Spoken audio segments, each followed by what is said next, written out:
We did the Oh. switch. There we go. I don't know what happened with the scene there, but good afternoon, morning, evening, whatever time it might be for you, ladies and gentlemen, and welcome to the second day of the DuoCup Season 2. My name is Acronator. I'll be the producer and the host for the times that we are in between matches. I have the casters this side of me. My camera's flipped over here. Nualak, how you feeling? Feeling pretty good. Look forward to more competition today. 2 more rounds of Swiss to go. And I mean, based on what we saw yesterday, I'm expecting chaos. And I'm expecting some entertaining matches as teams start to fight their lives.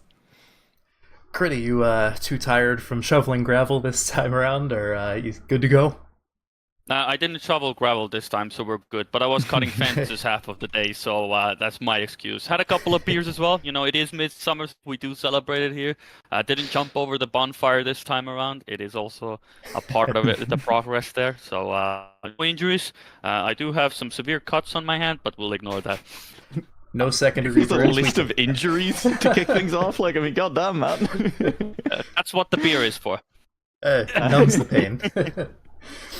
Well, let's take a gander at the bracket from yesterday. We can catch up to anyone who might have missed it. We have basically all of the teams you could see in the first round here. All the teams in green were the ones who were invited. They got to draft whoever they versed. You can see the various teams bumping up and down. Unfortunately, we had to say goodbye to AAA, which was CD Import, and then Employee 427, which was Kemper and Lava One staff, if I remember correctly. But pretty much everyone else is currently in it. Now, that's going to change by the end of this very first round today. As you could see, we have all the 1-1 teams in the standings because the 2-0 teams, Damascus and Washed, have already qualified to the quarterfinals. You can see over in the far right over here, Damascus and Washed first and second. Now the rest of the 6 spots into the quarterfinals are up for grabs. So we are going to be following on this stream the 1-1 high. So they're the teams that are kind of expected to do better. They're higher in the power rankings, yada yada. The first 2 teams from this match are going to be qualified into that 3rd and 4th place spot, directly into the quarterfinals. There is also a 1-1 mid lobby, which I think Yek might be showing on his POV. I'm not entirely sure on that one. Mm-hmm. And then there's also the 1-1 low, which does have some stakes as well too, because the bottom 2 teams, 3rd and 4th place, will be dropping out of the tournament entirely. So potentially randomized might get freed up a little bit if Runa falls out there, but something tells me they might be surviving. I mean, it should be fine, of course. Yeah. They are the highest seed in that match. If they falter there, actually, it probably randomizes fault anyway, because I doubt Rookie is that. But regardless of that, you know, there is the mid match, of course. There's a reason it's called mid. And of course, we have the high matchup where we will be going towards as well. We'll see how things will go, but I think it will be still pretty good. We will see who will be moving on to the championship bracket in 3rd and 4th placement, basically. And for the rest, well, they have are fighting for that final opportunity around 4th Swiss to secure the final 4 spots in the championship bracket.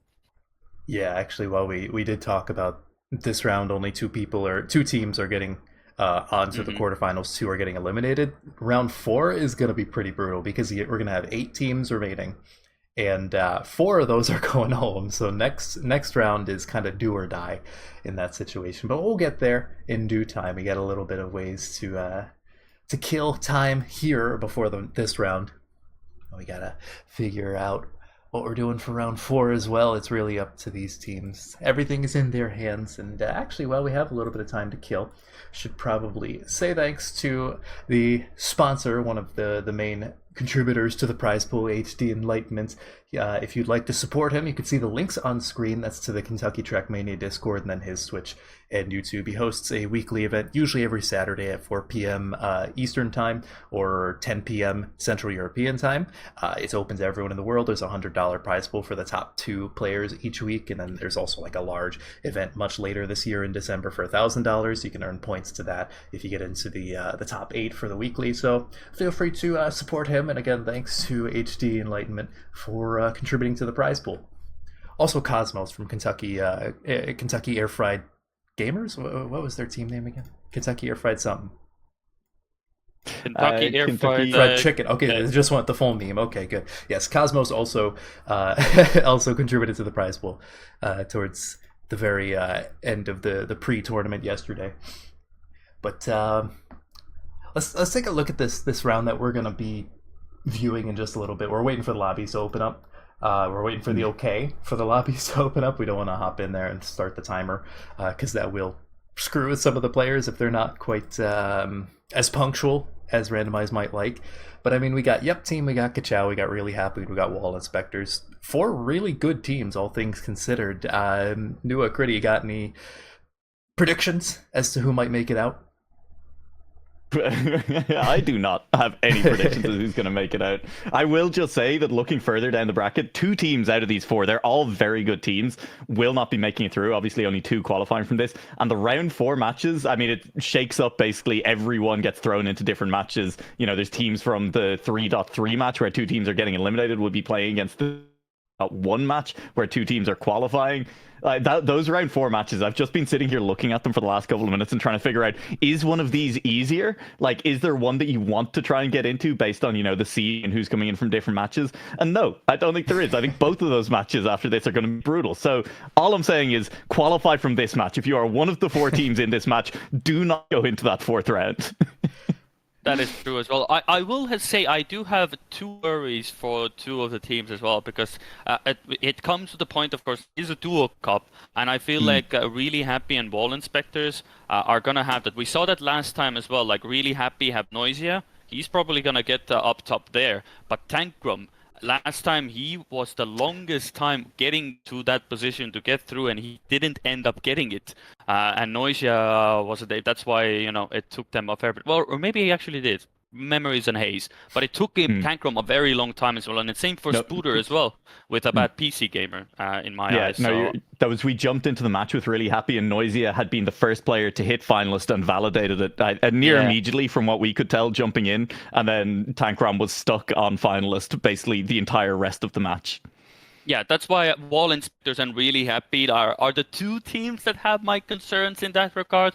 I think Champion Odash be pretty good in that regard. It depends how well well, it depends on that border, Jumpy. Okay, let's just put it like that for Jumpy. That's fair. I think he has the potential to get it done.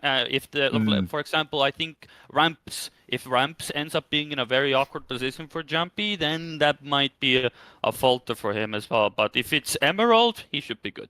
The team, honestly, Stokey and PMQS, I think they are the most well-rounded team out of the 4, to be honest, at least on the surface. But they've had their moments. Yeah, and it's also like Stokey and MQS, they're both quick and very consistent, but like just in absolute pace, like I do get the feeling that they're an interesting wrinkle. I think they're in this match to keep the other 3 teams honest, right? Because Stokey and PMQS, they're both consistent players. Even at their very fastest, can they match the pace that some of these other players can bring? I'm not entirely convinced on that. Obviously, they're both excellent players. But with that in mind, then, it kind of comes down to, can these other teams peak at the right time and in the right rounds to actually beat out Yep Team? Like I say, they're keeping the other teams honest here. If you do not get your good rounds at the right time, BMQS can absolutely make it out of this match. That's why I think this match is going to be an absolute brawl and a half. It can be where you can just hit the mark, get on going. Just Noisia just collects all the points for Really Happy, and Tankrum is just there, just casually like, wait, just hold on, I'll get it done. Don't worry about me. Don't worry, it's not going to happen again. I'll just get it done. And then we are in that death match between 3 people, and Tankrum is 1. So we'll see if that pans out that way. But I think it's going to be a good brawl. But I do, in some sense, feel like it's going to very much matter what the order is, because it's like we said, Jumpy has had ups and downs, and for some players, some of the maps just do not mellow so well. So you kind of want a bit of luck as well. It is funny that you mentioned Stokey and BMQS not having like the absolute highest peak, but being very consistent, because that's exactly how they got 2nd place in the very first DuoCup. They weren't the fastest, you know, they might have like a few top 5 times here and there, but they're so consistently in that, like, you know, 2nd, 3rd place spot that they'd get so many points, and then they can steal around every now and then, especially on maps like these where people will crash. And also, complete side note, but it's really funny to think that, like, Tankram might be the weaker player on Really Happy, right? Because, like, otherwise he's definitely one of the top players, like, in the region. It's just that Noisy is pretty darn nasty when it comes to these tracks in particular. He's really trained. Critty, I know you mentioned earlier that he's been training a little bit, and I think stole at least one world record back from Charles. But actually, I am just now getting word from Randomize that the servers are open, so I think I'm going to send it over to just you guys over in the casters booth, and we can take it to the matches from there. Sounds good to me. And yes, it is true as well. I did have a bit of a refresher through the times, and Noisia was able to equalize on the dot with Charles's world record on his own map. So mapper's advantage, we'll have to come to that point later on as well. Never has worked out for anybody so far. Probably not for Noisia either. But Ramps, he did world record. I think that's the world record and the time that, you know, really is still very volatile, because it's really hard to get a clean run there. Even if you get like a really good start and all of a sudden your stick starts to shake, finger on the keyboard is all of a sudden heavier than before, and then you miss the checkpoint. And when you jump on the quarter pipe. So, you know, we'll have to wait and see if that still falters today, but potential is there, and now we have to see how people are gonna get going, and if the blue and red side still have an advantage, because green and purple have always been in the mud. Yeah, green and purple have kind of been a little bit mudded throughout it. I'm not sure if that's because, you know, teams are going in seeding order or, you know, current ranking order across the tournament, but yeah, we've seen a lot of blue versus red battles. I mean, look, I've made the joke yesterday, I'm going to make it again. It's Rooster Teeth in here. We've got the blue versus red going on. I mean, it works wondrously well as well.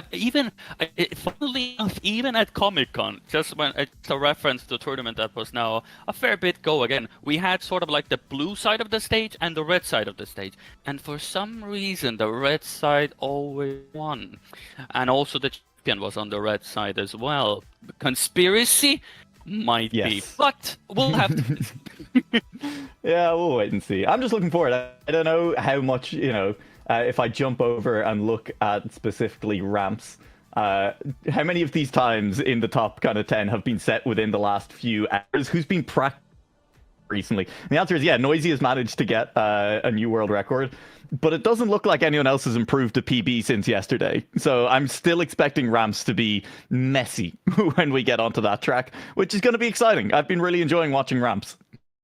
Oh, it's been a fun track. It gives off a bit of that, I guess for your sake as well, a bit of that mini RPG vibe. It's not quite right there, of course, but it has those vibes to it, and I do genuinely like it. It's when you get those lines down as well, it's a really fun track to drive. Yeah. But when you do not hit them, you are gonna get severely punished. A slap over the bum, and then just death in the dust, basically.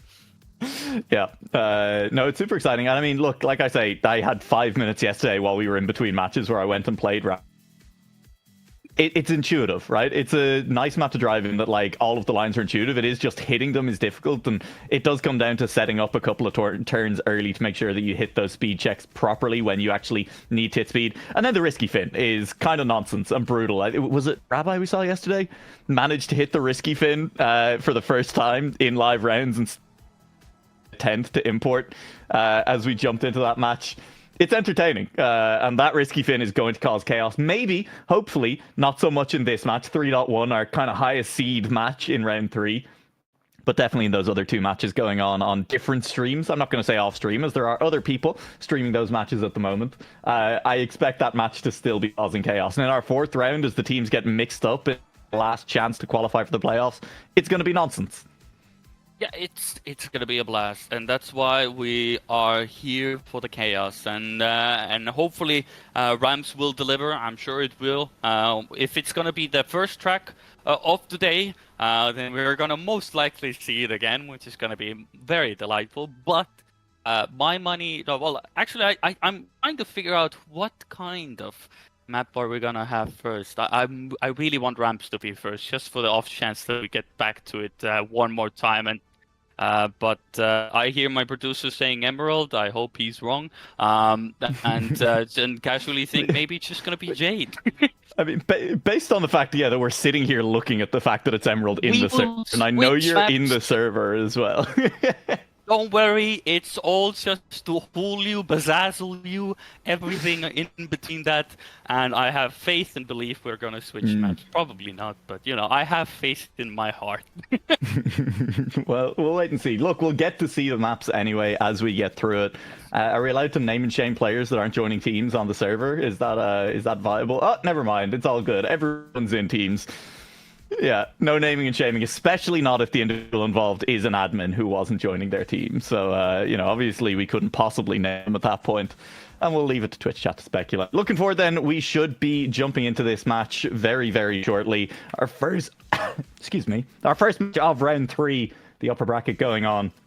The only match we'll be watching around here. Yep Team Kachow, really happy, and Wall Inspectors. 2 of the invited teams looking to lock in their spots. The other 2 invited teams, Damascus Gaming and Washed, have already booked their spot in the playoffs.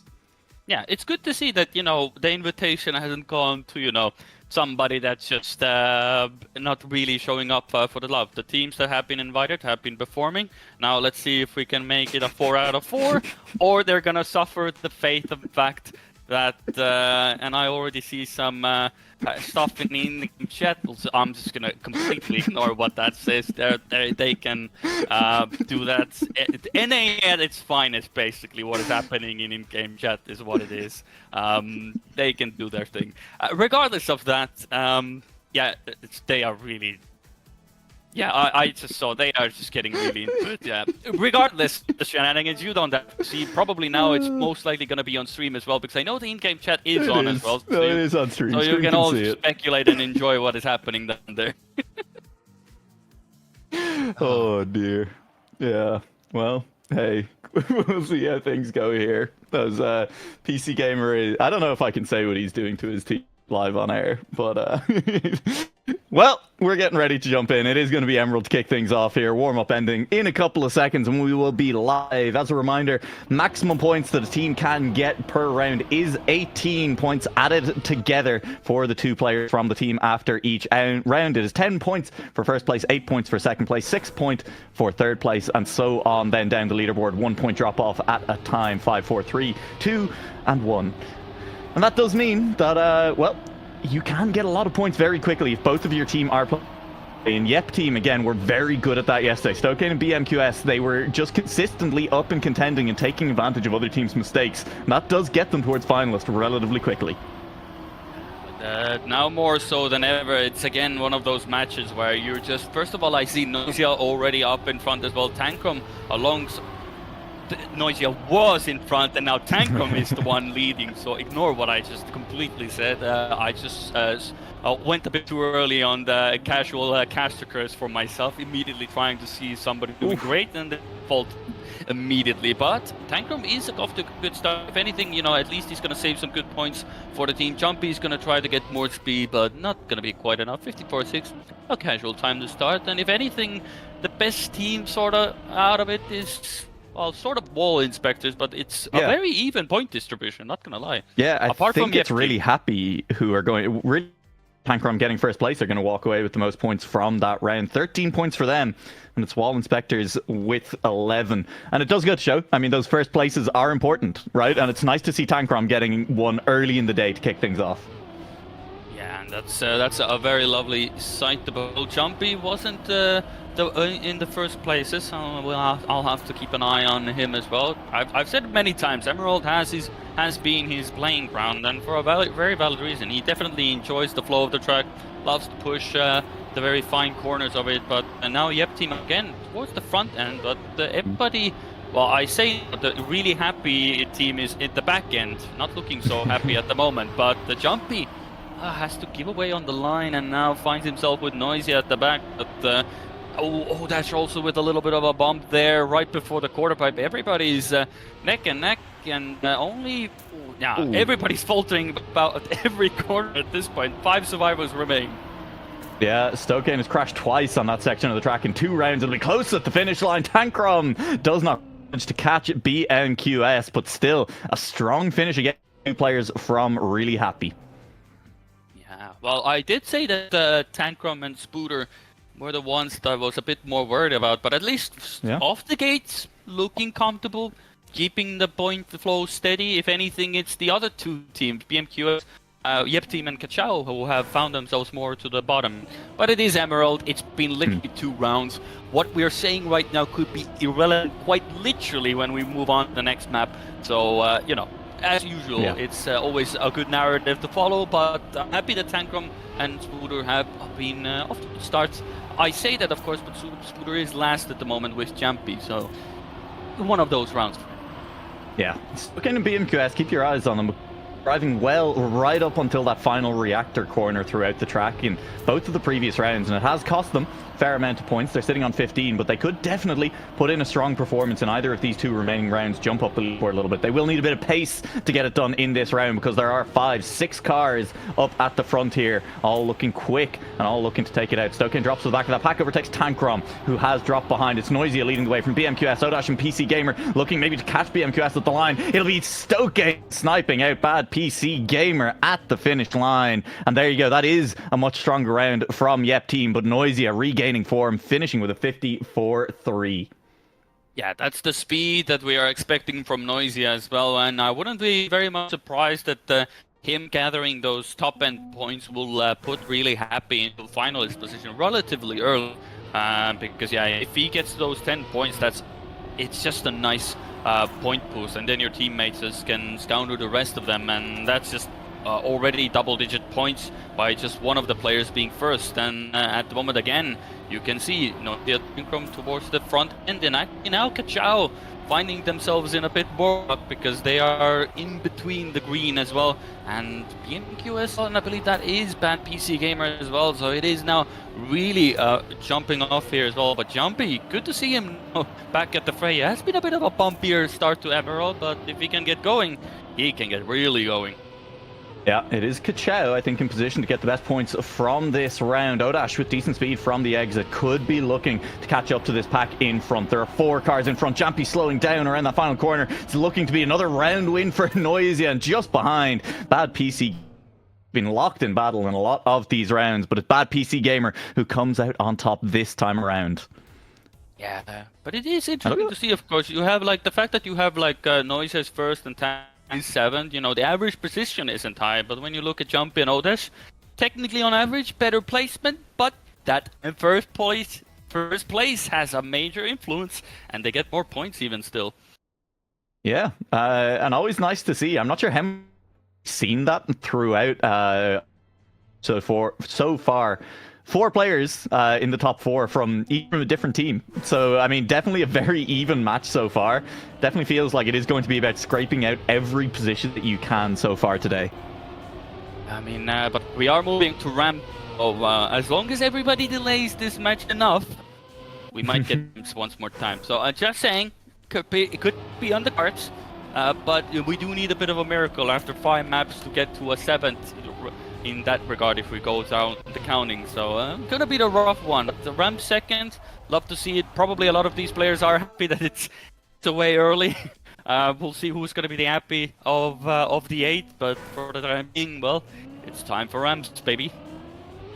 Time for ramps. How are people feeling on this one? I mean, we said that Noisia has set a new world record a couple of hours ago and is up near the front of the pack at the moment. There are players dropping off though. Stokane, Spoder, Tankrom have all fallen away from that top 5 already, and at least a second behind for all of them. But 5 players still in this round, and 2 of them from Kachao. They could be looking to pick up some points, catch themselves back towards the top of the lead in this round. Great turn from Odash to second place for the time being. Jampy has fallen a little ways behind off the back of that corner. BMQS, meanwhile, crashing on the uphill dirt. Mean that there are 4 players still in contention. 3 players in contention. Noisia, Bad PC Gamer. Yeah, it's a good fight between the 3. Now it's going to come down to who's willing to send it into this turn. I believe Noisia has the better line. No, actually, Odash has a phenomenal ending and gets that first position, 57-9, so we already are in the 57th.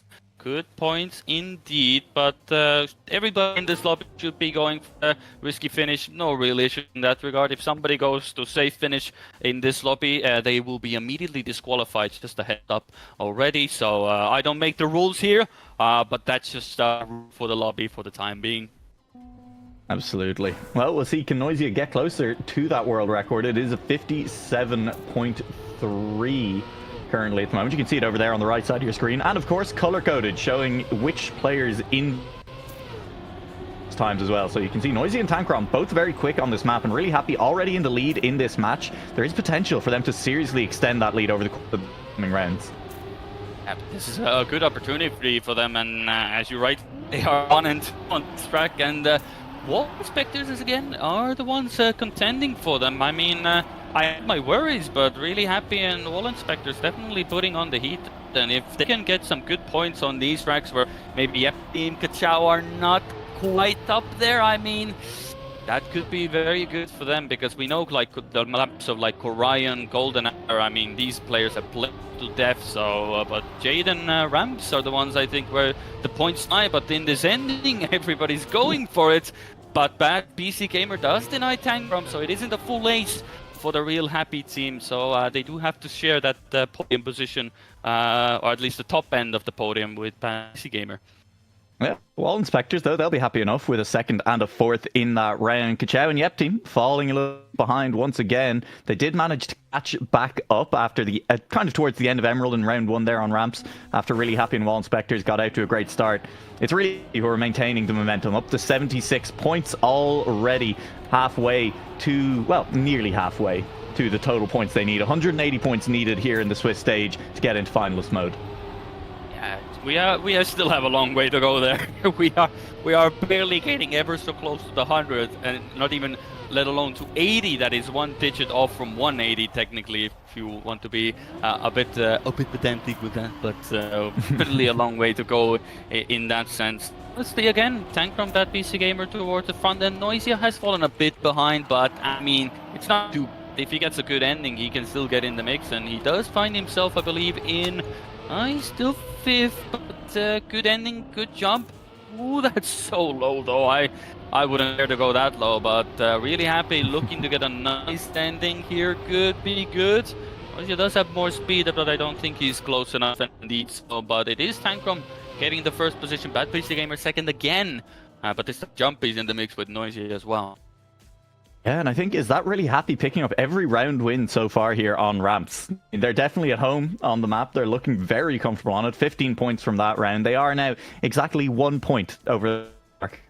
91 points total for them. They're starting to put some daylight between themselves and the other teams. 23 points back to Wall Inspectors, and even more than to Kachao and the Yep Team. Yeah, but we got to keep in mind that maybe it's, they're just absolutely sending it right now to make sure that Tankrom has the maximum amount of leeway to make sure that he actually gets that finish. Because I'm pretty sure that Noisia seems to be pretty comfortable at the moment. Honestly, quite consistent, apart from that one round on Emerald, where immediately when I said he's doing great and he faltered. But we'll ignore that one. But for the time being, at least, that lead is going to come very much in handy. And they're still in the mix and pushing towards the front, and that is an excellent third turn. And all of a sudden, that green team is much more closer. Well, Tankrom not so much, but still in the mix for some good points. Yeah, and I mean, there's still the potential. QS, lose speed, no, yeah. Out in front. Noisia has climbed all the way back up to second place. Odash versus Noisia, racing to the line. Odash will just about win out on that race. Noisia getting a little bit of a slow end, losing about a 10th and a half through that final jump. But still, third and fifth place for the team in green. They'll be happy with their performance here on 4 rounds and a huge amount of points to show for it. BMQS kind of saving the map for Yep Team, managing to pick up 10 points in that round. Unfortunately, Stokane was a long way back, and so there's not a huge amount going for them. We'll have to see what is next, but judging by that ortho time on my hands, I know what the track is. Golden Hour. What a great map this is. Probably the track that has the most amount of things on track to hit. A sign, a post, a triangle checkpoint, anything you possibly can hit is a potential hazard on this. So plenty to avoid, and avoid losing a lot of points. Now, this is, I think, a very playing ground for Noisia as well. As you can see on your right of your screens, Noisia is the second fast player, at least in time attack. only beaten by Charles. So again, I feel like Noisia should be taking some good points away for really happy, and Tankram, he just has to be there. If Noisia gets 10 points, it's just a casual 5 points mixed, put him in there 15, and that's more than anybody else can get there. Yeah. It is a little bit disappointing, seeing all of those leaderboards with Nixotica near the top, and unfortunately, obviously, Nixotica and Ski Freak not able to play in the competition. Would have been a very entertaining team with how close to the top of those leaderboards Nixotica is, but we are still seeing it. It's also, you see it, Noisia on all of those leaderboards near the top in pretty much every single case. Every other player, except for Nixotica on those leaderboards, I believe, is already qualified for the playoffs. Charles, Neil, Lingo, all on teams who have made it to playoffs already. So it does go to show that you do need to be quick at the tracks and maybe avoid some of those crashes as well. Noisia will go flying out in this round, and all of a sudden, poor round for Really Happy. All the good work they did on ramps all come undone here on Golden Hour. But wall inspectors could be inspecting an ace already on the Golden Hour, because they are in a good position. Scooter does go a bit wide. I don't know if he could have a bit more speed, but touches the wall, has to go safe, and he's gonna fall down that leaderboard like it's no tomorrow, from second to sixth. That's a point difference of 5, so it could have been 18, but you have to settle for 13, which is nice. But it's fine. team do get 14, so they do keep themselves in the good running. Yeah, I mean, the problem with giving away all 5 of those points is that you're giving them away directly to your competitors. So, it'd look a lot nicer on the leaderboard if all inspectors were on 94. Everyone else was down a little bit further right now. But that was a great start on Golden Hour, and they are definitely showing that they have the pace here. Noisia is still up in the mix. Nobody really making big mistakes yet. BMQS is a little ways back from the pack, and unfortunately for Yep Team, Stokane is also dropping a little ways back too. So Yep Team in a little bit of trouble here, but it's all very much on each other's tails. Yeah. Also, by the way, that gave me a really cool idea. Imagine a tournament, double or nothing. You get your points, but they won't be added to your point total. If you win in the next round, your points earned will get doubled. I'm just saying, could be a good format. Or you get absolutely nothing. A gambling addiction to Trackmania. Hang on, wait a sec. First of all, this is incredibly close towards the finish line. Noisia and PC Gamer. PC Gamer does have it. It's 31 thousandths between Jampy is just behind. And there was 5 drivers kind of going through that water section towards the end together. Separated very quickly, though, as you went into that final corner. It is still possible to gain and lose a lot of time just on the back of the drift and nailing it first time around. To go back to your idea, Creedy, I think, listen, the World Tour tried something similar a few years back. I personally did not like that format at all. No, that wasn't that was a multiplier system, That was, You're literally... I just want to ask you what you think doubling someone's points is. Yeah, but that's you are actively making the choice. You could choose to double. You could just take the points. You don't have to double them. Okay. What you're saying, you're saying that players could choose to go double or nothing. Yeah, you can choose to go double or nothing. You have a map that you're really confident on, and you can use track to maybe catch up to the other players. Maybe the maps didn't start off so well, but maybe double or nothing, you're away on a track that you're feeling really good on, and all of a sudden you're back in. Could be another a possibility for somebody to start a gambling addiction. How did Tankrom survive there? That wheel was fully off the edge and he didn't get a slowdown. He is fine. That's kind of the issue right now. Stokane trying to disrupt.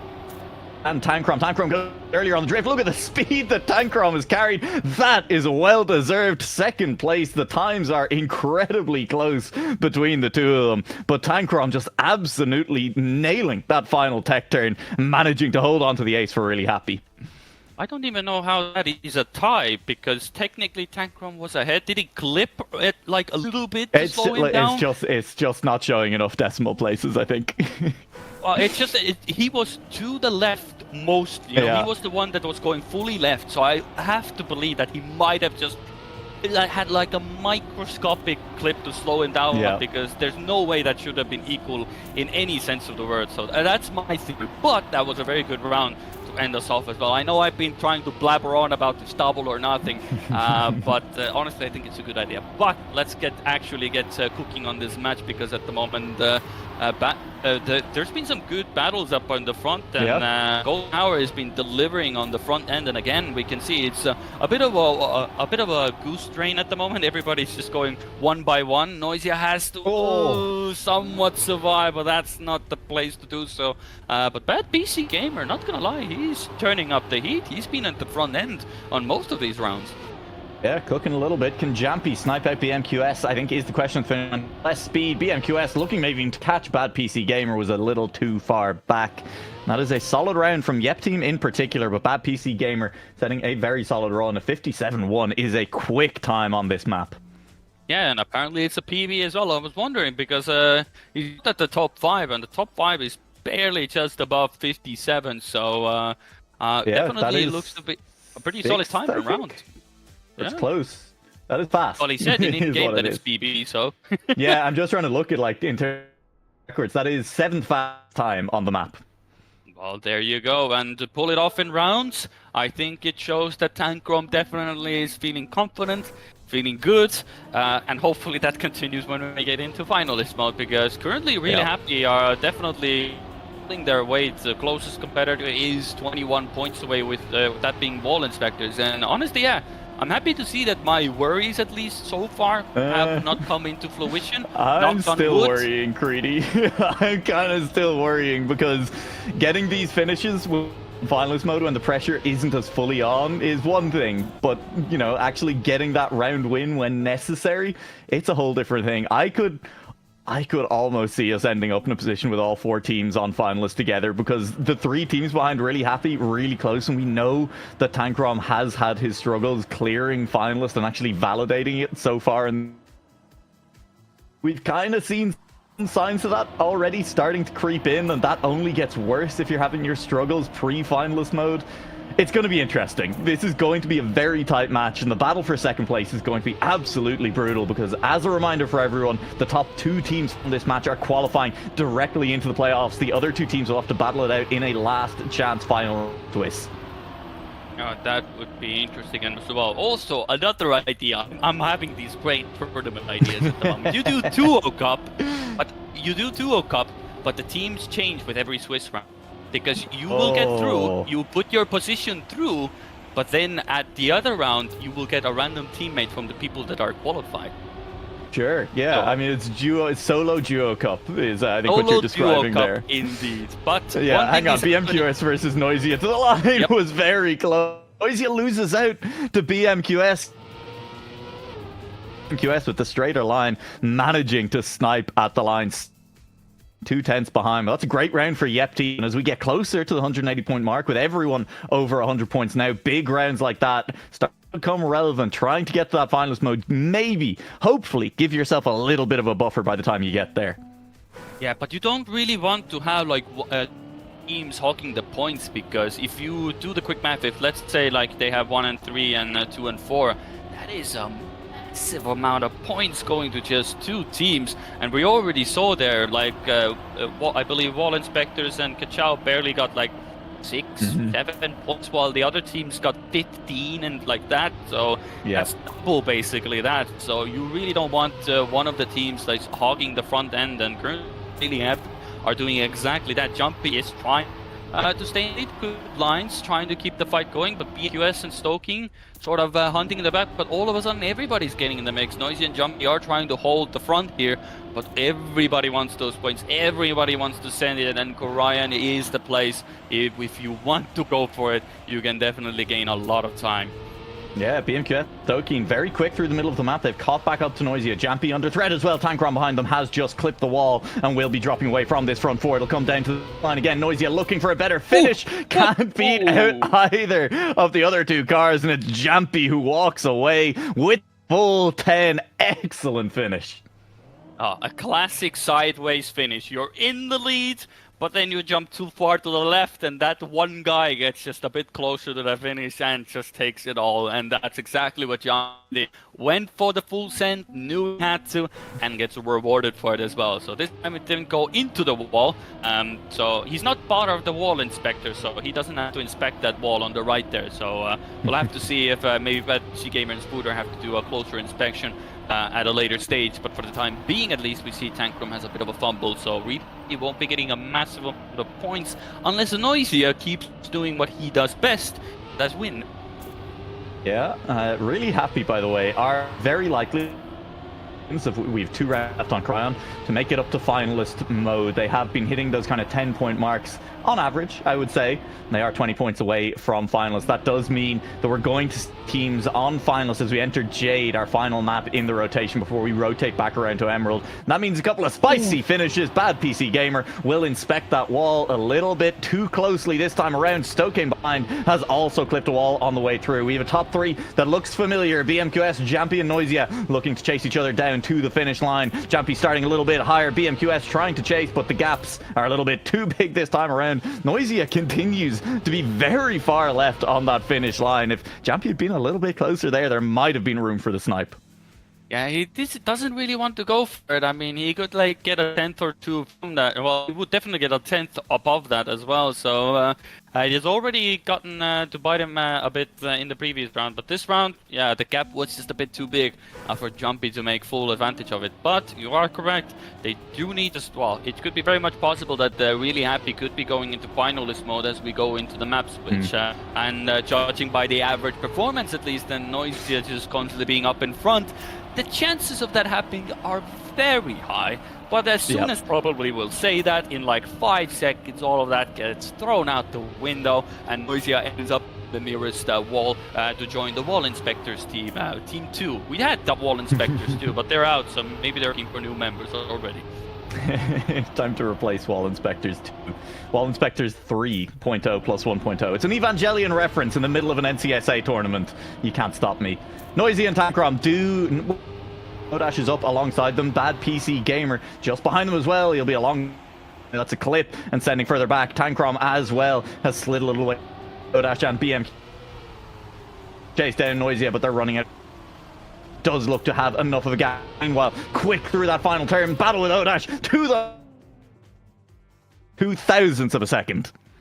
It's very close indeed, but hey, that's more than enough points, and that also means that they are denying a lot of points for the other teams as well. So they're keeping it's just gatekeeping every party from the points and giving them the best chance to take full advantage of this finalist mode. We're not going to look at the fact that Noisia brought in over 100 points for Really Happy. If you missed it, now you see they're both finalists, so they brought in both 90 points each, and that's what the story is going to be. You cannot just go back in the VOD and check that now. It's too late. I mean, look, 100 points to 80 points or so, that's not bad. Like, that's totally fine. I believe it was more like 111, more like 120 to 69 or so, because overshot 180 mark. But, you know, again, this and that, you know, nobody cares. They're both finalists anyway, and now the fun begins. Yeah, Creedy, before we actually start this round, and just in case it ends up happening, I want to mention again that there is the possibility that if you are first and second, as a team, you're getting to the finish line, you can try and let that second player through if they are the player who needs a finish. Could be a case that if we see Really Happy, if they have the opportunity, I do think they need to let the first player to try and get that finish. It does feel more likely with how close the teams have been throughout this match that Noisia does just get out in front and actually gets just a finish with other players close behind. But I do just want to mark everyone's that there is always the possibility for some shenanigans once you hit the finish line. Yeah, well, judging by the fact of Chankrom's position at the moment, he's going to need more than just, you know, Noisia just giving him the position at this point. But everybody's just faltering left, right, and center, and all of a sudden, Tankrum is third again. How is that possible? Who even knows? But we don't care, because there is now a possibility that a bad PC gamer also falters off, which he's very close to doing. That looks a lot wonkier than it should have been. But again, bad PC gamer could also do another thing. He could deny the victory from Noisy as well, which he's doing very well. So good line there. Noisy is going to try to go for the nose light. He has more speed there, but it's going to come down. Who's going to get jumped? Noisy is going to go for it. And he's not going to risk it, and rightly so, because if they had pulled, Stokin would have been second there. So Noisy is just going to take it here and leave Tankrom to now suffer for the longest time. I mean, when an admin calls rigged, I think you should probably believe them, right? If they don't know whether or not the competition is rigged, who does? I mean, it's in the heat of the moment. Everything is perfectly fine. PS casters have a third point of view here, so Stoking all is fine, nothing is rigged. It's only scripted as far as we know, so don't worry about it. Yeah, well, I feel like we've seen this before in the DuoCup. Tankrom out on track with Noisia having locked in his finalist before anyone else even gets particularly close. One player validated for really happy, and the eyes then are on Tankrom, and the pressure then is on Tankrom as well. BMQS and Bad PC Gamer lead the round for the time being. Tankrom and Stokane just behind. Great section from Tankrom, who's looking very, very quick through the middle there. Still 2 cars in front though. Tankrom looking to get aggressive out on track. That nearly was flawless. Just a little bit of an extra drift right at the exit, denying him all of the speed. Perfect turn from Tankrom, who now leads the race with only a couple of corners left. Pad PC Gamer is going to touch a wall just behind. BMQS needs to deny here. Tankrom has a nose in front, but there's more speed from BMQS. The gap is 16 thousandths, and this time around, really happy we'll get 2 validations before anyone else reaches finalist. A perfect execution. 2 rounds needed to get 2 players through. That is as good as you're gonna get it. Now Yep Team is next one in line. So really happy did it. Can Yep Team do the exact same thing? Well, we'll have to now wait and see. I mean, BMQS and Stoking have the same possibilities to do so, but we did touch upon this as well. BMQS and Stoking are good, but they do sometimes lack the pace that is needed. The consistency does get them far, but when you go into finalist mode, all of that goes out the window, because you now have to drive fast to get through, not just only consistent. But if everybody crashes, I mean, that works also. But I wouldn't just go into my plan and go like, everybody crashes, we win. Great plan. Yeah. With that said, I think the 2 maps they've looked best on relative to the rest of the field have been Jade. Right now, BMQS has looked fantastic, and they both look very solid on Emerald as well, which is coming up next. So do have a chance. I think if they don't get it done in the next 6 rounds, they're in a lot of trouble, but BMQS is leading the way around these final corners. Stoking is in second place. I think you try and give it to Stoking right here. BMQS is just going to take the finish though, and is going to lock in. Validated in the first round of asking. BMQS will take that one, and Stoking in second gives the team, you'd have to think, a lot of hope to close things out and finish this matchup on Jade.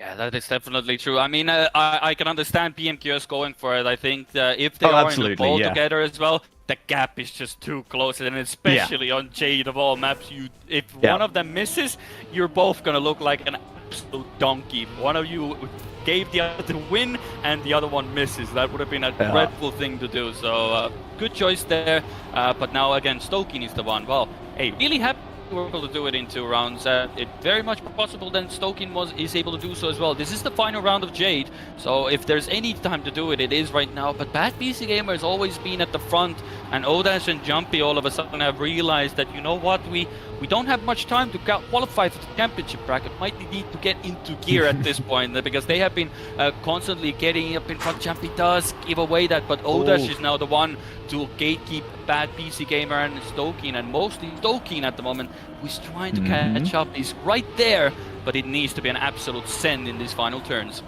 Yeah, Stoking could do it. Tries to get a line into that dirt that'll give him all the speed he needs. He is still quick, but has dropped a little ways behind PC Gamer as well. PC Gamer doesn't have the line, I think, for the finish, but Odash still looking clean, and PC Gamer managing to recover as well. Stoking has to settle for third. They will not get it done on Jade.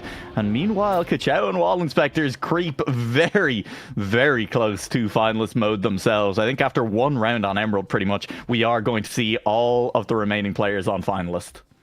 Yeah, there is not much to go there, and given the fact that Stoking doesn't get any points, he can just slightly deny. If he doesn't get first position, somebody else is gonna get it. So, and both of those teams are literally 5 and 6 points ahead. So, Stoking, if he wants to do it, the best point is to do it right away. But again, it's so easier said than done, especially when you have the likes of Odash, Jumpy, Bad PC Gamer, and in the mix, and on an Emerald.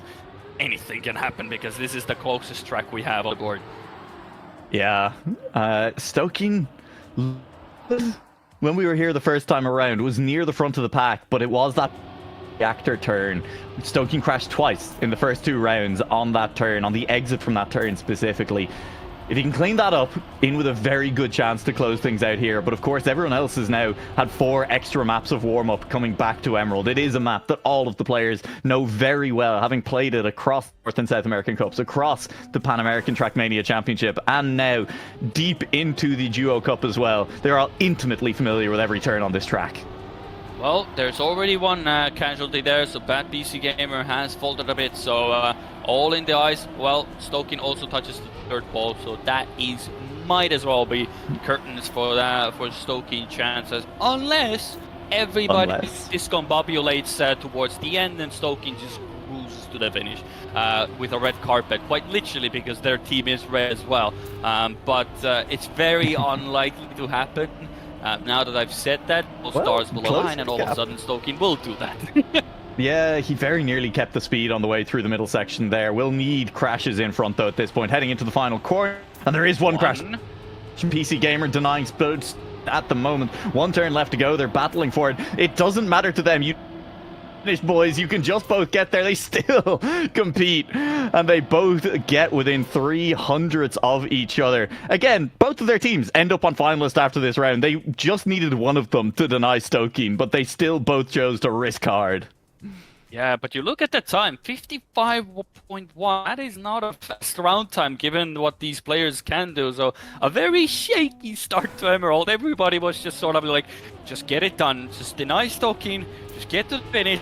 Now we get to the fun part here, because we do have 3 more rounds here, and there is a possibility that we will have 2 people. Well, one goes from Kachao, one goes from Wall Inspectors, and then sudden death on the final round of Emerald to decide who's second. Good luck, everybody. Yep, that was the possibility that entered my mind in the last round as well. We are on track for that classic DuoCup sudden death. And we'll have to see, can Stoking prevent that happening in this round by just getting out in front. Odash leads the way at the moment. Bad PC Gamer once again neck and neck, wheel to wheel with Stoking, and that's a great jump. PC Gamer takes the lead for the time being. Stoking tucks in just behind. Odash has lost the chance to finalize in that quarter pipe, and PC Gamer leads the way. A little bit more speed from Stoking, but not enough to catch as Bad PC Gamer becomes the first player from Wall Inspectors to validate. Well, now we look towards Odash and Jumpy to do their part in the script, and all of a sudden we have that sudden death match. So now we will see if that all comes into fruition, or maybe Wall Inspectors take immediate chance as well. But it is Spooder, and now maybe that a bit of troublesome, what I had in mind, is coming into play. So far, Spooder hasn't looked at that much towards the front end now. And who the hell was that? I completely missed it. That was Spooder. So it's all up to Kachao to make the dream come true for everybody. Or Stoking just now finally gets it done. Yeah, Odash a little bit. Pretty much every previous round, alongside Bad PC Gamer, who is no longer with us, which is because he's qualified. It's happy, not sad. Jampy, though, leads the round, and yeah, based on how I'm not the player from Kachao that I thought would be is good on Emerald, just hasn't really shown it up until this moment. And if Jampy wins this round, maybe on Kachao and Jumpy gets very wide to the exit there, but he calculates it perfectly. He is safe, and he extends the lead into the final corner. Stoking will just have to watch his taillights as Jumpy heads towards this finish. There will be no disasters. It is Jumpy who validates first from Kachao. Well, what a great match we have. The stars have aligned. Good luck, everybody. Each member is left on the 3 remaining teams. 1 round, and 1 round to rule them all. Who will be the lucky to punch their into the championship bracket? May the best man win. They're all on this. It might as well be a 1v1v1. It's not a DuoCup anymore, so who has the better nerves to pull through? Currently, no early mistakes here. Spooder touches the outside wall. That is not what you want to see. And Stokeen is in a good lead. So Odash, Stokeen, 07, good luck. Yeah, it's going to need a little bit of luck, I think, for Odash, or some excellent pushing, because the gap stands at about 2/10 through that checkpoint. And Odash needs to catch Stokeen, looking to the better line, extending the lead down the downhill up this grass section, trying to steer as little as possible, maintain as much speed as you can. This quarter pipe went poorly for Odash last time around, needs to risk and go low touches, but that's okay. You hit the reactor, crash on the way through, and Stokeen, who crashed there in the first 2 rounds, has not this time, is clean through. Needs to make the finish, and it'll be Yep team who lock in their spot for the quarterfinals, who managed to make it. Yeah, well, it is pretty nice indeed. I mean, really happy. Versus the first team to get in the finalist, Yep team, second team to get in the finalist, and secure it as well. So Kachao Wall Inspectors do leave themselves here as well. I'm pretty sure they do have to play for third We are position playing it out, because it does matter where which end of the bracket in the next round they end up. So on ramps as well. What a great map to decide your fate on between Spooder and Odash. I believe Odash does have a. Actually, now that I think about it, Spooder, when Wall Inspectors and Really Happy, both of those teams were really cooking on this one. Odash is not in the clear yet. Yeah, I mean, look, I think which position these 2 teams end up in, they should, I think, be one of the favorites to claim one of the top 2 spots and make it through into the quarterfinals either way, but they have themselves with a lot of work to do in that next match. They will have to go through the 4th round of Swiss, and that's a whole lot of extra. We'll see. Odash versus Spoder, 1 round. Oh. It's gonna be a fun time indeed, and surely it's not gonna be where one of them just immediately misses the first jump. No, it will. Have ever happen on DuoCup. Never before seen here. Both make the jump, so we have a round on our hands, ladies and gentlemen. Both are going for it. Spooder does have the early lead with Odash trying to push a bit more. So far, not too much. Odash go for the higher jump. Doesn't get a good landing, so does sacrifice the speed. So he's very much on the down end here. So he has to currently watch the tail lights of Spooder. Now, there is many abilities still to go wrong. Spooder is not quite in the clear yet, and that dirt line is not what you're looking for, so Odash get it here, but if Spooder misses this checkpoint now, or go too safe, Odash has a very good chance. Low jump for both, but it's gonna come down to the very end. Who has the bigger balls to send it for the speed? Odash has, but he just touches, he had the line for the speed, but Spooder gets it done. Odash was going for the more straightforward line, and I think he would have had more speed and actually would have gotten Spooder there, but just the GP that got the clip there. Yeah, I don't think you can call that a choke from Odash. I don't think you can call it a throw from Odash. I think he fell a little bit behind early. Look, it happens. You fall a 10th behind on a course, and then Odash needed to push. He was 4/10 down at one point, pulled it back to a 10th. Needed every speed to try and catch at the line, and he came close. Yeah, he came close. It was pretty close indeed as well. I do believe that the other matches probably are over. Yeah, because we took a bit of time on one. Well, I don't know quite the results yet. We'll have to get into that in a moment whenever I either open up the spreadsheet to check on that, or ECM as well, ladies and gentlemen. You can also find, I'm sure one of the admins can look that, or I don't even know what the command for that is. But ECM also has a bracket for all of that stuff. Has a bit more statistics as well. So if you want to go on to that as well, more than welcome to do so. There's some interesting results. Yeah, so let's go over that real fast. There's So some I very interesting results. I have the results for the mid game, which was Kentucky Air got first, Cheesedom second, Triangle CP finishes third, and Steel Kings fourth. Now, a reminder though, that was more or less just a seeding round for the final round of the Swiss, so none of those teams are out.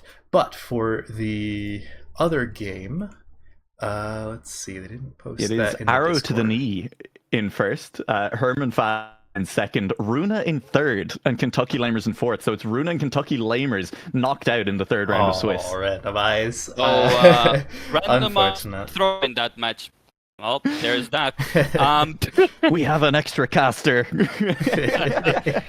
Well, we'll see. We'll see about that. But it is an interesting result as well. Yeah, like I said beforehand as well. Rana was maybe the likelier one to go through there, but maybe it just didn't click there.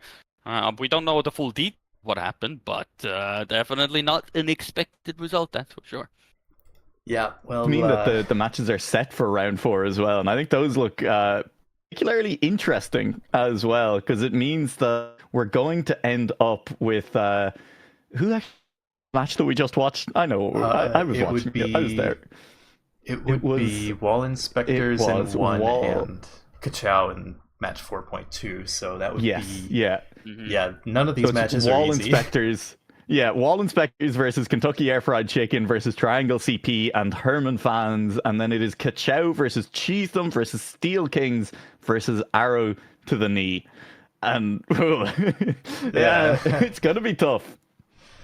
Well, I already know what match I'm gonna do as well, because one man was crying all the time in chat that we have not spectated their match of Cosmos. The Kentucky Air Fried Chicken is gonna be probably our next match, unless I get overruled by the people surrounding me here. But hey, good luck, Cosmos and Dummy. Well, certainly. We're going to give it just a few minutes. I know Discord's been bugging out. If you look at Down Detector, it's just a giant red spike. We're going to try and fix that in the break, so don't go anywhere, folks. We'll be right back after this. Discord, ladies and gentlemen. We're going to fix it. I don't know where the headquarters is, but I'm going to find it, and we're going to fix it. Okay, be right back.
All right, welcome back, ladies and gentlemen. We worked with Randomize during the break to hopefully, fingers crossed, fix some of the Discord issues. If not, we have a few other workarounds. But maybe knock on wood, all that good stuff. So we are going to be covering match 4.2. If you're looking at the brackets, that's going to be Kachow, Kentucky Air, Fried Chicken, Triangle CP, and Herman fans. Should be a pretty close game. The players are filtering in right now. I think I'm just gonna send it right off to you guys to do your casting thing, and I'll send it into the game when the warm up is going. So good luck, break a leg, all that good stuff. Hell Thank you yeah! very much. Well, this is gonna be Electric Boogaloo number 2 now. Only 2 teams can get through this now, and this is good. Well, I would expect.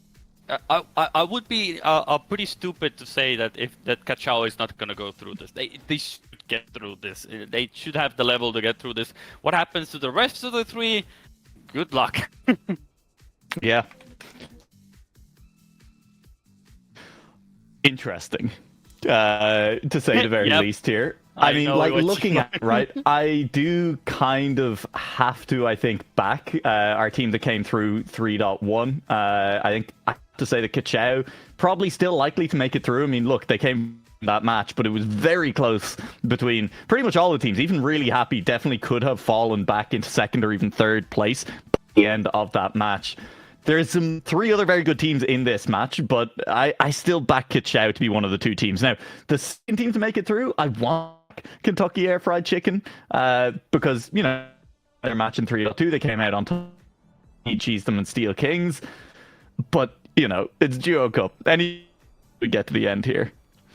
And as we have all, and Cosmos and Dummy have at least on paper, I even before the DuoCup as well, I literally got a DM from Dummy. He literally wrote me one message and he said, "If you're in the caster's booth for DuoCup, I'm ready," and sent me a time on Corian as well. So just even before the tournament. So man is hyped, man is good to go. He's been in chat as well. Saddened that we haven't casted him yet, but now he's on display against Kachow, Triangle CP, and Herman fans as well.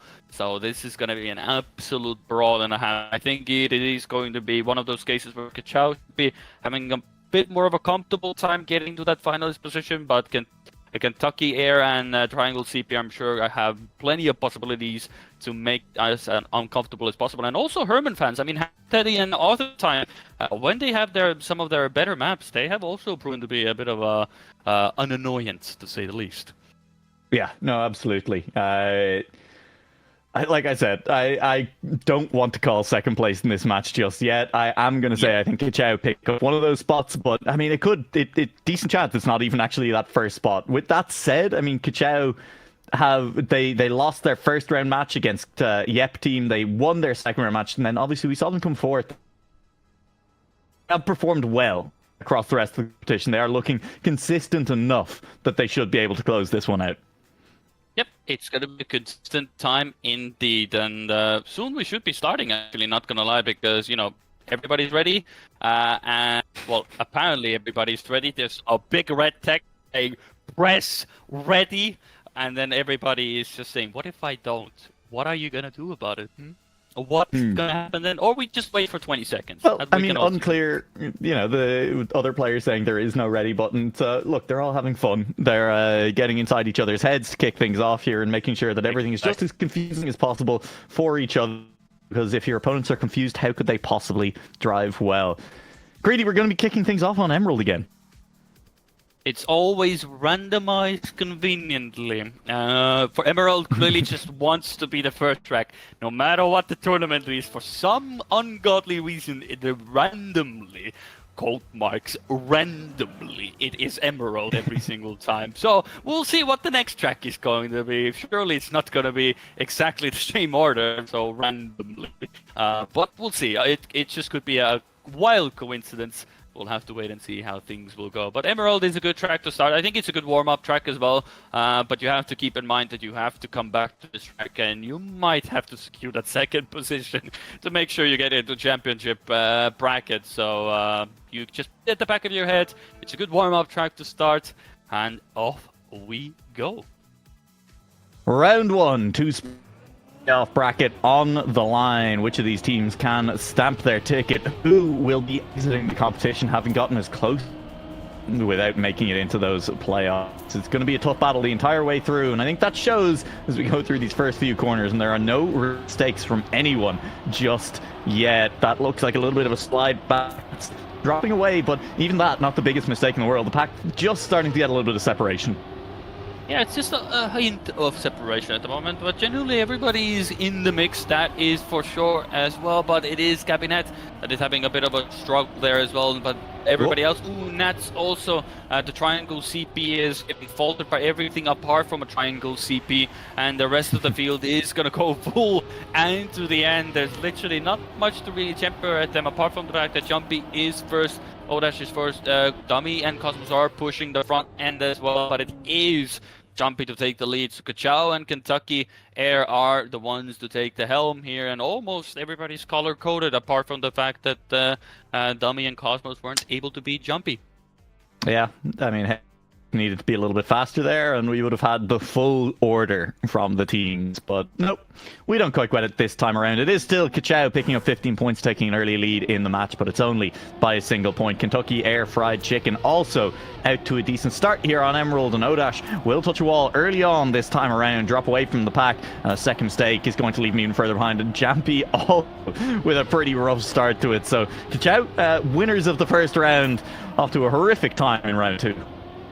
They just want to make it a bit more fun as well. You know, they saw Triangle CP have an absolutely horrid time in the previous round, but who's not having a horrid time is Kentucky Air, who had a very good showing in the first round, and now they're gonna have another showing in the second one. Nats is trying to push them, but Cabinet did not get the gear there, so has to falter a bit as well. Hamdaddy's there in the mix as well, but again, we could have a round where everybody's going to be color coordinated.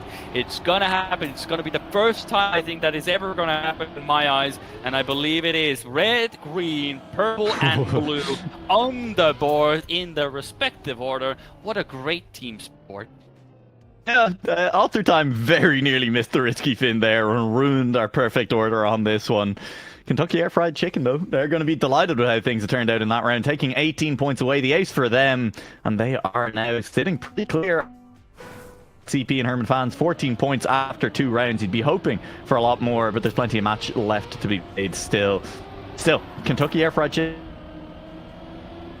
match. They've been good all tournament long, just looking for results. They could definitely be looking to lock in one of our spots as we get towards more of this match. Yeah, and also now we have trivia question as well. Name the point totals when teams are color-coded. Remember, 18, 11, 7, and 3. So that will be in the trivia at some point, which I definitely have not made up on the spot.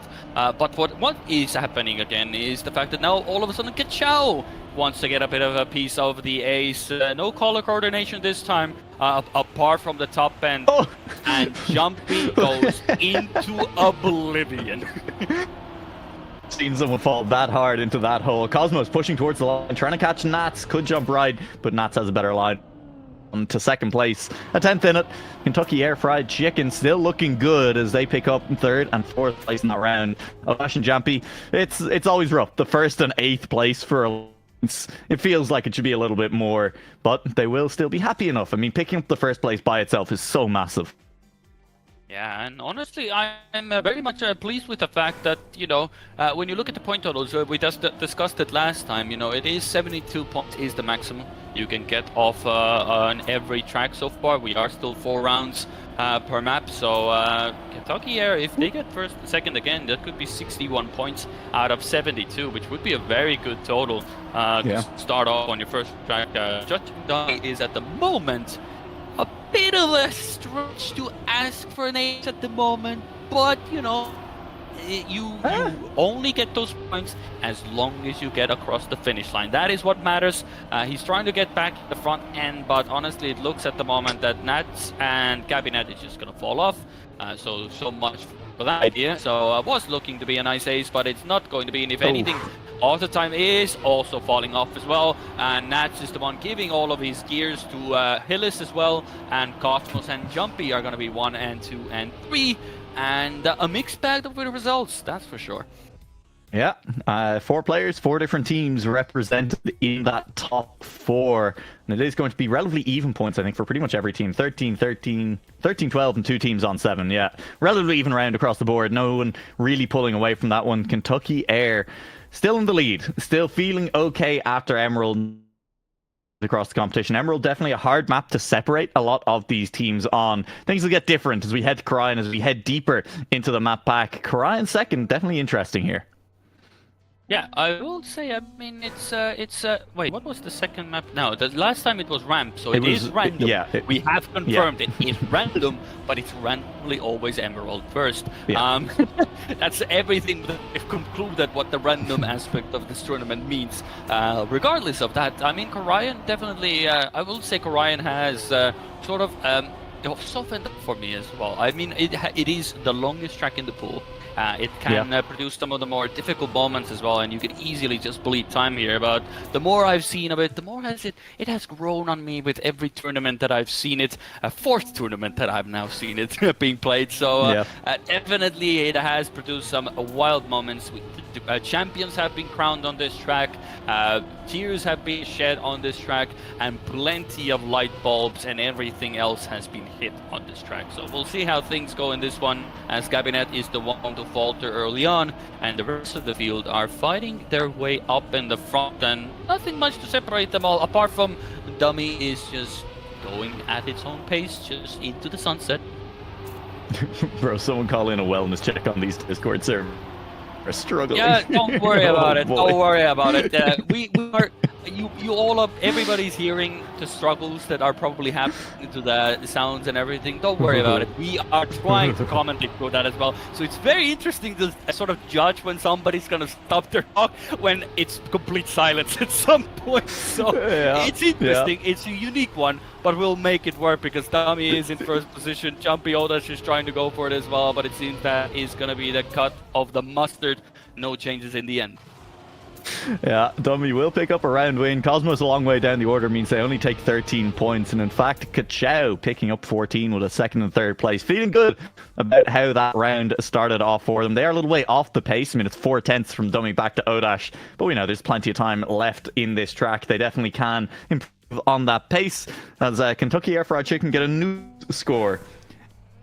I believe how we spell it now in the NCSA Twitch chat. It is a new score indeed. I mean, 69 is always a pleasure to see it on the board as well. But everything else, I will say Cosmos not the best one there. Stops in the wall, contemplating a bit. Doesn't even go for the respawn. Just says, you know what? Screw it. I'm gonna continue. Respawns are for losers. I'm just gonna keep on driving like respawns don't even exist. But it is a nice Kentucky sandwich at the moment. You could say a Kentucky Fried Chicken sandwich. Well, it was a Kentucky they didn't like that. Sandwich. They did not like that. Yeah, they're at the bottom of the end. They're having those sloppy seconds now that you get at the bottom of a Kentucky Fried Chicken bucket. So unfortunate for them. Ash leads the way from Nats. Author Time and Hand Daddy looking to maybe try and get some more points out of this round. As Author Time is definitely pushing behind Nats at the moment. Torn, it'll be close between the two of them. Nats right, and will take the second. Author Time and Hand Daddy take 3rd and 4th. Good round from Odash, picking up a 1st place overall and the 10 points to go with it. Yeah, that's going to push them so much closer to Kentucky because they only got 3 points compared to the 14. Ooh. So that 14-point gap is all of a sudden 3. So it's just literally just sawed off like a big chunk of that point difference. So those two are neck and neck with Triangle C Herman as also sort of neck and neck. But it is, we've seen so many times, it's a nice lead to have. But it only lasts until, well, one of them is in the wall and everybody else is sort of joining in the fray as well. But, you know, it's a good point safety to have. Only lasts as long as you make those, you know, point finalist rounds count, because that just point total melts away at that point so fast then. Yeah. 5 drivers still in contention at the front in this round. Couple of big mistakes from the author time. Alto's dropped away, but not as much. Jampy leads the way for the time being. Ham Daddy, Cosmos, all 4 teams represented at the top, looking to capitalize on any potential mistakes, maybe even make a push of his own through these final corners. It's Jampy who makes the first mistake. Gabinet follows it up with one of his own, and it's Ham Daddy and Cosmos left racing wheel to wheel round the final corners. Left we go as Cosmos has the edge, but does he have the edge in speed? It looks like he's done enough. Can he get far enough right? Just about, as it's 2 distance between them. Ham Daddy pushed all the way to the line, but not quite able to snipe. That is a great race as well, and for some reason Author Time was in such an oblivion that he was disgusted that he was not going to finish in Author Time as well, so decided to DNF and call it a day there. He would have gotten 1 point, but would it have mattered? Maybe not, but you know, it's still not a good idea to DNF, whether it be 1 point, whether it be a bit more. But I guess where they are at the moment, 1 point would have made absolutely 0 difference whatsoever. So it's fine for the time being. Yeah, we definitely have seen teams overshooting to get to finalists more often.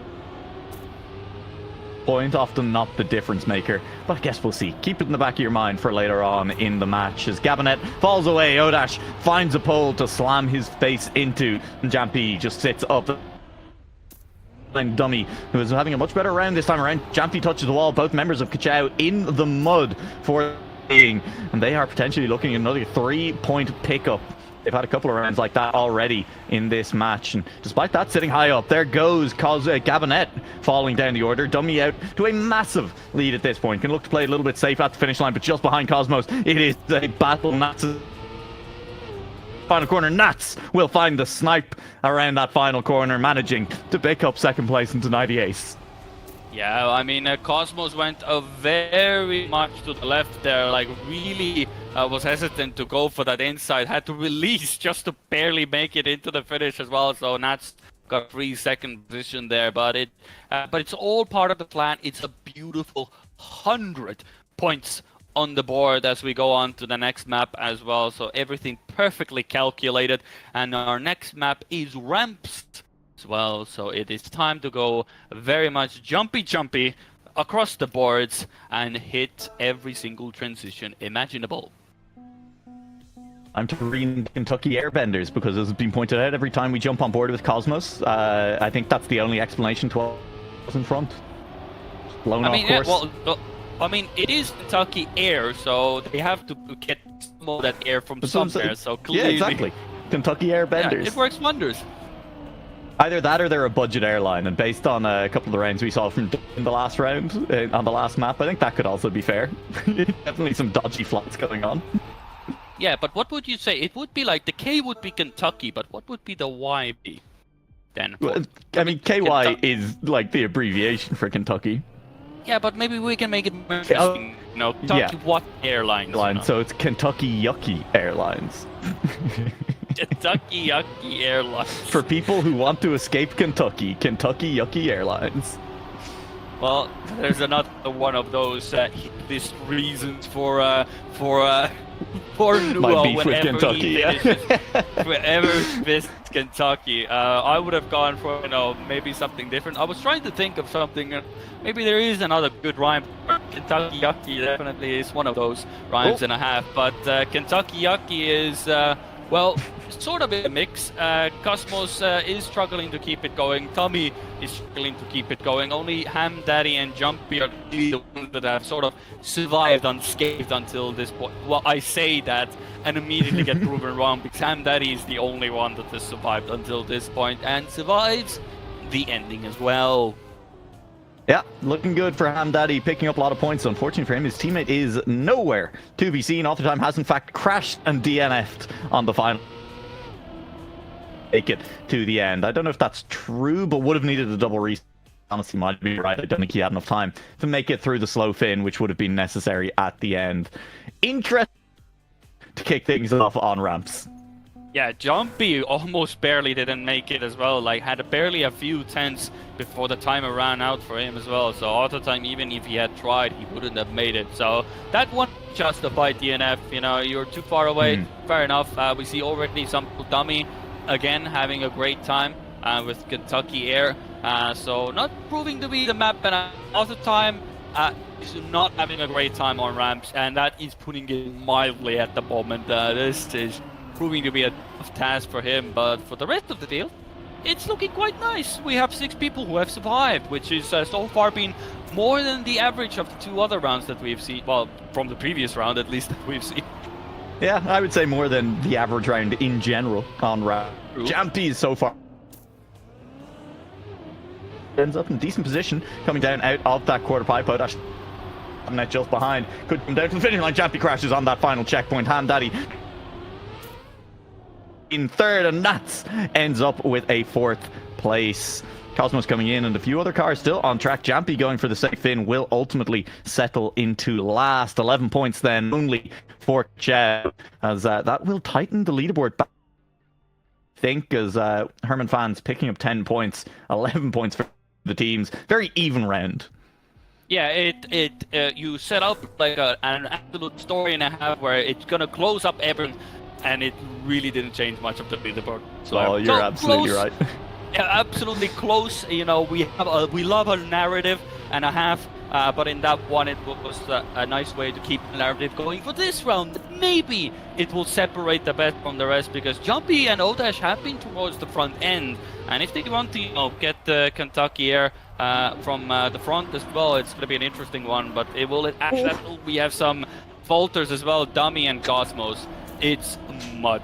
This airlines is not lifting off in the next few rounds, and it's not going to be happening on ramps. They're going to need a to lift off in the next few months, but it's not the map for them. That's been the case. But for the rest of the field, what works? Kachao is 1 and 2, so if they finish now, 18 points on the board.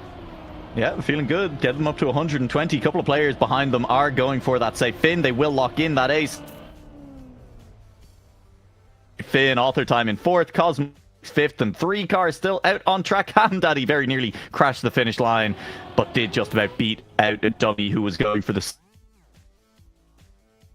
So it's close. It is 18 points for Kachao. What has that done to our scoreboard? It has brought Kachao within striking distance. CP and her ways down the leaderboard with... Yeah, I'm not sure. That's an instant DNF by author time, who I think may need to unbind that key. Yeah, author time. Yeah, that's not the button you should be going for. It's the double respawn button you should be betting, not the give up button.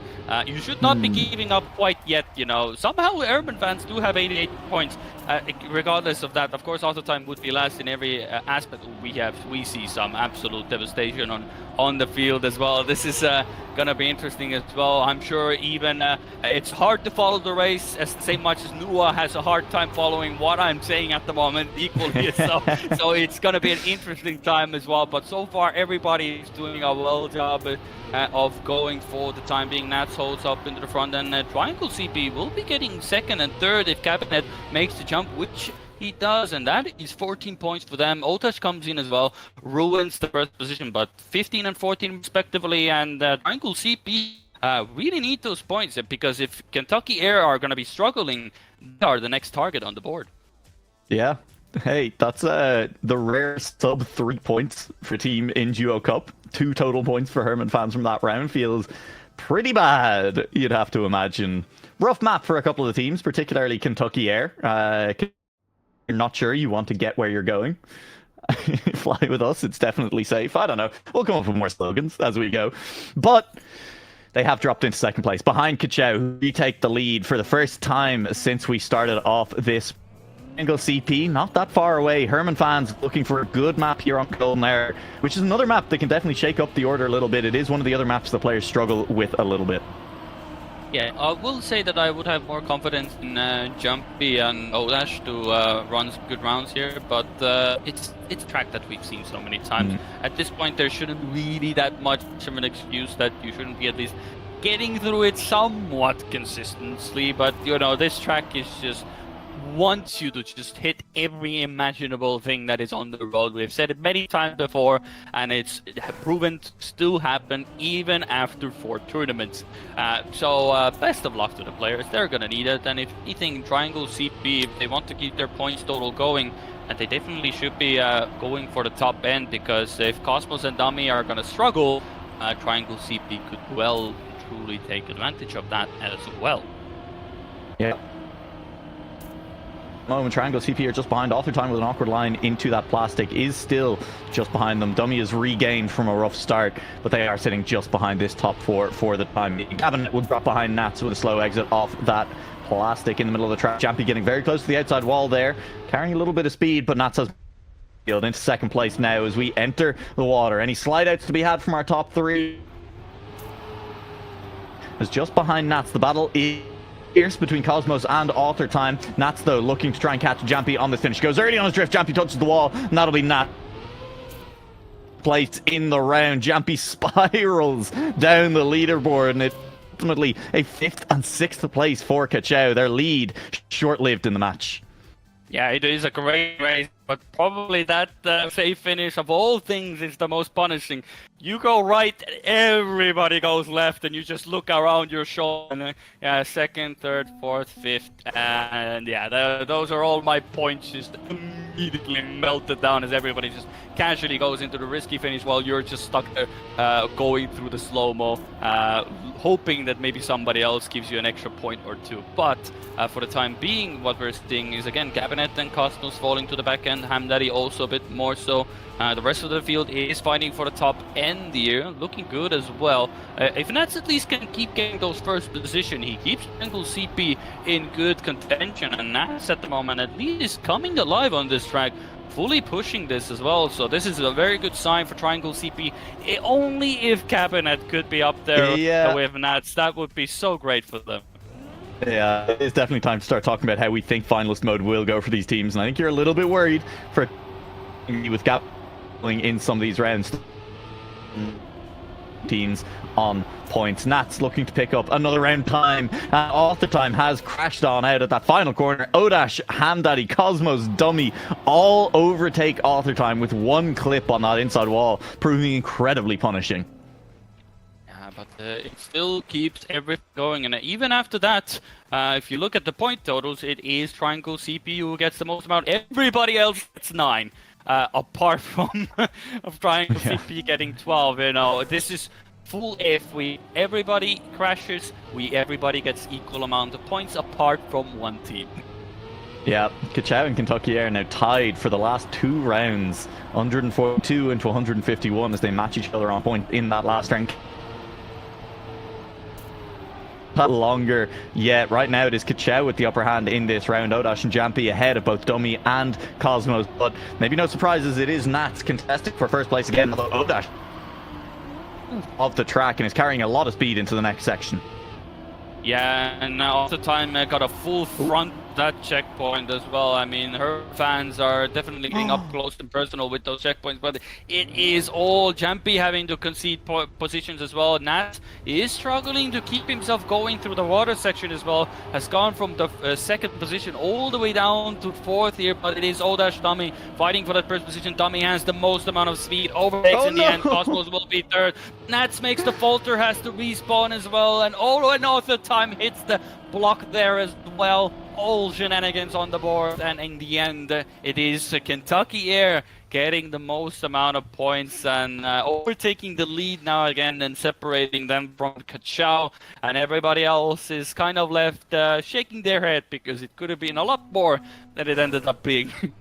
Yeah, Kachao were in great position in that round as well to be the team pulling away from Kentucky Air, but with the way things played out, it is Kentucky Air back in the lead by 6 points and very, very close to putting themselves on finalist mode. A good round here would get them there. Cosmos had not really a falter at the start, but has dropped to 10th behind, still very much in position. It'll come down, it feels like, as it so often does on Golden Hour. looking very much so. It is the final round on this track as well. Technically, it is possible for Kentucky Air to get in finalist mode in this one, but you know, Cosmos, you might want to bump up those numbers. Dummy, you should not be touching the wall before the engine off as well a bit. So looking as good for them, but Oda Jumpy are gonna do a classic here. They're 161 points. They're gonna get 18. What does that equate to, Nua? You can give me the number. 179. Yes, Point of finalist mode. They've managed to do not the impossible, but the truly, truly heartbreaking. I think they gotta thing. Because, like, if one of you DNFs, then the minimum that the other person can get is 2 points. Imagine now doing the power move, basically. Jumpy is in last, Oda's who's last as well. You know, and basically both of you, you know, you can't get 1 point. That's the sad part. You just cannot do that. The minimum you can get for the team is 2. There's no feasible way to get 1 point. You know, it would be just the perfect way to get to 180. Admins get on it, somehow have a ghost finish where you can say no to your 2 points, so we can have 1. It is very funny. Kentucky Air will also almost guaranteed hit finalist in this next round. As long as one of them is 5th place or above, they're fine. As long as they don't come, I think, 6th and 8th or 7th and 8th, they are fine. Yep, because the minimum if you are 7th and 8th, you're gonna get 3 points. So one of you has to. And if you're 6th and 8th, you're 4 points. So if they're above, you are a-okay. Yeah, just don't. Even 6th or 7th would be fine. Yeah, even 6 and 7 would be fine. That is exactly 5 points as well. So you would be doing a very nice job for yourself. So don't be absolutely crap. Just be slightly above average crap. Hang on, if Jumpy or Odash DNF the round, then both Kachao and Kentucky Air are guaranteed. Yeah, I mean that is a very, very much a possibility in this case. But if anything is to show at the moment, Dummy is doing his part to get last position, and Cosmos at the moment is doing his special about avoiding the exact scenario where they are not gonna get to 180 points. It's looking fine for now. It's all within the point that they need. But if anything happens to Cosmos, it's all looking quite bleak. So all you have to do, Cosmos, do not miss the finish. Better, they're okay. Odash has slowed down as well. Nats has also slowed down. Author time has sped the hell up. He's full crash. Cosmos will walk away with a 2nd place, and Dummy somehow comes 3rd as it got messy through the final section. Cars and bodies flying across the track. I mean, clearly the air bend has finally worked. It has finally come into fruition. They just bended everybody out of their way to get 14 points, which means absolutely nothing because they only needed 5 anyway. But double finalist for both Kachao and Kentucky Air, and now they would love to get it done right away because Triangle CP is not as far as you want them to. 24 points only. You can easily accumulate that in a few rounds if you're at the front end. So even with 3 rounds remaining, both of those teams are not going to be through, and I think Triangle TP, 8 points average per round, can make that happen. Yeah, should be okay. And they're in decent position to do it at the moment. Gabinet and Nats both in the top 4. Jampy leads, and that is Gabinet flying. And the gap extends from the top 3 down to Hamda to 2/10 in an instant as Gabinet and Nats put the pressure on Jampy, trying to deny the round win, trying to deny validation in the first possible round here. Slowing down, and Jampy and Gabinet then, the two of them racing to the finish line. Jampy with a slight edge, slowing down an awful lot. Jampy just needs to hit it. It looks good, it is good, and it is Jampy validating in the first attempt, managing to get it done. Yeah, I do see that Dummy did DNF as well. I mean, it must have been a pretty crash, but you gotta keep in mind, you are fighting for those top positions, but you still should be at least trying to force as minimum amount of points for Herman fans and Triangle's TP, because the last thing you want is somebody else fighting for that first position. I know it's you always try to fight for this position. You know, nobody wants to lose, but if you can delay it as much as possible, you're just gonna make your life a bit more easier in that sense. But apparently now Cosmos and Dummy got them in. Clearly arrived a bit late, like Discord servers at the moment. But we'll have to wait and see. It has actually improved a fair bit that I've noticed now. We'll keep an eye on that. But it usually like dies within a few seconds anyway, so we'll keep that going. Maybe Dummy and Cosmos will die equally as fast.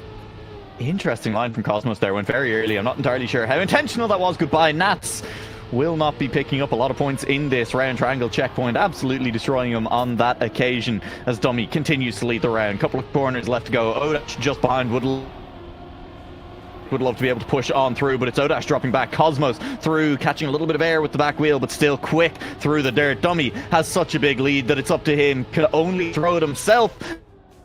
Do so. Odash will validate as Kachow move on through. Took them 2 rounds on Jade, and Dummy could not get it done.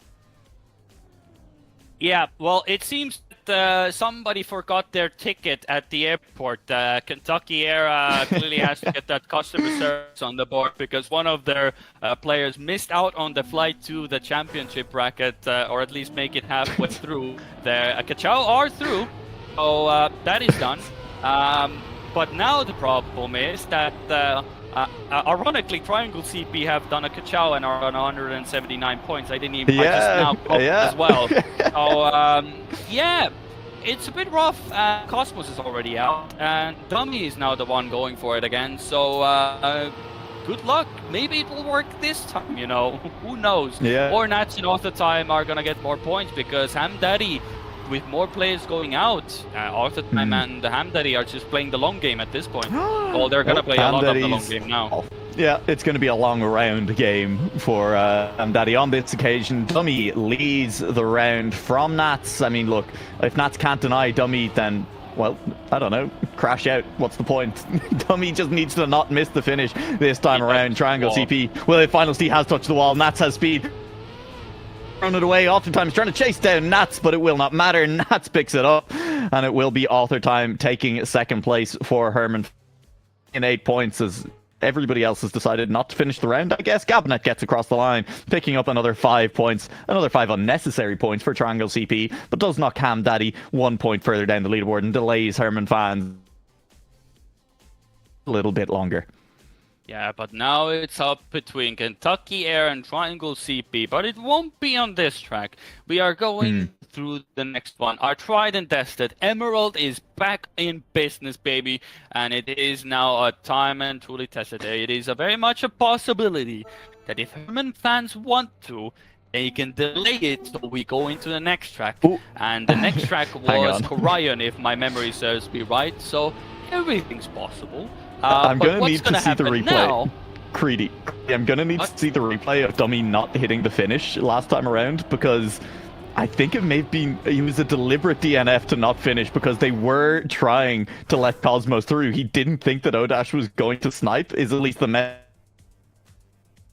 which, hey, look, I love trying to give your teammate the points, but poorly calculated, shall we say. Don't do that. We have already discussed if the gap is minuscule towards the end, do not attempt it. Caster advice of the day: if you're on Jade and the gap is less than a tenth, do not DNF. Just take the dub. You let your teammate buffer. You can support him in voice call. Maybe not because Discord is dying, but there's alternative ways to call these days. TeamSpeak exists. We can go back to those days as well. Don't know if TeamSpeak is still alive. They still keep on tweeting, so probably they are.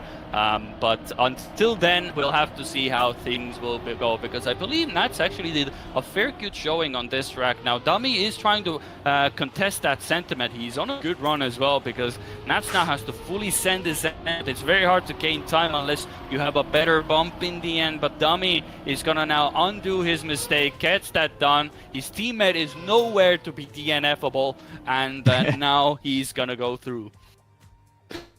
Will finally validate Kentucky Air looking good to take that second place in the match to put themselves through into the playoffs as well. Herman fans with the 5th and 6th and that points that they want, still only they could yet reach finalist and give themselves a shot at the playoffs, but it is going to take a bit of work in the next couple of rounds. I also want to highlight that I do think that Air as a team should sign Hamdaddy if they're adopting this new airbending strategy, because then you could airbend it like Beck Hamdaddy. I'm just going to leave it there. Let Dua just ponder on that one. Regardless of our shenanigans at the moment, Cosmos is the one in the lead.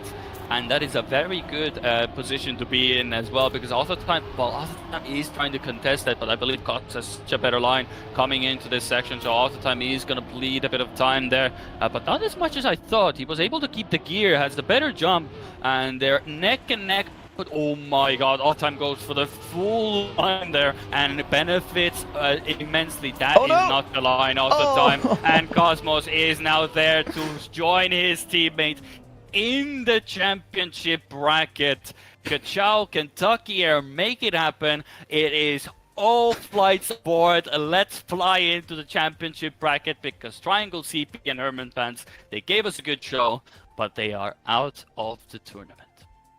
Yeah, are we making them play for 3rd and 4th as well? It does seem a little bit toxic. Absolutely cruel. Yeah, there we go. We will lock them in. It does just feel like it'd be mean. They were eliminated in 3rd and 4th place in that match, but it does mean that our 2 teams going through will be Ka-chow first and Kentucky Air Fried Chicken in 2nd place, moving to the championship bracket. We're already locked in. Damascus Gaming, Yep team, washed and really happy. No idea if the other match is going on, if we have any results from the other match. Anyone have any idea? Spreadsheet is filled. I think spreadsheet is filled. Yeah, they did. We have... Let me update some interesting ones as well. There is a team that I did not expect to go through from that other match. There's one that did go through, Wall Inspectors, but the other one, Arrow to the Knee, got through in 1st position as well over Wall Inspectors. Now that's a result and a half if I ever seen one, and that does mean that from the first match, Cheestum and Steel Kings will be going out, and Cheestum, Brandon and Cheese Lover are out of it as well. So Arrow to the Knee, well, clearly showing up. Yeah, very impressive that Arrow to the Knee made it. Won both of their matches today, starting in the low 3 match in round 3, and then winning both that and their round 4 match. Dark horse for the playoff bracket potentially. And an Arrow to the Knee for the other competitors, a very likely possibility. Now, I haven't seen what the championship bracket is going to be looking like. I have now a glimpse. I don't know, Acronator, if you can give us a bit of a glimpse of the championship bracket as well at the moment. There we go. Yeah, so you can see it on screen. There's going to be 2 quarterfinals matches. We can determine which one we want to see. But the match 1.1 is going to be Damascus Gaming, Yup Team, Arrow to the Knee, and Kentucky Air. And then the second game is going to be Washed, Really Happy, Ka-chow, and Walled Inspectors. So we can discuss during the break, because we're going to be swapping up the audio a little bit. Discord, it got worse, and then it got better, and then it got way worse, and then it got kind of better right now. But I think we're just going to swap it over to a different audio source, and that should guarantee to fix it, because we're not going to be grabbing audio from Discord. So bear with us, folks. We'll be back in like just a few minutes to fix the audio issues. Probably for real this time.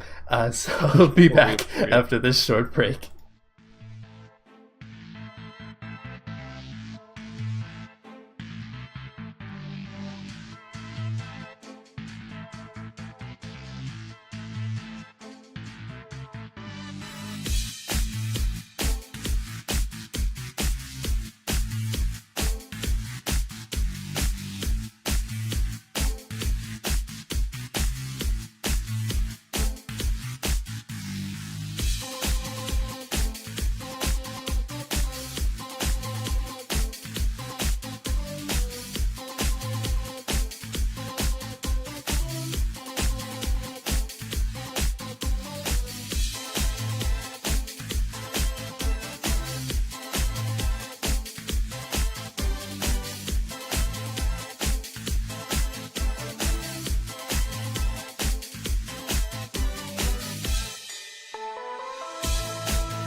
All right, welcome back, ladies and gentlemen. We're going to jank our way through this. OBS has some limitations, but you should be able to hear Nua and Critty in a little bit less quality than you will in a few seconds. But yeah, we're going to be covering the first match. We're going to be covering the first match that you see on the bracket. Nua and Critty, I'll let you guys talk for a minute while I saying words. This is live audio testing right now. No, it'll be fine. I'm looking forward to this next one. Interacting. This is it. Did go through a long period of just using the B-movie script for my audio checks, which I have moved away from. I knew another guy who just read out long passages from The Lord of the Rings for his mic checks. That was always fun. I just think of random words. I just do like a logical thing. I just try to cast in a voice that I would do my rounds, and I just do that. We'll see. People are. We'll let Acronator just work with that one as well. It's always a good time as well. I'm pretty sure that he already is figuring certain things out. If you look, we are currently being heard twice. Yes, I think good. that's fine. You're good. I got no. Okay. That was the plan. You should be good now. That was the play. That was the play. We got you, ladies and gentlemen. We got you. You have now. I know what I'm doing. I know what I'm doing. I think you should turn that back on for the final round. You know, like really add some intensity to the final round of casting. Should be all. A rumor has it that they can still hear us twice somehow. That should. Oh wait. Mm-hmm. Oh well, yes, I know what it is. So we're gonna do this, and it should be good now. Testing. Can you hear the double ganger in the call at the moment, ladies and gentlemen? Twitch chat technicians, say yes or no. Type 1 if it's good. There we go. There we go. I'm gonna need to fix it on the game screen, so bear with me as we get into that. It'll be fine. we're gonna be good though. It's I believe they're getting into the lobby, so we can head into Let's that. send it into game. Yes, indeed. And I have my own transitions. So you're transitioning your own transition. So you're gonna hear double for a moment as we get into the game. I'm gonna send it in. Just bear with me. Yeah, fair enough. I blame Discord.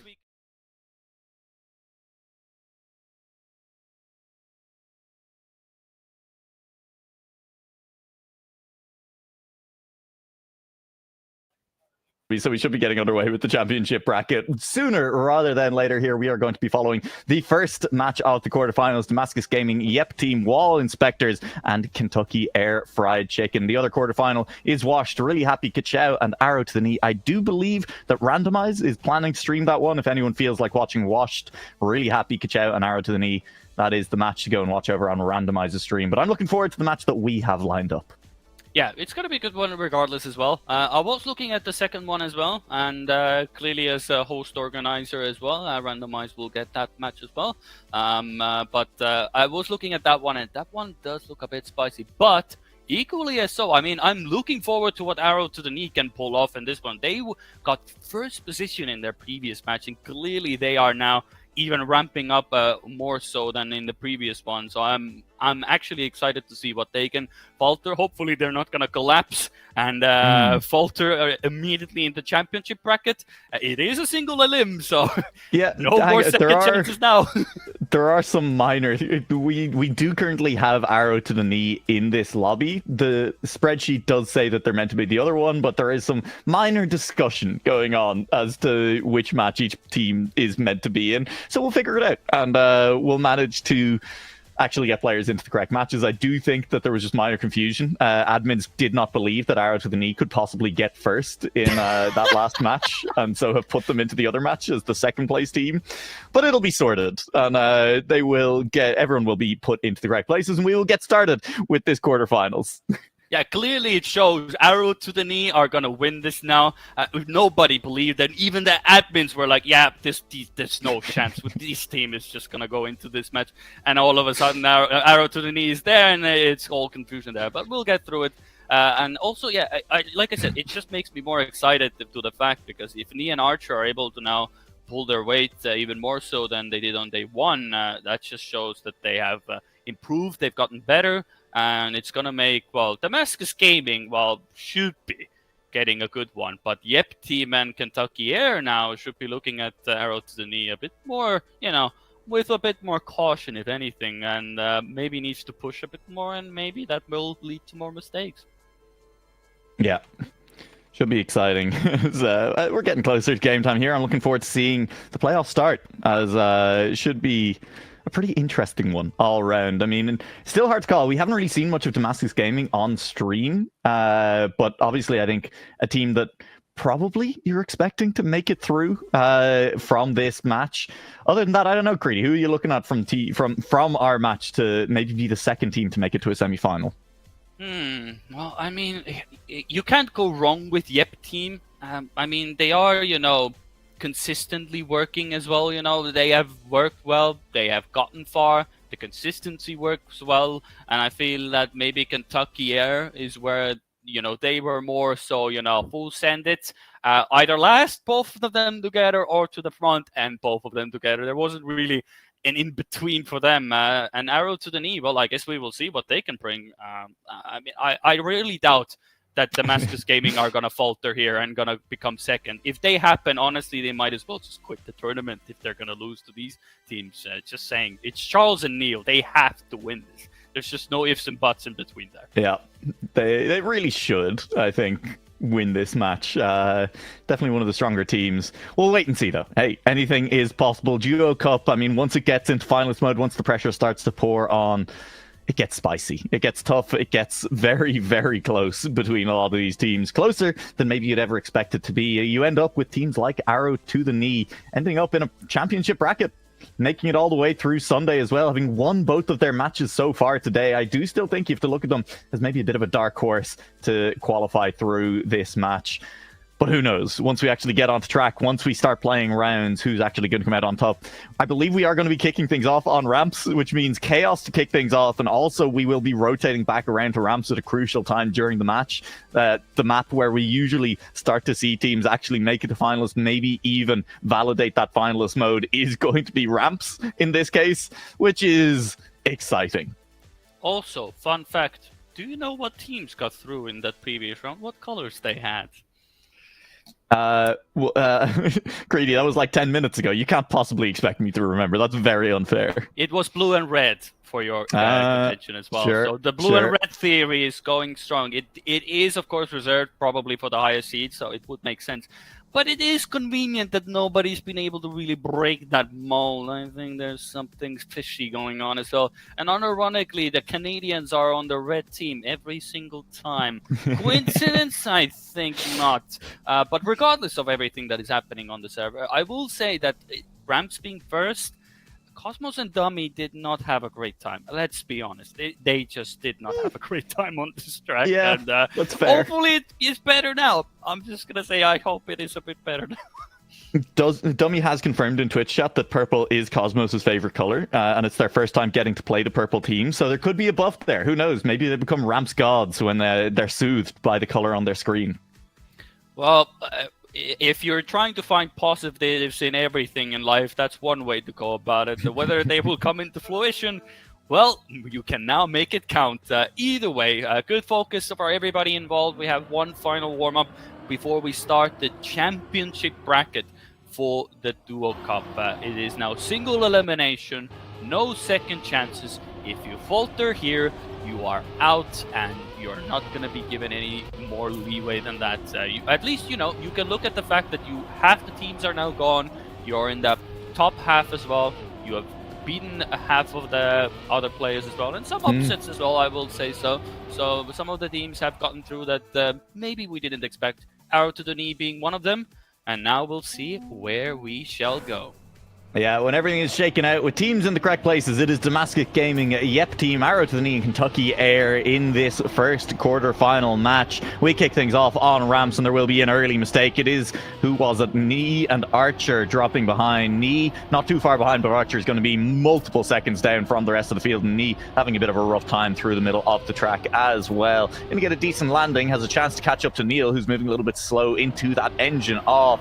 Overtaking one. There's no slide outs just yet on that dirt turn, and a lot of the pack looking clean, as you might expect as we head into our championship bracket. People starting to look a little bit more comfortable, with the possible exception of Arrow to the Knee, who are looking at maybe just 3 points on our opening round. Yeah, looking very good. Charles is outdoing Charles, I guess, just miles ahead of everybody. And everybody else is just going to be watching those tail lights for the foreseeable future, I believe. So for the rest of the video, BMQS has such an insane speed for the ending, and he actually gets it as well. What a great way to start for him as well. Knee and Archer, well, they're now just making their round there as well. Unless he misses here, well, he doesn't, so he does get stuck off the line. So an interesting start. Arrow to the knee, maybe not off to a hot start, but it's a start nonetheless. It's 3 points on the board where everybody else has 13 and 10 respectively. If Arrow to the knee and Kentucky Air would be the same team, they would also have 13 points. So there's a bit of a fun fact for the day. Yeah. I'm going to call my shot now. I think it's Damascus Gaming and Yep Team that make it out of this match. Well, you're just being a bit mean now. You don't have faith in these well-splendid gentlemen who have made so let me explain myself. harrowing... Damascus Gaming are just really, really good at Trackmania, and Yep Team, we have said all tournament long, have had the consistency, they've shown the pace. It's going to take a pretty special performance, I think, from Arrow to the Knee and Kentucky Air if either of them wants to beat the consistency that we have seen from Yep Team all tournament long. Well, you got one of them. I mean, consistency is going really well for Stoking. You want to commentate on that? It's one round. The sample size, Creedy, it's too small. I mean, Charles is having a bad time as well. You want to commentate on that one as well? Yeah, unlucky, I guess. Whatever, it'll be fine. He's gonna beat Dummy and Archer in this round, no doubt in my mind. They go for the safe fin here. They're gonna be forced to it. Well, nope. It's not happened just yet. Dummy at least is a little bit behind. Archer is gonna cross the line, and Dummy is going to get across. So look, my predictions are obviously always wrong. Yeah, and your prediction is the fact that Charles is actually last because he has last, to go for the safe finish as well. Well, it is a Damascus Gaming sandwich, if anything, is to go by. So Neil at least brings in the points for the team. So nothing actually is that much lost, but it is 11-8, 11-9 on the board. So nothing much changed, actually. It's just sort of even Stevens, all things considered. But Ramps is, definitely there's going to be an iceberg about this track of how do you slide out with no brakes on that part as well. Mystery yet to be solved if anybody wants to die, but they do a deep delve, an hour-long documentary about how do you not slide out in that one, where we would be more than happy. And these players, if you can make it happen in like an hour or so, would be pleasurable. Maybe some of these players in the grand final would love to hear about that. But for the time being, everybody's actually alive. Well, I say that Cosmos has to stand still. Respawn and Archer is knee-deep in a bit of mud with the knee involved as well. And so we'll have to wait and see how things go, because Damascus Gaming is still in an ace position. Yeah, Neil out in front. Charles has fought back after an early deficit as well. It's a respawn from Neil, not making the quarter pipe jumps up to Charles then to put the team on his back, be the breadwinner in this round, and he's looking good to do so. BMQS gaining on Stokane towards the finish line, and that is a snipe on his teammate. Unnecessary, but does mean that he continues to bring in more points for the squad. I mean, that's bragging rights, if anything. Does it matter in the context of the scores? Absolutely not. Does it just tell you that I'm actually doing my job in this team? Absolutely are, because the point difference is quite significant. It is 22-30. Well, actually, it looks pretty much the same on Damascus Gaming as well, in points department. It is one person that has 20 plus, and the other one is 14-13. So, it's... You could say they're pretty much equal on... Well, they are literally. They are exactly equal, yeah. So even that argument goes out the window. Charles, well, is out of the track, so has to join Archer at the back end as well. So Neil, go get 10 points. Yeah, Damascus Gaming have gotten first and eighth in both of the last two rounds. They've just swapped which player got first and which player got eighth. Can they do it again? Charles has overtaken Archer this time around. Dummy and Cosmos were contesting for second and third. Cosmos touching will drop down the order a little bit. The consistency of Yep Team. They are there again, slotted into third and fourth place behind Neil and Dummy. We head to the quarter pipe. Neil respawned here on the last round, looking for a better jump this time around. It looks cleaner. He goes a little bit high, potentially a chance for someone to gain. Dummy just drove up the inside of the track. I don't know where he was going on that one. Neil should pick up the round win. BMQS will be second. Stokane is going to get sniped by Knee, who has the speed in the finish line to take third. Dummy just literally oversteered. So goddamn funny. That was such a severe case of oversteer. I don't think I've ever seen someone oversteer that hard. Like, there's nothing there. He just genuinely steered fully into oblivion. He didn't even clip a wheel on the inside. He just took a dive off the track. Yeah, and it takes some absolutely, you really have to commit to that turn. You have like an entire block of track on the left. Yeah, what do I do? exactly. I just fully hold right. It just with determination. Pretty funny. But hey, still all right. Kentucky Air have 35 points total. Could have been a little bit better. They could have been a little bit closer to Damascus Gaming and Yep team, but we're not even a third of the way through the match. One map down. We've talked about it. Points maximum for a map is 72. Yep team and Damascus Gaming just stealing too many points off of each other. A little bit too inconsistent from Damascus Gaming in particular, with multiple 8th places between them to get much further ahead. Yeah, that is indeed true. Now I wonder as well, like, what is actually the maximum, if you total all the points, like, how many points are grabbable during one map? Well, I'm now trying to think, because it's probably a bit of a difficult map to do. But then I think about it. It was 18, 11, 7, and 3. So that is 29, 36, and 39 points. So yeah. every round you get 39 points, which is 156 points per map to be gained. Now we add those totals up. I think it's just 72 by 4, Creedy. Don't worry about it. Math is fine anyway. Regardless it's of not my... 72 by 4. Whatever it is. Yeah. Whatever it is. Yeah. Whatever. I could have just actually done an easier way. I could have just totaled all of those teams together, and that would have been the easier solution. Yeah. But, regardless of everything. You didn't tell us your answer, though. What answer? What is the maximum amount of points? Yeah. How many points did the teams I'll have do in total the easy map. 61. Ooh, that's a crash from Charles. As, he's out of the round. No, come back with your mat to the end. Dummy clips the wall as well. Charles crashes again. How did he get into position to crash a second time? Science has no answers for us. Neil is in 3rd place. Cosmos is gaining. It'll come down to the finish line. Knee crashes. And that means Neil in 3rd. Cosmos won that race, and it is a 2nd place for him as BMQS takes 1st. I was right. It is 156 points. If you Nice. total all of those at the top. I was right. 78. I was correct. This guy, man. 36 times 4 is 107. Wait, is it? No, it's not. No, never mind. Don't worry. I was correct. I said 156. Never mind. Either way, we move on. We've solved the math. So what we're saying is all of the teams working together still wouldn't be able to get to finalist mode on one map. Correct. Okay. That's great. Hey, Neil's winning the round. That's nice. Yeah, that's very good. I mean, we solved that perfectly. Math teacher would be proud of me. So I'm happy with that at least. I worked the solution out in the end. I struggled a bit, but I backpedaled a bit and got to the answer. But what is happening at the moment is actually, again, it is a Damascus Gaming sandwich, and nobody has severely crashed, but people have definitely fallen down in grace a bit, as we see that there is a half a second gap from first to last. But, this could really punch up in the clean end. round from everyone so far. It's going to be multiple crashes. It is Knee and it is Stokane who drop away from the pack. Charles sits in 6th. He's going to have to release an awful lot, though, to make it through that precision gap. Neil out front, Dummy just behind BMQS in 3rd. Is that our finishing order? Yes, it is. And it is a solid round for Kentucky Air. They pick up 2nd and 4th. Stokane down in last place means BMQS is 3rd. Doesn't feel great. Only 7 points for the team. But it is going to be a relatively even round. 2 teams on 13 points, and then it is 7 points for Damascus, and it is only 6 for Arrow to the Knee.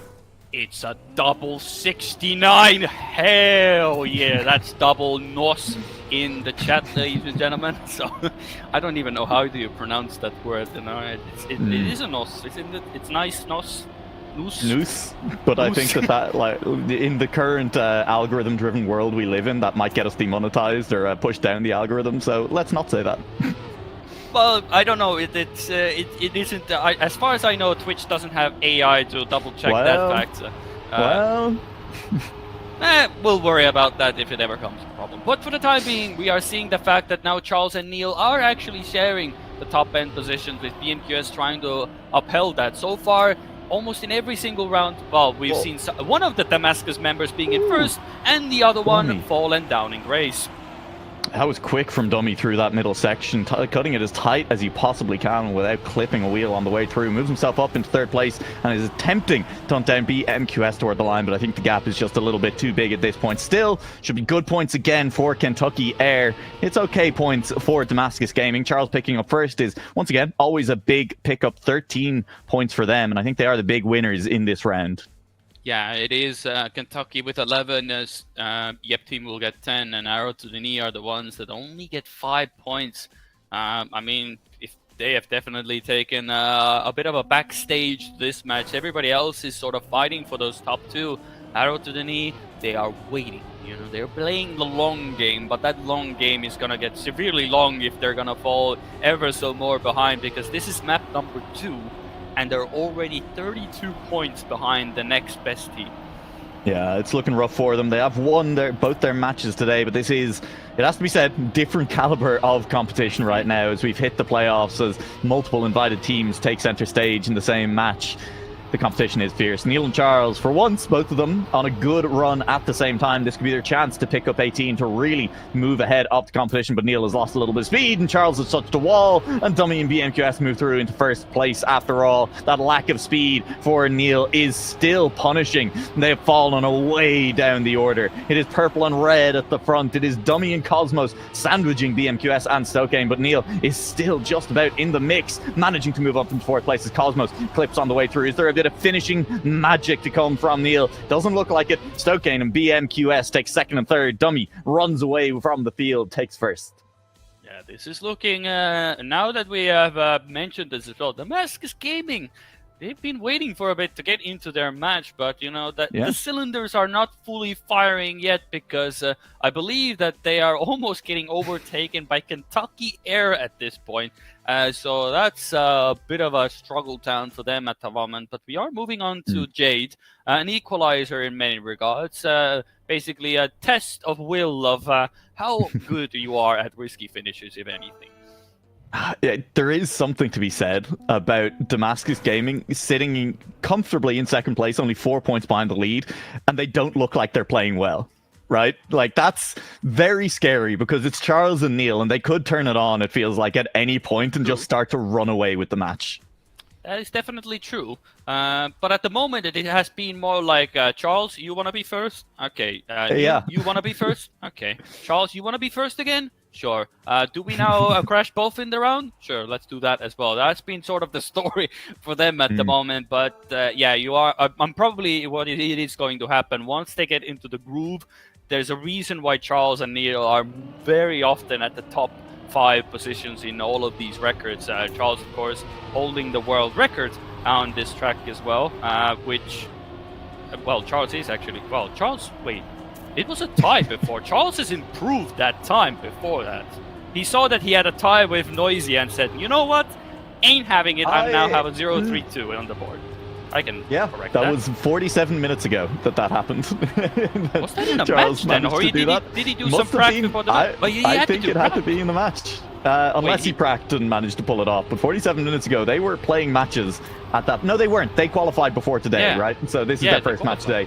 You're right. This is his first match today on Jade. Does mean that Charles, in theory, should be practiced, but as things stand, he's in 7th place. It is Neil leading the pack. 2 cars in purple. Kentucky Air looking solid, but Stokane potentially looking for a snipe at the line. 2 cars go inside. Stokane and Dummy taking an inside line. Cosmos going outside has lost an awful lot of speed. It'll come down to 3 cars at the finish line. Stokane sitting in 3rd, but has the speed, moves into 1st place, and Dummy misses the finish and falls to 7th in the order as Neil takes 2nd and Knee takes 3rd. Yeah, he went a bit too shaky there in the end, went too close to the wall, and that car might be fast on the turns, but it does not have the radius to make that turn on a dime, unless it's wood. So maybe somebody should have made it into wood instead, and maybe you would have actually just flung yourself into the finish from the wood. Now that's a risky finish to have. You have to literally flick yourself from the wood into the risky finish. I'm going to maybe use that one. That sounds interesting. Precision at high speed on wood, trying to hit it with like half a second on the wood sounds like a nightmare, if I'm being honest. But it's fun is what it is to watch. Incorrect. It is just a mess. This is all 8 cars have gotten off cleanly for the time being. Stokane is in last place, but it's still very much in this battle as we head through the middle of the track. A little bit of precision driving here as well, starting those drifts early. We've seen a couple of players really manage to gain speed. We've also seen Neil just there clip and lose a lot of speed. Luckily for him, his teammates still well out in front, putting a 2/10 gap on the rest of the field. And Charles having a very comfortable time in the front end. He has a 0.3 on everybody else and looking to go for a fast time as well. He has very good lines. really push that time as well. We have a few back-end dirt incidences, but so far everybody else seems to be going good. Stokin has to go for the safe finish and almost ends up being last. A very good time by Charles as well, but that's the speed difference that Archer. Damascus Gaming have. Gotta go Archer? safe. Gotta go safe. Yeah, he's fine. He's plenty of time to make it to the safe fin. I say plenty. Did nearly fly out of the safe fin as well there, but did manage to make it on through. Charles with a solid time in that round based on the nice times coming out in chat. It was a 101 point low. Which is, yeah, 0.3. fast time. 101.3 in that round. 3/10 off the new world record set by Charles only earlier today. As Yep Team's still in the lead, but it's only by a single point from Damascus Gaming, who would love 1-2 good rounds here on Jade to maybe move in front. As we have broken the 100-point mark, now is the time to really start making your push towards finalists. Yeah, and I don't know if we actually mentioned this during everything as well. The points limit is 200 now. True. We are not in these 180 club anymore. We're going the next distance, 200 and there. So we're only halfway through this shenanigans, and it's all going to go ever so longer. We gotta keep in mind, these matches are gonna get ever longer and longer, meaning the points cap can be even bigger and bigger, but at the same time, you're gonna drive so many rounds, and for maybe, well, I was about to say maybe once Damascus get an ace, but it's not gonna happen. They still have a plan that they are gonna give everybody else the points. Neil somehow still makes that finish. That finish is a lot more lenient than it looks on the surface. I don't know if that's entirely true. It looks kind of brutal. It is kind of brutal, but it is definitely makeable, as that is a 101.2 from Charles on this round, driving incredibly quickly, but we only have a single round left here on Jade for Damascus Gaming to try and extend this lead, because they have retaken it 2 points now ahead of Yep Team. Kentucky Air not far behind, sitting on 114 points to the 127 and 125 for Damascus and Yep Team respectively. Arrow to the Knee continue to tail here in the match, only on 63 points, half the total of their opponents. Yeah, it's been a rough time as well, and clearly they are now feeling the pressure of championship idol. Neil is feeling the pressure of the next wall that he ended up hitting as well, so he's having a bit of a struggle to catch up as well. But it leaves Charles to again get the points on the board.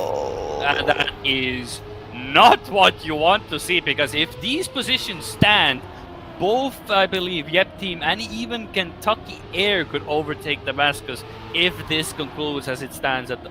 Well, Cosmos is not going to ruin that sentiment, but Yep Team could get an ace here if Dummy doesn't get it. Yeah, it's going to be close towards the finish line. Dummy is moving towards the finish, but he's looking a little bit slow. It's going to be Dummy crashing. It was BMQS crashing. Nee and Archer take second and third. Cosmos is in fourth. Charles ends up with a fifth. And Dummy and BMQS crawl across the line for sixth and seventh. Yeah, I mean, hey, it's a good round for the Arrow to the Knee, so Arrow to the Knee fans can be happy. They got a lot of points there, but so did Yep Team, because they saw the chaos, and Stokin took very much advantage of it. BMQS, maybe not as much, but still, hey, at least 10 points plus the extra 2 on top of that as well from BMQS, and they are comfortably in the lead now. Yeah, as we move on to Emerald, who can maybe finally start to pull an advantage. It does not feel like Emerald is the map where that has happened for any team across this tournament. Well, yeah, but now you look at the records and all of a sudden there's Neil now as well. So surely Damascus will get something going, because it has been a proper roller coaster and a half. It has been, there hasn't been a single round where they both looked good. It's basically being either you or me. They're basically doing a 1v1 DuoCup at this point, and they just happen to be on the same team at the moment. Yeah. It is interesting, you know, looking at the records for this one. You do have to go a decent way outside the top 10 before you find a lot of the other players in this match, other than Neil and Charles. So, in theory, in terms of pure pace, they should have at least a couple of tenths on the other players in this lobby, but as always, harder to hit in rounds than it is to hit in time attack. With that said, I guess we'll wait and see, because as things stand, they are at least sitting in the top 3 together, but Archer and BMQS are right there with them. Better entry to the plastic for both Charles and Neil as they extend that advantage ever so slightly. BMQS and Archer remain in position to take advantage of any mistakes.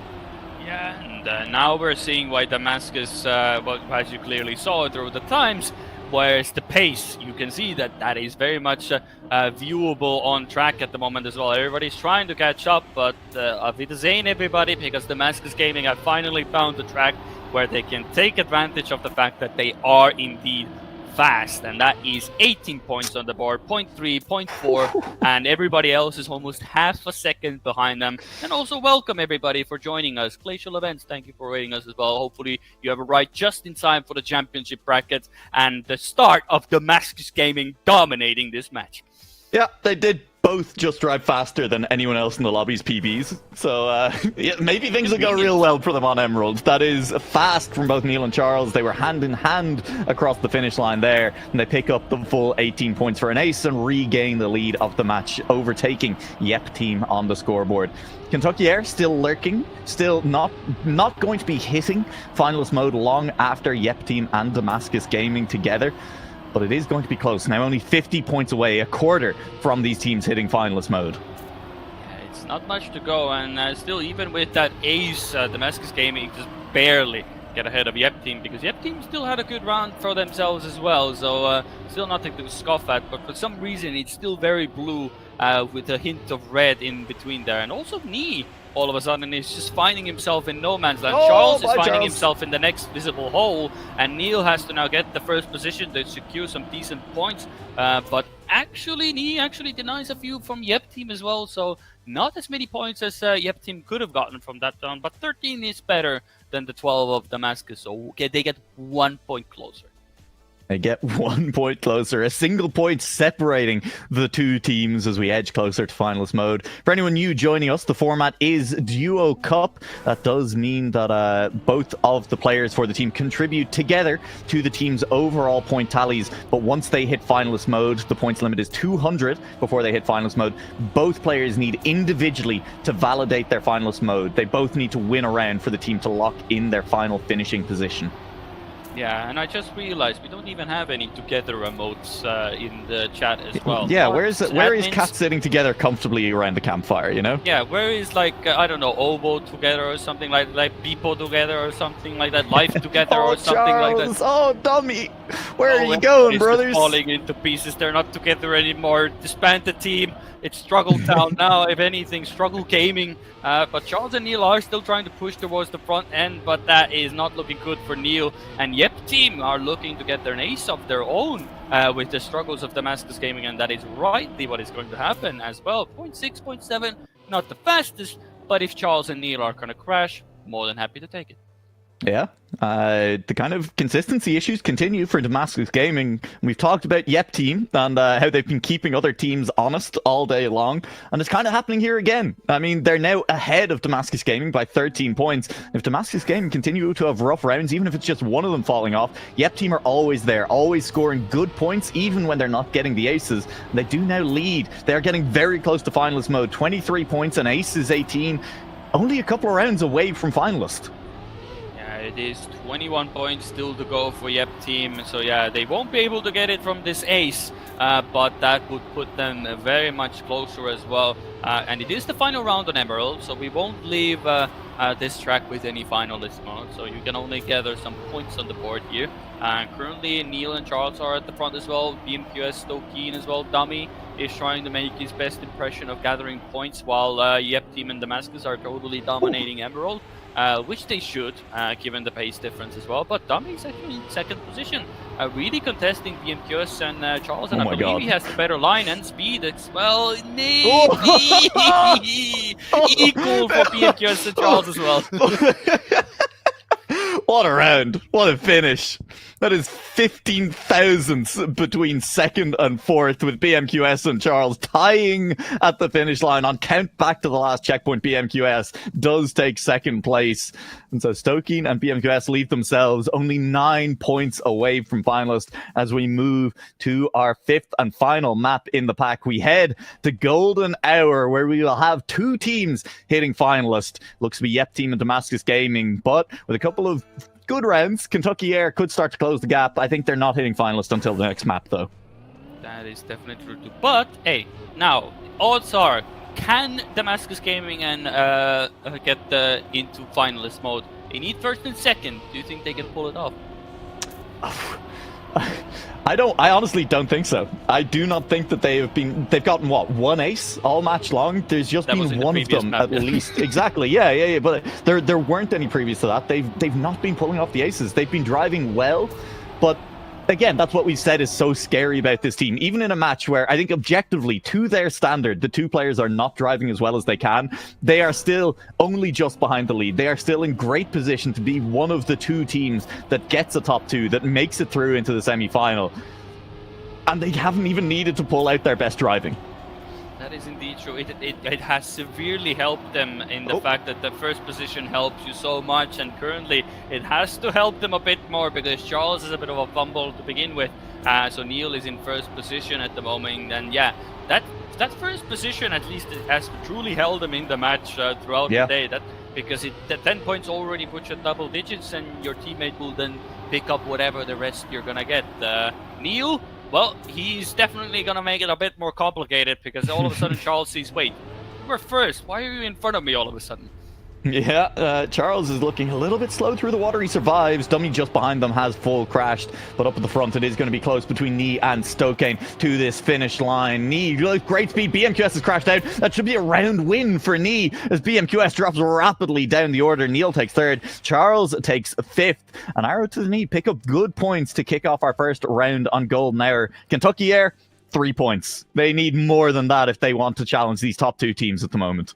Yeah, Stokane doing the heavy lifting in that final round, because if he had gotten a bit lower in the end there, then Yep Team wouldn't have been finalists. Yeah. But they are now in that position. They have that opportunity to go into first position as well. So as far as I understood, at least when I look at the bracket, it probably has significantly absolutely no difference if you're first and second in that regard. You will only get the color you desire in that match, unless I'm proven wrong, and probably in that regard. But I didn't see that in the rule book that there's any significant difference in that regard. You just get a different color. That's basically it. So it is a bit of a bragging right? If you can, Yep Team can beat Damascus Gaming, you know, that's at least a nice confident boost going into the next match.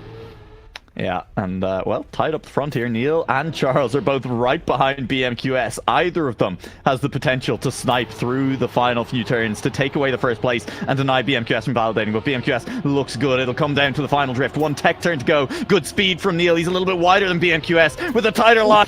Is able to hold off Neil by 4 thousandths of a second and validate his finalists. Punch half the ticket to that semi-final. That is indeed true, and there it is. One slot easily secured there. And now it's up to Stokane to go up against Neil and Charles on Golden Hour. Unfortunately for Stokane, he's going up against the top 3 players on this track. Charles holding the world record and Neil having the 3rd best time. As it translated on track, not quite, because Neil all of a sudden is almost a second behind. So Charles, you can do your best effort of coming through first. Yeah, and well, Stokane has dropped behind a little bit through the opening section of track. 2.5 tenths off the lead, and that leader at the moment is Charles. Just behind is Dummy. Just behind is Stokane and Knee, who are wheel to wheel at the moment. We've seen Charles make mistakes on Golden Hour. We've seen crashes here before, but he is looking very clean through this round at the moment. Dummy's crashed out. Knee and Stokane enter the water. Stokane with a lot of speed. Knee slides out behind as well. That means it's a 1v1. Both these players looking to validate. Charles with a massive advantage entering this final turn, and barring massive incident, he got very close to the outside wall, but he judged it well. That is Charles also getting half the victories needed for Damascus Gaming to lock their semi-final. Yeah, but how long can they keep this up as well? Currently, it's good sights as well for Stokane as well, that even if Neil now takes it, Stokane has been almost on the front end every single round. And currently we have, I believe, well, it is the final round on Golden Hour. And after that, I believe we do have ramps. Go back to ramps. All right. A bit of a rough one there, but we'll see how that one pans out. Let's see if Neil can actually do it, or Stokane at the moment. Somebody just flew on the right side, and that's Archer. So definitely Neil hits the wall, and Cosmos just dies somehow. Just well, for some reason. sure. Why not? But Neil, even with that little touch on the dirt, he's very close still, so don't count him out quite yet. So if something happens right at this dirt turn, Neil is back in it. Yeah, or Dummy could deny. I mean, Dummy very much in position alongside Stokeen here. Looks like a little bit better of an exit from Stokeen into the water. He's a little bit faster, but Neil is the fastest of the three. Dummy drifting a little bit back. Neil tight on the inside, looking for a mistake from Stokeen. Yep team to be the first semi-finalist. That's how it looks at the moment. No crashes, and Stokeen gets it done. It is Yep team to move to a semi-final. And Neil, even with a little bit of a fumble there, does get Ivan outdone by Dummy as well. So good points for Kentucky Air as well. But Yep team is through. They're the first one, and they beat the Damascus Gaming as well. So a bit of a, who have those handkerchiefs. Back in the day, the gentleman used a bit of a handkerchief to the face for Damascus Gaming. There has Yep team already in the next set of matches. It is actually only one match after this, because it is 4 teams in a semi-final deciding who will go into the grand final, basically. So it's still a good position to be for Yep team. They can now sit back and relax and see Neil struggle a bit on ramps. Ramps is a mess, and Kentucky Air are now an ace away from making it to finalist mode themselves. Well, it depends on what Neil does, basically. He's already going into the pool to cool down a bit, making sure he's trying his best impression of trials underwater, climbing that as well. Neil, stop trying to drive this pole out of the water. You're going to give trial mappers ideas. I don't want that. I mean, it could be quite fun, not gonna lie, but definitely not in that format. But can Neil do it, or will Kentucky Air get an ace to now make it a bit more interesting? All questions to be asked, but that could be all undone if Neil just gets it done in the first round. Yeah. Neil is so low on that one, but that is a perfect line through the middle of the track. He leads already by a 10th from Cosmos, from Dummy, from Knee and Archer. It's Archer dropping a little ways away, but Arrow to the Knee, unfortunately, looking like an afterthought here in the quarterfinal. Especially as Neil looks to put this to bed completely. He's pulling away, but it's a better turn from Cosmos, who is gaining, who has caught a little bit. The gap down to a 10.5, and Neil is gone. He's out of it. Dummy will full crash as well. The ace will not be coming through in this round. It'll take a couple of rounds for Kentucky Air to get to finals themselves, unless Arrow to the Knee decide to let things be interesting, unless both of them crash on the way to this finish line. And I'll be honest, I do back them. They're better players than that. Cosmos looks to pick up the full 10. Arrow to the Knee looking to pick up second and third. Knee is going to crash on out, so it will be 10 points for Cosmos. It's 8 for Archer. Dummy is behind Neil, is behind Knee, will only pick up 4. And Kentucky Air move to only 4 points away from finals themselves. They should get their next round, but they've denied Damascus Gaming for one more round. I believe it's more that it's not going to be that Kentucky Air are going to deny Neil. It's Neil denying himself, I think. Fair. That's what is going to be the case, because it seems that the pace difference is quite visible, but the track itself is there to just ruin everything that Neil is trying to do. Yeah, he jumped low on this first jump last time around. He'll jump lower than everyone else the second time, and once again that means an early gap opening up for Neil. A 10th, maybe at this point almost 2 tenths. That drift is deceptive in terms of the distance, and you can see it as Neil starts to extend. He looks a little bit slower entering the ice. Will anyone manage to close the gap? Dummy is looking quick, needs to be careful not to slide out, and he's still carrying that speed as closed onto Neil's back wheels into the middle of the track. Yeah, it's getting awfully close. Dummy has the better line. He's going to have so much more speed than Neil. Neil went for the safer approach, but Dummy is overtaking. Will Kentucky Air and Arrow to the Knee be the nuisance that Neil never thought that would happen? It's going to be a close affair. It will Neil fully send this. He has to. He's going to go for the tighter line. He's going to lose Dummy. He crashes out, and Neil gets given the free round. Dummy was so close to greatness, but fumbles at the checkpoint. You have to give it to Dummy. I mean, he was driving on the edge to try and deny Neil in that round. On that uphill dirt turn, I thought he'd put a wheel into the wall. There had to be nothing scraping paint off of the hubcap on the way up. On that quarter pipe jump, I also genuinely thought Dummy had jumped too low. I thought he'd missed it. But again, by the slimmest of margins, managed to get that. Left himself in a position where he might have just about, by the paint on the nose of the car, managed to deny Neil the round. but pushed it just a little bit too close to the edge, crashed the final checkpoint, and Neil with Damascus Gaming is the team moving through into a semi-final. They join Yep Team. Yeah, they join Yep Team, and in the other match, conveniently, the order of the teams was exactly the order that the match ended. Wash was first, Real Happy was second, Kachao was third, and Wall Inspectors was fourth. Beautiful score in the order that they were seeded into that bracket. It's the order that they've come out of it as well. Yeah.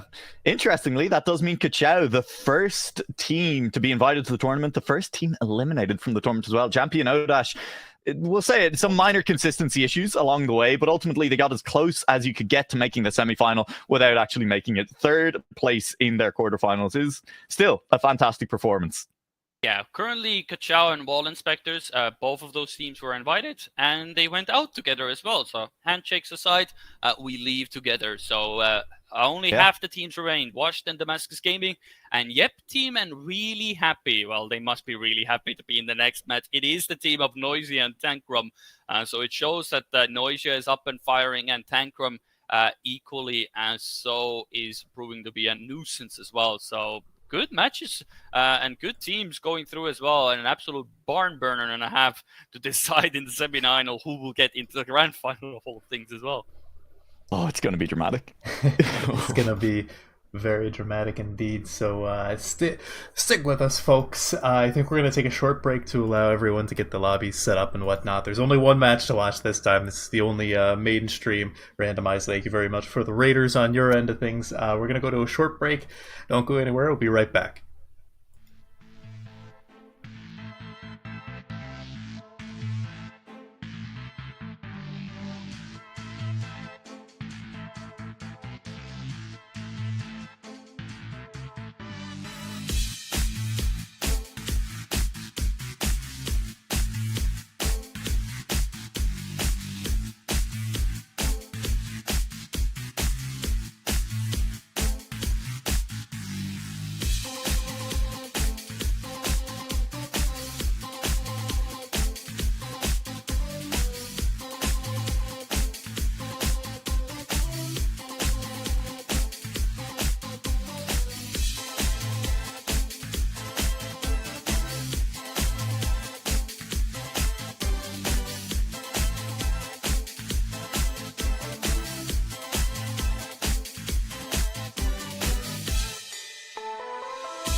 2 more matches remain, ladies and gentlemen. We get the semifinals, and then the top 2 teams from that will be going off to a little bit of a different format for the grand finals. We'll worry about that when we get there. For now, same deal. This is the only match remaining.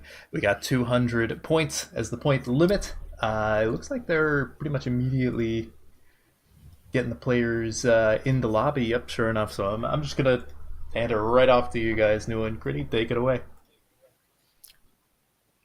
There it is. It's a semi-final. 4 teams remain. 4 teams enter, 2 teams leave. It's not quite the classic cage match format, but, you know, it's close enough. I mean, it depends. I have never seen a cage match where 2 teams do end up winning, but we are lenient here. We like to have a bit of a fun. There has to have been like at least one duo format cage match in the history of cage matches, right? True. WWE has been creatively bankrupt for so many years that, like, you know. Not me on the American stream calling WWE creatively bankrupt. I'm going to be lynched before I get out of here. I'm done for, man. I mean, Kentucky can already handle that part, I think. But regardless of the shenanigans, it is truly the case where, first of all, I realized that I'm missing the Euros at the moment. But who cares about that? We're here to watch the DuoCup, and we're almost getting to the grand finals. Screw the Euros. I can always rewatch that, but I'm not going to be able to. Well, I can rewatch it, but I'm currently casting it, so that's not really going to work. So, you know, ifs and buts, we are here to watch that thing on the screen. At least that's what everybody's on my left monitor. And I'm going to be looking very much to what is going to happen now. Yep, team washed Damascus Gaming, and really happy 2 of the invited teams make their way through into this semi-final. Washed and Damascus Gaming, Kachao and Wall Inspectors both eliminated already, and it is Yep team and really happy making their way through the open qualifier all the way into this top 4. I believe it was said the Yep team managed to lock in a 2nd place during the last DuoCup, looking potentially to repeat the feat here. I think they definitely, in a lot of ways, have been the team to beat, right? Maybe not the fastest team on track the entire time, but unlike some of the other teams who occasionally beat themselves, who may give you opportunities, you do need to actually get out there and beat the Yep team on track. That is definitely true. But now we're going to see, of course, the fun part. We have Lingo on the server. We have now hopefully a reinvigorated Damascus Gaming, and Noisy as well with Tankrum on point and click as well. I mean, this is going to be an absolute wild one. This is now the 4 best teams in the tournament fighting in an 8-player lobby for who's going to be in the grand final to go again, basically, to decide who's going to win the entire thing as well. Like, it's absolute madness. I expect nothing else but pure chaos, absolute insanity. Maybe we can sprinkle in a few world records in there as well. Would be nice. We haven't had a world record in rounds as well. We've had it in every single tournament, so we can make it happen here as well. Yeah, and worth noting then for the format, the top 2 teams from this match will move on to the grand finals, where they will play each other again in just a straight head-to-head. 2 teams enter, 1 team exits as our tournament champions overall, which is, again, going to be exciting, and it's going to be very close from that point on. There are no distractions. There are no other teams to get in the way. It is just best team wins from there on out. I don't know, Greedy, any predictions as to which of these teams come through? I feel like in a lot of the matches we've had in the Swiss stage, even in our quarterfinals, you know, there was maybe some safe bets to be had across the board in terms of teams that were playing well. This feels a lot harder to call. I mean, you would be a fool to doubt Lingo in any case. He is the current Pan-American champion as well. Does the fact that his game has crashed and he's not currently in the server change your mind at all? Don't worry, he will just join again and be even more enthusiastic about getting the thing done before it happens again. So he can just win every round, get it sorted out in just like in a few, well, technically you can't do it in a few minutes, but you know, get it done in a quick fashion, move on to the grand final, let these other guys sort out the second position thing. I mean, I don't know. You just win, and that's all you have to do. Yeah. So you're saying Damascus Gaming? You're feeling like... have a chance, but after what we saw in that previous match, they cannot afford to do it again, because now we have basically raised the bar more with Noisy, Tankrum. Yep team is now still in there, and you include Cackney and Lingo as well. And if it's with the round now underway as well, I don't know. It has to be different for Damascus because. And why did 3 people just crash the first corner? And why is it Lingo and Cackney, both of them, with Stokey and as well? Yeah, and BMQS sits in 5th place at the moment. It is purple and green dominating at the top of the leaderboard, but it is Noisia dropping a little ways back, having a slightly scuffed turn through the middle. It is now dropping away from the leaders. It's Neil and Charles in great position. Damascus Gaming looking to pick up some early points in this match. Tankrom maybe to disrupt the party early on, but Tankrom clips, and so that'll be a big slowdown. That'll be massive time loss, and that is Neil and Charles well clear of the field in round 1. Yeah, and I think this is the first time ever we might have a chance to witness, other than a red and blue winning the match as well, because Damascus Gaming is going to make green proud, and they're going to make it a 1-2 in the end. And what a great start for them as well, after what was an absolutely troublesome set of rounds in the previous match, looking really nice to start off with. 18 points on the board. Nobody's going to get even close to that point total. They're the first one to get into the double digits, as Lingo hopefully is having a good time, already having a bit of a quick check on him as well. He's not usually last, so replies O in the chat. Missed the N on his keyboard. Okay, if that is not someone on the struggle bus, then well, that's fair. It could be okay or it could be no. I feel like it was a no and he's missed the N, but that is very funny. Cackney, please! That wall should not be as difficult as these players are making it look. 4 crashes in 2 rounds between these 8 players on that first corner is a little bit rough to kick things off here, but we still do have 7 players on track. We still have 7 players driving quickly, and we'll see. I mean, Korai and these players know it well. They should be able to provide us some competitive rounds around this track. Yeah, and we did talk about the fact that, you know, if one of your members gets into first position, then it's perfectly fine, and Lingo is more than capable of doing that, as everybody else is trying to catch up. Lingo did go for a very inside approach, which allows Noises to come back into the fray, and also Charles as well. So but Charles has to really sacrifice his line and give away the positions. Lingo and Noisy are up in front. Noisy has the better exit, but both of them, Clip and Stokey and Neil, are now the ones going for the pot end. And all of a sudden, Damascus Gaming, out of absolutely nothing, are 1-3 with Stokey in the middle. Yeah, from 36 points, they have gotten 34 across 2 rounds. This is not your quarterfinals Damascus Gaming anymore. This is semi-finals Damascus Gaming. That was their first match of the day. Having qualified to the Swiss yesterday, they were still kind of warming up in the last match is what it feels like right now. Yeah, I mean, if there's one match you want to be warming up, is in the other one. If you were down, let's say if you were in the washed position at the moment, that's definitely where you don't want to be. So for Damascus Gaming, it's not a perfect match to start off, but 34 out of 36, you're gonna take it any day of the week. And currently, it's looking to be a bit of a... Well, actually, now that I look at it, I looked at... Stokin is last. He's literally right in the mix with everybody involved. There's literally nothing to really separate. There's literally only 2 tenths at best. Nobody's crashed, and everybody's full sending into the second half of the track.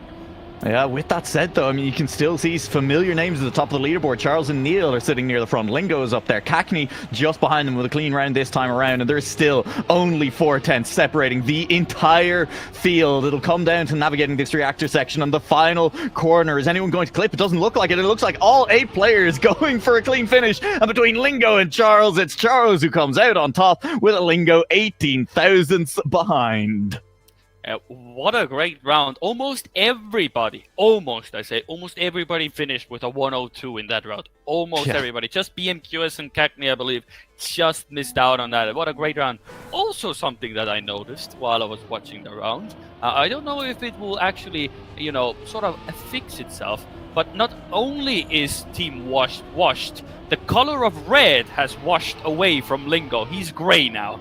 He's been grey since he didn't quite manage to get into his team in time, what with the crash, but I was worried about that during the first round, that his points were not actually going to count towards his team. Luckily, has not been the case, and we do not have to restart the match. So things are going great here in the semi-finals, except for Noisia, who is currently about a second and a half down from the pack. But who knows, still room for people to make errors, especially when everyone is this close, because you have to imagine, with each of these teams, there does seem to be a shot caller in a lot of them. Someone has to be calling, it's time to push. I mean, what are you gonna call? Guys, everybody's like a tenth behind me. Yeah. Push. Drive faster. They're really close. Just go faster. I'm holding the Charles. accelerator. Hold it down more as Charles is the victim Cagney. of that. Oh, everybody's falling a bit up from Grace, but Neil holds on to first position. The rounds are getting faster and faster. But this is absolutely ludicrous at the moment. Damascus still keeping that point total high. But all of a sudden, I mean, Lingo has been second almost every single round, apart from the first round where he hit in the wall with Cagney, basically. But it's proving to be quite a hustle now. And Ramps is the second map. What a great time to be alive. Hell yeah. I mean, hey, we're into our top 4 teams at this point, right? The rounds on Ramps should be clean, right? Yeah, well, can you ask Neil what happened, like, in the first try he went on this track to secure his position in this position? It went sputtery smooth into a nearby wall, of course, but we don't talk about that part. And Neil every single time goes for that low jump, and he's even in warm-up at the moment. He's in first position, of course, so he's really made that low jump work for him, and every time he gets ahead, and so he puts him in a very good position. He's able to hold on to that. Well, let's see in about a few seconds. Here we go. On to Ramps. Damascus Gaming with an excellent start to the match. 62 points from a possible 72, only dropping 10 points on Karayan. They've had the start they would have wished for. After a relatively difficult quarterfinals for them, at least they made it look difficult. They're now looking much, much happier in the semis. Clean start from pretty much every driver as we have a couple of 10 separating us. Everyone navigating the first couple of jumps decently. Lingo, the first player to drop off, but everyone else making it into the ice turn. Any slide outs to be had in this dirt section? Yes, there is. It is both members of Damascus Gaming who go flying backwards into the wall, and that'll be forced double respawns for the both of them. Tankrom, meanwhile, has lost speed on the uphill. Stoking going a little bit slower than BMQS will lose out that position as well. That's okay. They're teammates. What is a position between teammates after all? Up front, Noisia leads the way from Cagney, and this could be the finishing position. Noisia in front has lost a little bit of speed. He's going a little bit sideways on that. Will still just about make the final jump and finish in first. Yeah, but Stoking didn't make that final jump and concedes all 3 positions away, only beating out Charles in the end. So what could have been 11 points ends up being simply 8. So it would have been nicer to get more, but all of a sudden it is really happy. We're really happy with the result because that was a nice chunk of points. It absolutely is. Got to be happy with that, especially when you've Damascus Gaming crashing on out in the middle of the track as well. Unfortunate for them that both of them failed that dirt turnaround, as a lot of players going a little bit lower on that jump. Neil Strat no longer unique as we enter the semi-finals. It's that lead that was quite dominant. Well, it is still quite dominant. The next best team is 23 points, but it's still looking really comfortable for Damascus Gaming. Maybe not the greatest starts on Ramps, you know. Could be better. I'm pretty sure they can agree with that as well, but everybody's really sending it. Charles is really testing the edges of Ramps as well. But Neil is fighting with Yep Team for those top position. I almost thought that Charles had respawned, but he's so far ahead that he even disappears from our screens. He's really just flown away. Speed from Neil. But what a great steal from Neil. Steal from Neil. That's a nice way to put it. It's an ace for the boys. Yeah, they'll take 18 points, and if there was any question about whether or not they had woken up after that quarterfinal, I think they have put those questions to bed. It was a solid time from Charles at 57.6, only a couple of tenths away from the world record by Noisia, and in fact only about a tenth and a half away from Charles's own PB on the map as well. So Damascus Gaming looking very, very strong to kick things off in our semi-final. Yeah, it's making it much more comfortable for them as well. You know, a classic caster doubts them as well, doesn't think they can do it, and then all of a sudden they're 30 points ahead of the rest of the field. Currently, at least, they are finding themselves at the back end, but they're pretty much right in the mix. It is actually Lingo and Cagney who are now finding themselves more towards the front now, and while I say that to the front, Cagney finds himself in the nearest wall with the slide out. Still no clue how you do that, but maybe I have never slid out there, even when I was practicing it myself. Maybe I'm just better than all of these players. Who knows? Regardless of what is happening, it is Damascus Gaming and Charles actually in the lead again. Did Charles manage to type TY in the middle of the round there, or did that just pop up late? Okay, yeah, that was fine. That was pre-round. Charles and Neil, meanwhile, to the front, are looking for another ace. Tankrom looking to deny, will not quite manage it. 2 aces in a row for Damascus Gaming as they pick up 36 points across 2 rounds, and they extend their lead to the rest of the field. Yeah, they're gonna hit triple digits already, while the rest of the team are trying to get half of that 100. So they have really just gone absolutely mental in this matchup. One of the more important ones as well, because this does guarantee you a spot in the grand finals if you get first or second. Of course, it does matter. We will get to the importance of what comes with being first and second to begin with. There's a little bit of a difference in that regard, but I'm sure once Acronator gets back on after this match, he will be more than happy to explain you all of the yapping and everything in between with that one. He's the producer and host, so he can do that one. We are just here yapping away at the matches and seeing Lingo go for a bit of a slide out with Tankrom. Tankrom cannot even keep the car upright as well, so we'll see how things continue. Cackney has touched a wall just behind BMQS and Stoken as well. So top 4 looking safe, looking like they should be able to lock in these positions if there's no mistakes from here until the end of the track. And honestly, these players have been pretty good at the finish, although I say that did look like someone making the mistake and dropping all the way down the field. It'll be Neil to lock in a first place, but Team Yep Team lock in second and third for themselves, walk away with 14 points. Still, Damascus Gaming take 15, and they still manage to extend their lead even further, even if this time it's only by a single point. Yep, but at least Yep Team, is trying to make their own effort towards that second position, which is equally as valuable. So it is really Happy and Washed who are gonna be sort of falling in the back end of things. But we do move on to Golden Hour. A fun track, I'm sure everybody can agree, and it's going to be interesting to say the least. Damascus Gaming, I do remember that it wasn't as hunky-dory for them on this rank, but if anything is to go by, they have really just showed up, having a great time of their lives. It's been a nice, wonderful vacation at this point, and they're so far ahead that at this point they might as well be almost, if this pace keeps going, they could be almost like 60 to 70 points ahead of everybody else if they just keep on getting first and second.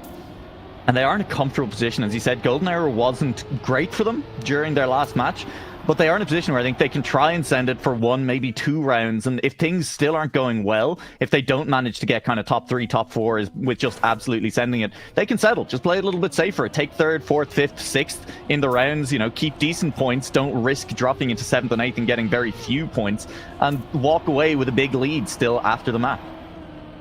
That is yet to be seen, but it is something that, of course, all of the other teams, there's still 3 other teams that are still fighting for those spots. They need to get up there as well, because if they just let them get 18 points, which is looking to be the exact case at the moment. For some reason, there's a lot of green on your screen, and that is Neil and Charles again, 1 and 2, and only really Lingo is anywhere close to them, and he's also falling a fair bit behind. Damascus Gaming are not joking around at this point.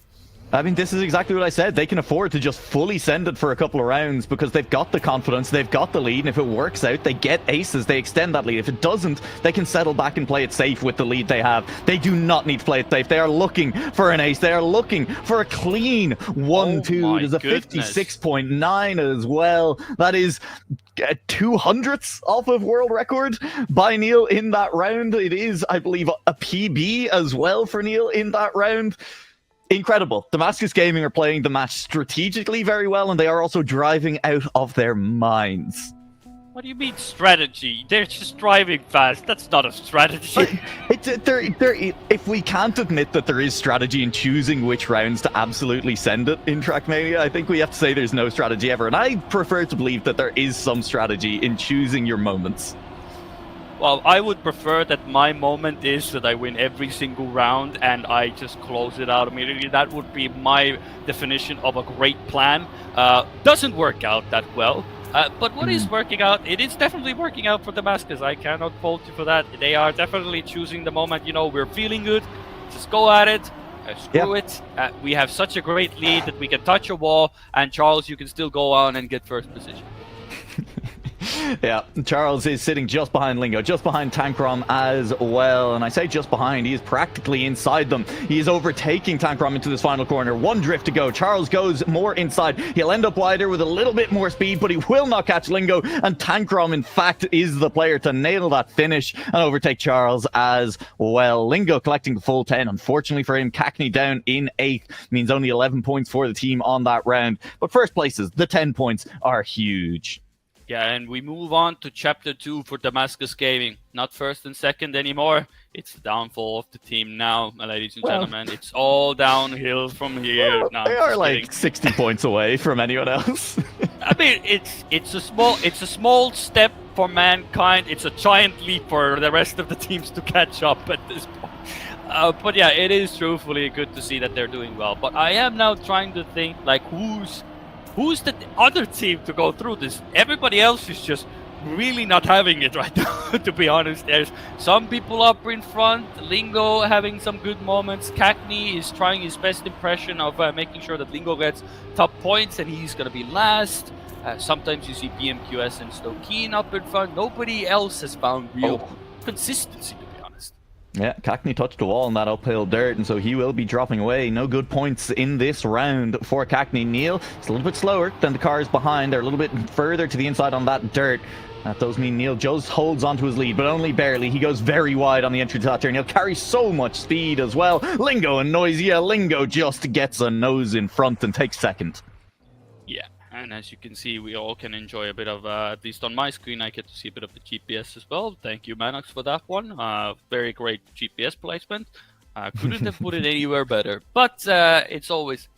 And but yeah, even the even our production says it has to be on purpose. And because Manox is not in the tournament, would have been cool to see him as well. But he has his last laugh, and he gets to have his ghost blade that track in himself. So in the end, who's the one laughing now? I'm not even in the tournament. I'm still playing.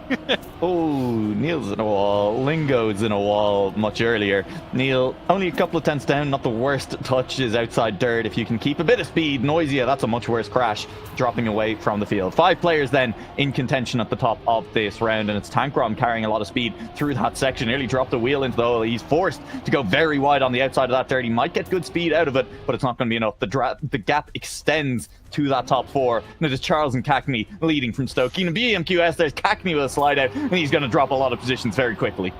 Yeah, he's very fortunate that he got a very nice bounce from it. He's still actually in the contention. He has a good ending, and he could overtake both of them, and he does so as well. Great time, still a solid time by Charles, but Cackney doesn't let himself fall through that, and only 27,000 differentiating 4 players for that position. Absolute insanity there as well. Everybody's fighting for all the points on the board. Damascus might have 169 points on the board, but that doesn't mean that there's still plenty of points to gather, because you still need to gather them. You still might need to fight pretty much get an extra match, because if Damascus Gaming gets out of the way, it's pretty much a match volume number 2 for the rest of the people. Yeah. Do you know who's been very quiet so far in this match, Creedy? Everybody but Damascus Gaming? Sure, I was going to say explicitly and ironically Noisia, who, I mean, is sitting just behind Charles or just ahead of Charles on a lot of these world record leaderboards. Doesn't have a lot of points. 47 points is 3rd lowest in the match for points gained for their team as well. You'd kind of expect to see a little bit more out of Noisia. Yeah, but then you put a bit of a perspective on that as well, and everybody else is also a bit up on the low end, 45, 40, 54, 54. Only Lingo is sort of getting up there, but it's a pretty... I will agree with you in that Noisia should have a lot more, much more, throttle in the bank. He has a lot of these times at the top end as well. You can even see on the right, he's the 2nd best player just behind Charles on pace, so There's no real excuse on that. And has not been struggling in rounds either. It's not like he has been, a time attack only player over the course of this tournament. He's been delivering in rounds as well. This potentially looking like a much better round for Noisia, as we say it as well. Sits in third place at the moment, just by Neil and Cackney, and looks to have a decent line onto the grass as well. As few inputs as possible is what you want through there. There are 3 players entering the quarter pipe together. Noisia absolutely nails that and moves through into first place. He's battling Neil for it, and it'll come down to the finish line at this point. Neil setting up wider. Noisia on the inside, therefore, gets in front and has just enough speed, just enough of a gap to lock in that first place and the 10 points along with it. Neil in second, the 2 players from Washed in third and fourth. Noisia clearly is listening to the broadcast. He's like, sir, what did you just say? What is this talk about me being washed or me not driving well? Just let me do my thing. I'm cooking. I'm cooking. Delighted it's a slow for burner, I'd love but to it's see getting it. there. I'm happy if Noisia starts picking up the pace, because it's a joy to watch rounds like that. That was only about a 10th off of world record. Noisia was very close to their own PB time there, which is also very close to the world record. Not as great a round to kick things off just here. It's about a 10th down, but that's not a big deal. Everyone very close together, apart from Stokane, who has dropped away at the start of this round. Yeah, it's very good to see, because Tankrom and Noisia should be putting up bigger numbers as well, but it's been a bit of a, as we said, it's been more of a Damascus gaming show at the moment, but everybody's sort of now realizing, wait a minute, we also need a bit of points, It's a bit too much at this point, and everybody is trying to, and Noisia is really tempting fate with those lines. Still somehow survives, but he does have to give away the position over to Lingo, but he's still third at least. But good rounds on Emerald at the moment. Everybody's really pushing the limits on the track. Charles really making sure that I have pixels. I'm gonna use every single one of them. Yeah, that was close at the line. It felt closer even than it kind of ended up being, half a tenth separating all the drivers. Felt like they were thousands apart as they hit the line there. But Damascus Gaming still holding on to that lead. It's been a bit less one-sided here on Emerald, but they are now only 7 points away from finalists. Expect to see them hit that in this round. Although Neil crashing on out means a lot of that pressure goes on to Charles, who is still up and in the pack. Yeah, but Emerald probably is the most annoying track to get the first position on as well. Yeah. He really needs to at least stay at the top end. It is 7 points needed. Neil is close to BMQS, so he could help his teammate out with, an extra point. He would get 2. So Charles would need minimum to pretty much stay where he is, or go even higher. Works as well. That always helps. But currently he's struggling to, well, actually not quite. He's actually really going in for that first position. Go all in or not at all. And clearly he's going for the full send. Goes a bit wider, so he has to give away a bit. But that is a close affair in the end. 25,000 separating the top 3. Lingo gets the better of it with Noisia over Charles. But Charles does the business because Neil was last. And it is exactly the 7 points they need. God damn. Players and Twitch chat's GR keys are going to be worn out by the end of these semi-finals and finals, because there has been so goddamn many rounds that have been incredibly close. Turns out when you stack lobbies with 8 of the best players that North America has to offer, you're going to get an awful lot of close competition. Yep, and with Damascus Gaming is finalist mode now, it is the next best team is 65 points away. So now let's have a fun game of how many rounds does it take for one of them to get through. They are both fast, but they have to hold out on Emerald at least. Well, it's going to be a tough task. Noisia has somehow woken up. Neil is trying to be the first one to go through. Charles is also in the mix there. Stokane touches the wall there, so it is basically Noisia to ruin the dreams of Damascus. It is basically a fellow countryman, Charles and Noisia, South American Cup, here we go. The rest of the field, and but Neil is still holding on as well. Can he do it? He does it, so it leaves Charles in the mix as well. Good stuff for Neil, by. Yeah, Neil managing to validate that finalist nice and quickly. Damascus Gaming are halfway to locking in their finals berth, with everyone else still 70, 60 points away from managing to put themselves in finalist as well. You get the feeling that it's all but over for Damascus Gaming here. Charles has been driving quickly enough, is good enough on these maps that he should surely be able to lock one of these spots in sooner rather than later. And then it becomes the race for second place. That is indeed true. I mean, now Charles can just hunker down. He doesn't have to focus about his teammate giving a possession away for his teammate to go. It's basically him, and maybe a quick world record improvement would be nice, would help quite a bit as well. Just go out with a bang as well. But for the rest of the field, a fair bit to do. It's quite a bit of homework that the teacher Charles and Neil have left for them. Will they be able to get it done is a bit of a different story as well. Charles at the moment, basically against the world is what it's basically. I am kind of enjoying the very mild BM of every time a player validates their finalist, thanking the player closest behind them from another team for letting them have it. It's pretty funny. It's harmless, it's banter, it's all in good fun. Neil thanking Noisia in that last round. Will Charles get to give his own victory speech at the end of this round? We'll wait and see. He's off to a decent start, is battling with Noisia and with Tankrom. Noisia's line through that drift very wide. That was Tankrom crashing, hitting a wall and dropping out of the fight. Yeah, this is proving to be a very good opportunity for Charles. Noisia and Charles are sort of leaving everybody to just wonder if they can do this track any faster. Noisia is really tempting fate. These lines are ludicrous, but Charles is the one to still be in the lead.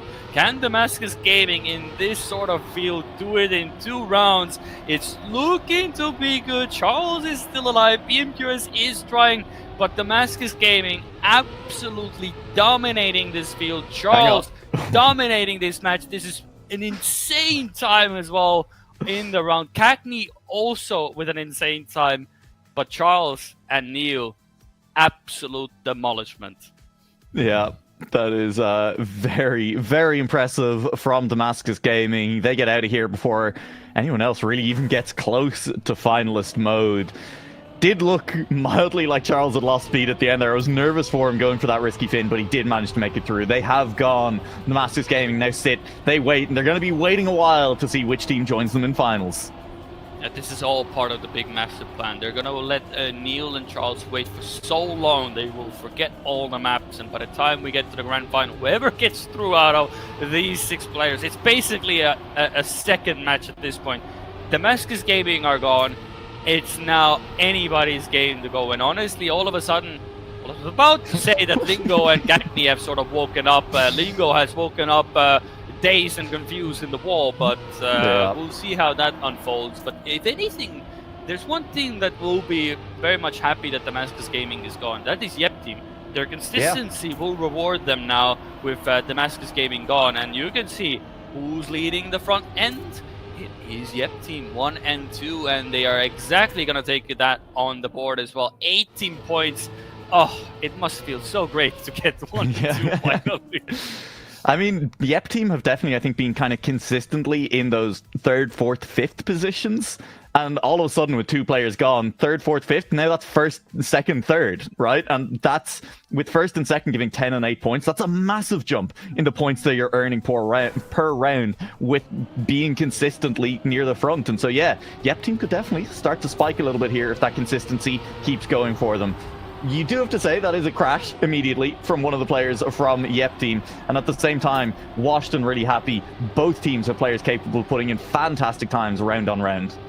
It wouldn't be a round that if you ace somebody or if you're in the top end that you then immediately just fall for grace immediately in the next round. I mean, he's very far behind, so unless somebody else is going to make a mistake, he's not going to get more than points than that. Lingo and Cagney are the ones now taking the helm, so is this going to be now the match where everybody's going to trade aces? I'm going to get an ace, you're going to get an ace. Next round it will be really happy getting an ace, because currently Washed are looking to get their own one. Yeah, they are sitting pretty 1 and 2 at the moment. Noisy a little bit far back, it looks like, to really make a push. He is trying, but the push is going to end with him pushing all the way into a wall. It is hand in hand, Washed heading to a finish line. Neither of them will miss. They are 16 thousandths apart. They have a 101.112 and a 101.128. That is incredibly quick. It ties 2nd place on the world record and is a PB for both of them. That is an absolutely insane round. Both of them PBing and close to almost getting the world. Well, they get a tie one of Lingo gets a tie for second position. Cagney has to get fourth for that one, which hasn't improved his position in the leaderboard. He was fourth. That feels and after unfair. this, he's still fourth. Yeah. I am also going to have to, I think, apologize for Neil for implying that he might have BM'd earlier. It has been pointed out in Twitch chat that he was just thanking Noisia for saying nice time, so that was slander. I slandered Neil for no reason, and I'm sorry for that. I mean, it sounds much better the way you put it. It is much funnier. I think he should have done it. Funnier. Yeah, should have absolutely. With that, you know. Yeah. Bit of a joke as well, how close all 4, 5, 6 of the top players are in this round. The top 5 in particular only separated by a 10th as we head into the back half of the map in the final few turns. Outside Dirt potentially going to be the decider when we reach there, as that does seem to be our separator in a lot of these rounds. One drift to go, and then we get to figure it out. Stokane behind has clipped and has dropped behind a long way. Anyone in the wall? Doesn't look like it. All 5 players survive. It is Cagney with the best speed. He's gaining. He's looking to snipe a couple. He loses a little on the weave. Tankrom's crashed, and he will not make it through the finish. Cagney takes second, but it is BMQS, the big winner on the round. Absolutely lovely stuff. I mean, nobody gets finalist mode from this one, so we will be switching maps where we will see our first finalist after a long while now.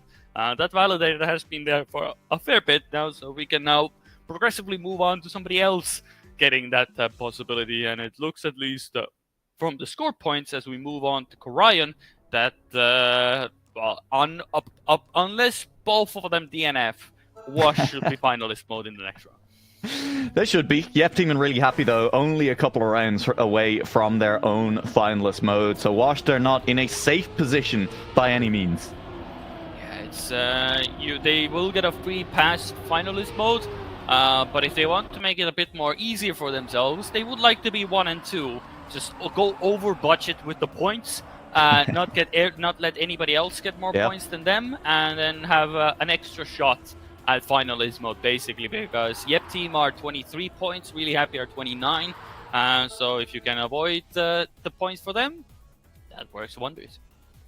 It's going to be close. It's going to be exciting. It's going to be interesting. Yep team and really happy. How can they do? Someone slow off the start line. Tankrom already dropping behind, and that means a little bit of a rougher time for really happy. Looking for Noisia to lock in a first place. We said he woke up a little bit there on Emerald. Continued it on Jade. Not really. Needed to be maybe a little bit faster. Can Karayan be the map where he starts to deny, particularly Wash, to take away those first places and not let them validate finalists? This is going to be a good one. Noisia does need those points, but all of a sudden, Cagney is right on his tail end there and does have more speed as well. And Wash are doing exactly what they are looking to do: deny all of the points, go absolutely ham from 196 to still 200 on the board, but by 18 points. Noisia is still testing that testament. Lingo is just going to do his own thing, but Cagney, if he gets a better ending here, oh my god, really tempting that corner. I think he's going too much on the inside. Yeah, Noisia does take it. So it is 16 points, but still denies a fair few points from Noisia. And with Tankrom being last, nobody's going to be in finalist mode or even really close into that position. Well, I mean, Stokane you say is that. yeah, They're but it's both 14 in a position, and 18 points. They could get there with an ace. Really happy could get there with an ace. Yep team need a little bit less than that. They could still get there. I think the main thing right now though is maybe worry a little bit less about both finishing positions. Both players send it. Try and deny Washed those wins. Yeah, but currently if there's one team that has looked very formidable on this rank, it is actually Washed. And they have 3 rounds to do it on this one. So if maybe you can give away one more, but if one of you gets already through, that makes it so much more better. And it seems Lingo is more than happy to test that statement. Cagney as well. And only even Noisia is again up in front trying to do something about it, but they are not giving an inch or a mile because they are just going. Noisia is out of it as well. It's only Yep team to really test the boys up in front of Wash. Yeah, they are chasing, giving it their best shot, but Lingo and Cagney continue to extend those leads up to 3/10 for Lingo away from anyone else. They can be happy. They're in a position where I think they could try and decide who takes it, but I don't think it matters. Lingo is going to give it to Cagney. They make the decision. Lingo has looked fastest. He has been the fastest player here on Karayan, and it is Lingo therefore giving his spot up to Cagney. Yeah, and but it is one thing that you did with that switch of players. Who's getting 14 points all of a sudden? Yep, Yeah, they are now in finalist that's mode. true. That's true. They do let Yep Team onto finalists. Stoking and BMQS, we've said it. They will make you beat them. It is not enough to let them beat themselves, and it is up to Lingo to show that he can do it. He has done it in the 2 previous rounds here on Orion. He has beaten all comers. Can he do it a 3rd time? Really happy. Also, only 10 points away from a finalist of their own. Yeah, it's basically now a testament to the fact, should have Lingo been selfish and given Cagney that extra opportunity, or is Lingo going to feel the biggest sense of, damn it, I should have taken it myself? Yeah, it's going to be interesting. Noisy is right there alongside Lingo in this round. 23,000 through that checkpoint. Tankrom tries to go on the inside. Noisy and Lingo set up a little bit wider with a little bit more speed, but it's Noisy who gets the better exit from it. Although as they go onto the grass, Lingo carries a little bit more speed through. It is neck and neck between 3 players, but it's the car in red that leads the way. Purple chasing, really happy, are running out of track. Noisy dives on the inside. He goes wide, but Lingo has the lineup. Lingo has the win. And with the big brain plays, it is Team Washed who move on to face Damascus Gaming in the grand finals. And Yep Team are not going to get a 2nd position, but with the point scores at the moment at least, they were the first ones to get into finalist mode, so they will be technically 3rd in the standings with Noisy and Tankrom being 4th. So absolutely wild scenes, and it is now Lingo and Cagney versus Damascus Gaming in El Grande Finale of the DuoCup. Yep. It's it's going to be interesting. I mean, look, obviously Damascus Gaming got out to a blistering start in that match. They were incredibly fast from very, very early on. They built a massive lead and they never really looked like letting it go. But I mean, their opponents came in pretty hot as well, and they finished very, very strong. Lingo and Cagney looked quick by the end of that match. So I think we've got a very exciting finals on our hands. Absolutely. Now, the fun part is it is kind of a rematch because now Charles and Neil have the opportunity to do something that they weren't able to do in the Pan American Cup, is to deny Lingo of the victory. And honestly, with that performance, Damascus Gaming are on a high. But Lingo and Cagney sort of warmed up a bit more. So don't count your eggs quite yet. There's plenty more for that grand final. I don't know if everyone just heard the thunder outset from my end of things. It's like, okay, that's a bit scary. Hopefully stream stays up. But yes, as Archer in chat just said, there is a 1v1 happening now for the grand finals. I'm not going to show you the bracket because there's no point in that. It's just one game, 2 teams. I believe the points limit is still 200, but we're doing things a little bit differently this time around. There's going to be a best of 5 maps, basically a first of 3 map wins. So instead of swapping maps every 4 rounds, they're going to stay on that map until they get finalists and validate both of the team's finalist runs on that map. And then that's 1 point. What I might try and do when we're in game is add a little number sign to the like just in text in OBS, just to show like who has which map wins. Because I don't know if the UI, but to be clear, Acronator, that what you're saying there is that the points limit per map is 200. I think so. Okay, maybe. Holy. I am. And I think the stream is back. Oh my god. Yeah, that was great foreshadowing. If someone wanted to clip that, I think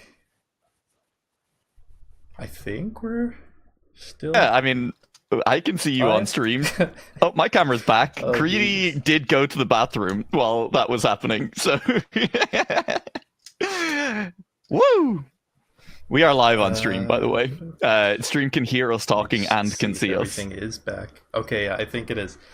Great foreshadowing. I don't think Acronator can hear me right now, which is very entertaining. Great. So that's entertaining. Now, we're just going to talk over each other, I guess, for the moment. Turned off and the internet recycled, but I think we're good. Somebody tell him. Somebody let him know that I'm talking. Acronator, can you hear me? Can you hear me? I'm shouting into the void. We got it. Can you hear me now? Yes, I got you, Dua. Whew. Yeah, I was shouting over you for comedic effect. It was funny, probably. Okay, we're gonna. We just gotta wait for Critty, which it looks like he is just walking into. He's the just room. run to the bathroom. Yeah. Oh, I he's don't- back. Creedy, we're live. Creedy, we're on cam. Okay. What do you mean? Whew, wouldn't Well- like it wouldn't be an NCSA tournament without just a little bit of scuff. So I think Well, we're good. Well, clearly the thing is at the moment, it is Discord cannot stop this stream. Mother Nature cannot stop this stream. We are breaking the fabric of space at this point, and I even am not on stream because I thought that the stream is completely dead and it's not gonna come on air. Yeah. Well. Okay, hey. well, thank God for my surge protectors. And also Very to answer true. Jumpy's question, it isn't each map is 200 points. It is 20 points per map. right. The The repetition points of are 4, down. 3, 2, 1. Yeah, I remember. We that also, happening. rumor has it that there is time for pick and bans as well. Yep. They can deny. So let's try and hop. Hold on. Is that happening in the lobby? Is my guess. I've just read. Well, at this point, we are clueless. At this point, this is a nice way to segue into the grand final of the NCSA DuoCup. Yeah, The way right. it's going to work. Washed will deny a map. Damascus Gaming will deny a map. Those two maps will not be allowed to be picked for the first map pick for either team. Damascus Gaming then picks, Washed picks, denied maps are then available. Damascus Gaming picks, Washed picks, and then the final map will be the decider. Washed have denied Golden Hour, and then Damascus Gaming have denied Ramps, which does mean that they will not be appearing in the first two matches. It's an interesting choice. That does mean that, potentially if it's a 3-0, we don't see either of those maps. If it's a close match, it does mean that potentially those two maps end up as the deciding maps. Yeah, that's the gamble. Exactly. Well, we get to see it. At least we will accommodate. So we Okay. start off. Of course, we're gonna start off with Emerald. Emerald. What would be? Come on, guys. What would be? Just- It's just inevitable at this point. Yeah. Kind of a meme at that point. It is then Washed's pick. They go to Jade. I've only just realized, and I don't know how, that we do have two different maps in the map pack just named after different shades of green. Yep. You know what the fun part is? Jade doesn't even have a hint of green in it, really. What? Hang on. You're gonna have to That is explain not that true. one. Well, there is probably What are green you in it, but talking it's about? not like emerald green. It's literally green It everywhere. is straight up a shade of green. I mean, the track itself What are you in talking game. about? Oh, okay. That makes more sense. Sure. Hey, map 3 will be Golden Hour picked by Damascus Gaming. Map 4 will be Ramps, which means that potentially this entire Correct. tournament, Correct. if we make it to a 2-2 score, will be Golden Hour. No, Golden Hour was. The golden hour was Oh, picked. no, you're it's right. Orion. Sorry, I'm blind. It's Correct. Corine. It's Corine. Jesus, you both said it to me and my brain. I just ignored it, and I'm sorry. It's as scuff as we're gonna probably make it, and also in chat somebody thinks Jade is Jade is yellow apparently, and clearly this man his name is yellow, but it's not a Jade is definitely not the shade of yellow. Listen, I don't know. I think you might have been joking. I don't know though. Well, either way, we take every Twitch chat from base value. It always gives away their brain cell count, so we'll just go with that. All right. So if you you did not pay attention to what we were saying, the map order from first to last is going to be Emerald, then Jade, then Golden Hour, then Ramps, then Karayan.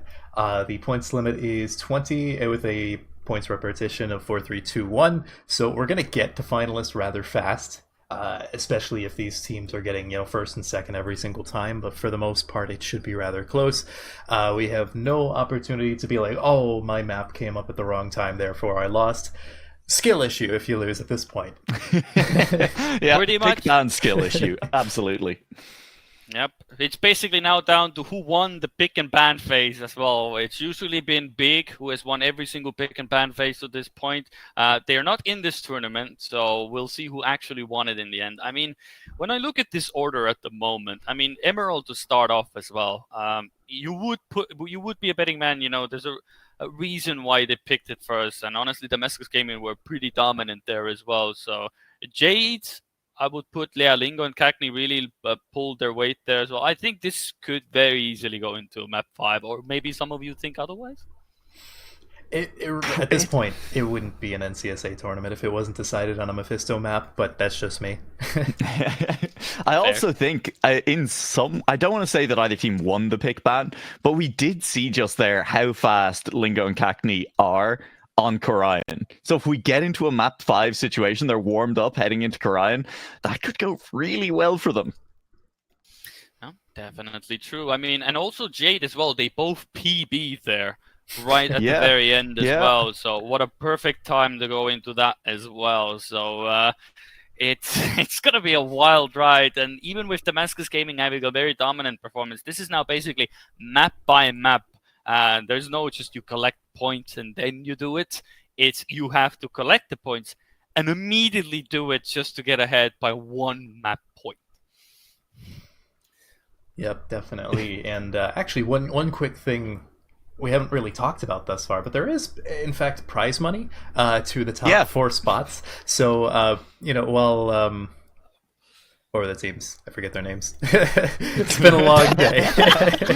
Damascus Gaming and Washed. Yes, those are the 2 we're going to see. But Yep Team and Really Happy, they both won $100 for even getting 3rd and 4th place. And right now, Washed and Damascus are going to be fighting for either $500 or $300 for 1st and 2nd. We do have the okay to join in, so I think we're pretty much good to go. I think now is the time to send it off to you 2 in the caster's booth, and from there, we'll see what happens. Indeed it is, and rightfully so, pros. There's money involved. We don't play for money here. We play to win, and just happens to have money with it. Is I know, shocking in this regard. But we gotta thank, of course, all of the people who have sponsored and given their dues as well. We have thanked them enough, and we will thank them even afterwards as well. But now the absolute madness is about. I have no idea what to expect of this. This could go horribly wrong for either of the teams, because if you lose and give away one of those 1-2s away, that is 7 versus 3 points. It's a rough one. Yeah, the aces are going to matter a lot in this format, and with just the 4 players out on track as well. We're going to have to see. I mean, look, again, Damascus Gaming looks so strong in that semi-final. I mean, genuinely, nobody got near them almost at any point throughout that semi-final. But Washed really picked it up towards the end. They were starting to drive some really good rounds. The question is, are the rounds that they were driving good enough? Will they be able to catch up? Will they be able to bring the fight to Damascus Gaming? Because I think they're going to have to start doing it from early on. It has to happen as well. And now it would be very nice that, you start off and all of a sudden Cagney and Lingo make it happen on the map pick of Damascus Gaming as well. That would be quite the way to start off as well, going into Jade of all things. But I mean, it is what it is. It's good luck, have fun, everyone. It is now do or die on who will make it happen. And it's going to be a very excruciating way as well. It's not that you just go through the maps casually. Maybe you get to finalist mode and it's hunky-dory and you will figure it out then. Nope, you just have to do it here. Absolute mayhem, absolute scenes, and do Emerald to start it off as well. At least it's a nice warm-up map. Yeah, I mean, the problem is you can call it a nice warm-up map. This is not a format where, you can take your time to warm up into it. If you lose this map, you lose one of the 3 points that you can afford to give away in this finals. Whichever team comes out of the gate swinging does get a huge advantage. It'll be Damascus Gaming playing in the blue. It'll be Washed playing in the red as Neil works out the format in chat. He'll figure it out pretty quickly once we get started. A clear sign of somebody where its rule books are for weaklings. You arrive and win, basically. That's the strategy. Yeah, absolutely fair. We should be getting this match started pretty quickly here. All players are ready, joined their teams, and we are just waiting to get sent on into our warm-up, and from there, into our match. I don't know, Creedy. I mean, we've kind of given the advantages that both teams have. I mean, Damascus Gaming looking very strong, Washed finishing that semi-final very strong. Do you have a team that you think is going to win in this grand final?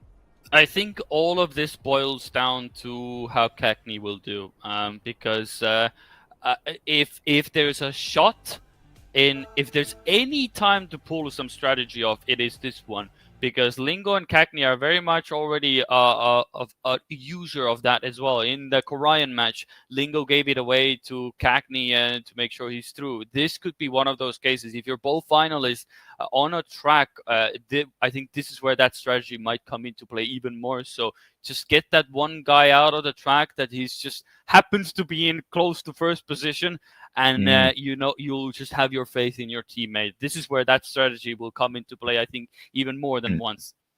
Absolutely. Well, this is it. The grand finals of the North, Central, and South American DuoCup Season 2 kicks off as it should on Emerald. We wouldn't want it any other way. Good luck, have fun, have been said, and now it's off to the races. Everybody's clean throughout at the moment. Lingo is the first one to touch the outside wall, so Cagney really needs to, and also Charles has a bit of a touch as well, will allow Lingo to overtake now. A bit of the pressure, a bit of the fidgeties from the first round is already on display, but Cagney, well, I did say that all eyes on him. He's at least putting up the fight at the front end against Neil. Yeah, and I mean, it's scary in this position where there's kind of two splits, two battles, because it means one team could still end up with an ace if Neil does manage to drop behind Lingo. I mean, there's definitely the chance that it ends up happening, and Cagney will be the player to drop behind. Lingo moves up into second place. Charles still a long way down the field, and it is a spread field as Cagney goes into a wall again. It'll be an easy finish for Neil. Lingo comes in second. Charles, meanwhile, is about 10 seconds down on round one. A DNF would be wildly entertaining to kick things off, but Charles will just head for the safe fin and make it on through. It is a 1-4 split for Damascus Gaming. It is 5 points for each team. Yep, this is the nightmares of matchmaking is coming into fruition at this point. But there, of course, you get the track point. Oh, Cagney. That is Cagney absolutely out of it. Lingo, go get first position. Yeah, kind of needs to. Would leave both the teams tied on 10 points, and Lingo is at least sitting in first for the time being, but there is a lot of track left to drive here on Emerald. We head onto the plastic. Neil and Charles sit just behind Lingo, and they are on the hunt, but Lingo is standing strong at the front for the time being. This dirt, this grass does start to separate, and then especially our quarter pipe, looking for minimal inputs, looking for speed off the grass. Yeah, it's looking very good for Lingo at the moment. Definitely already sitting up for a very low jump as well. Clean arounds as well. Neil does touch the wall there, but that's perfectly fine. Cagney is very far behind. Lingo only has to secure first position. Charles is getting awfully close, but it's still lit up for Lingo. Saves the team, and it is more points on the board. It is 10 points for each after this round as well. So they're really being very gentlemanly about it at the moment, just going hand in hand. Surely we don't just go 5, 5, 5, 5 all the way up to 20 points, and then it all comes down to the finishing position in the final rounds. Well, that would be the most entertaining way to do it. It would be pretty entertaining. You're absolutely right on that as well. Scoreboard at the top does read 0-0. That will count up with the map points as we get on through. It is first team to win 3 maps. They will get into finalist, and same as throughout the rest of the tournament, each player needs to win a round on finalist mode to validate and to get their team the win on the map. Yeah, and this time nobody has made a mistake so far, so everybody's now going for that last section of the track, the quarter pipe to decide them all. Everybody's going neck and neck. Currently, actually, it is Damascus Gaming getting the better end of it. Lingo is also there, gets a very nice low jump, but that is not enough, and Damascus Gaming could be breaking the streak of 5-5s on the board, because that could be an ace on the board, and that is exactly what is going to happen. That is 7 points against the 3. So Cagney and Lingo, can you do the same? Such good times as well from Charles and Neil. 54-2 for both of them. World record from Charles is a 54-138 on this map. So they drove clean in that round, and they put Washed into the mud. They are now significantly closer. They sit on 17 points to Lingo and Cagney's 13. With an ace back the other way, Washed could get both teams onto finalists at the same time. I get the feeling that Niels and Charles will be looking to deny with a bit of confidence after that last round, but it's Charles who has touched the wall, and he will drop back into 4th place. Lingo holds the lead, but only just from Neil. Yeah, but Neil cannot falter now. He has to hold on to that position, because if he allows Cagney and Lingo to overtake, we come to the same position, but in a different way, basically, from the 5-5s, because so Neil cannot give away this opportunity, and Neil is absolutely sending it. That is not a touch you want to be making. Lingo has more speed than Neil as well, but I think it's just enough. Can Neil hold on to the position? Lingo could have a better line here, but Neil holds on, just barely isn't punished for that mistake there. It is close, closer than it should have been, but Neil puts the team into finalist mode. Oh, they will reach finalist mode with their opponents 1 point off. Can Lingo and Cagney deny for a single round and put it into a 4-way finalist on this first map on Emerald? I get the feeling that we'll see at least one of those on later maps as well, but Damascus could at least break it in this first map and blow the whole match wide open. Yeah, but this is very difficult as well. I mean, it might look very comfortable as well to be in finalist mode, but it's very easy to deny, I will say that much, because if you only need one member to do it, and Lingo is more than happy to do it. It doesn't now matter if Cagney is last, third, second. One of them has to be first. Stop streaming and stream again button.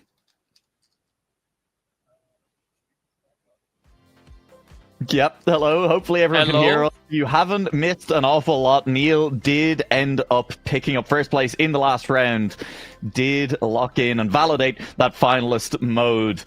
You should be able to hear us. You will be able to see gameplay in a second if you can't already. In this current round, Washed currently leading the way as Lingo is currently in first place, denying Charles as we have a quick drive-by randomize who has popped in to say hello and make sure everything is going okay. We're going to continue casting a radio broadcast as we cannot currently get in the room. Charles is now leading the round on the final corner of the reactor, has managed to overtake Lingo and Cagney as Charles is now leading. Tell the will be casters off that I'm currently streaming it Damascus on my stream if people want to picking watch up it. the thing. We can hear you randomized. The stream can also hear you, and it is randomized streaming over on the other side. Yep, that is indeed true as well. Well, we'll get to it in a bit of a moment. We can say that indeed Damascus Gaming did secure their map pick as well. Once we do a bit of a map switch as well, Aquanator will be back in it as well, and we can get this match underway. He's in! Hello! Aquanator's back in business. So, I mean, nothing is to really change. At least Neil and Charles did it on the first time of asking, you know, so it's all good in that regard. Nothing is missed. They took their map pick. Now it's in the ballpark of Washed. Yeah, frankly, I think that is the least amount of drama that we can expect from a map anyway in this finals. So, as you said, look, Charles with a good time and Neil with an even better time locked in their finalist modes. Feels like there wasn't a huge amount that Washed could have done to deny, barring driving world record, essentially, PBing on the map in rounds, which, yeah, always going to be a tough ask. Yep, well, that is definitely true. I mean, at least for the time being. We'll now have to see, can Cagney and Lingo do it? I mean, they were close, but Emerald is always close. It's just nothing they can do about that, you know. They did their best effort, but Charles and Neil showed why they picked that track, so all good in the hood. Now, but can they do it on Jade, of course? A different shade of green. Will it bring any difference to Washed? Yeah. Is there a difference? Cagney is the player to make the first mistake, and he just about stays out of the wall. Neil has made a much worse mistake, and that'll be a brutal respawn for him. It's Lingo and Charles up at the front then for the time being, as they will be battling it out for first place. Charles with an edge at the moment, gap of about a tenth as we head through the middle of the track. Yeah, it's basically going to come down to whether Lingo can overtake Charles at the moment, or will there be any difference in that regard. Lingo could go for another PB, but with that gap, well, it's probably has to be one of the best endings ever on this track to make that happen. Charles is looking good, but people have actually faltered on this dirt as well. It's very deceiving. People have tried to go for the smooth lines here, and but Lingo has tried it, but it went too deep into the corner there. He's not able to do that, so Charles will bring in the points, and Cagney coming in third, so it is a 5-5 affair to start us off, and we'll begin the same way as we did on Emerald. Yep, tied. Both teams pick up 5 points on this one. I mean, you can see it over on the leaderboard as well. Finishing in PB order, Charles with the world record, Lingo and Cackney in 3rd and 4th place on those best time leaderboards, both setting those times in the semi-finals as well. So expect to see them potentially show a little bit more here on Jade as well. They definitely have it in the back pocket. They are capable of putting up incredible live times in these rounds. Yeah, and when it matters, they have definitely brought it into being. So we'll see how things unfold at the moment. Could be good stuff. Currently, it is looking very comfortable for everybody involved. Very close to the line. Charles is the best of it out of everybody, and so that is looking very good for Damascus Gaming. Everything involved. Will Charles be able to hold on to it? Is a different story. Cackney is trying to get on the tail end of it. Lingo is actually falling further behind with every single checkpoint, so he's really struggling to keep up with this pace at the moment. Yeah, absolutely. I mean, it's genuinely not even a mistake. It is just pace differential right now from the 3 cars in front. Cackney is gaining a little bit on Charles as we enter the dirt. Neil is dropping behind Lingo as well. There is a chance for Wash to do something special through this finish. That's a great line from Cackney. Still gaining on Charles to the line. It's Cackney just behind Charles by 100th. That is as close as you're gonna cut it. What a way to go for Cackney. That no slide in the dirt gives them enough speed to overtake in the end, but there it was just a few milliseconds, 10,000ths of a seconds the difference. Yeah, and you know what that means? Another tied round. Both teams sit on 10 points after 2 rounds, having split the difference both times. Can Damascus Gaming continue to hold on to this? If they can take this second map as well, it'll be Washed looking for a reverse sweep, and Lingo has made an early mistake in this round. It's looking very reminiscent of how it started on the previous track. 2 first rounds equal on the board, and then all of a sudden Damascus Gaming got the ace. Can Cackney do anything about it? I mean, Charles definitely coming up a bit more hesitant on the drift, so it does give away a bit of that gap over to Cackney at the moment, but Neil is also in the wing there. I mean, Cackney has already shown that he's deploying that nose slide in the dirt, and that has proven to almost make the difference.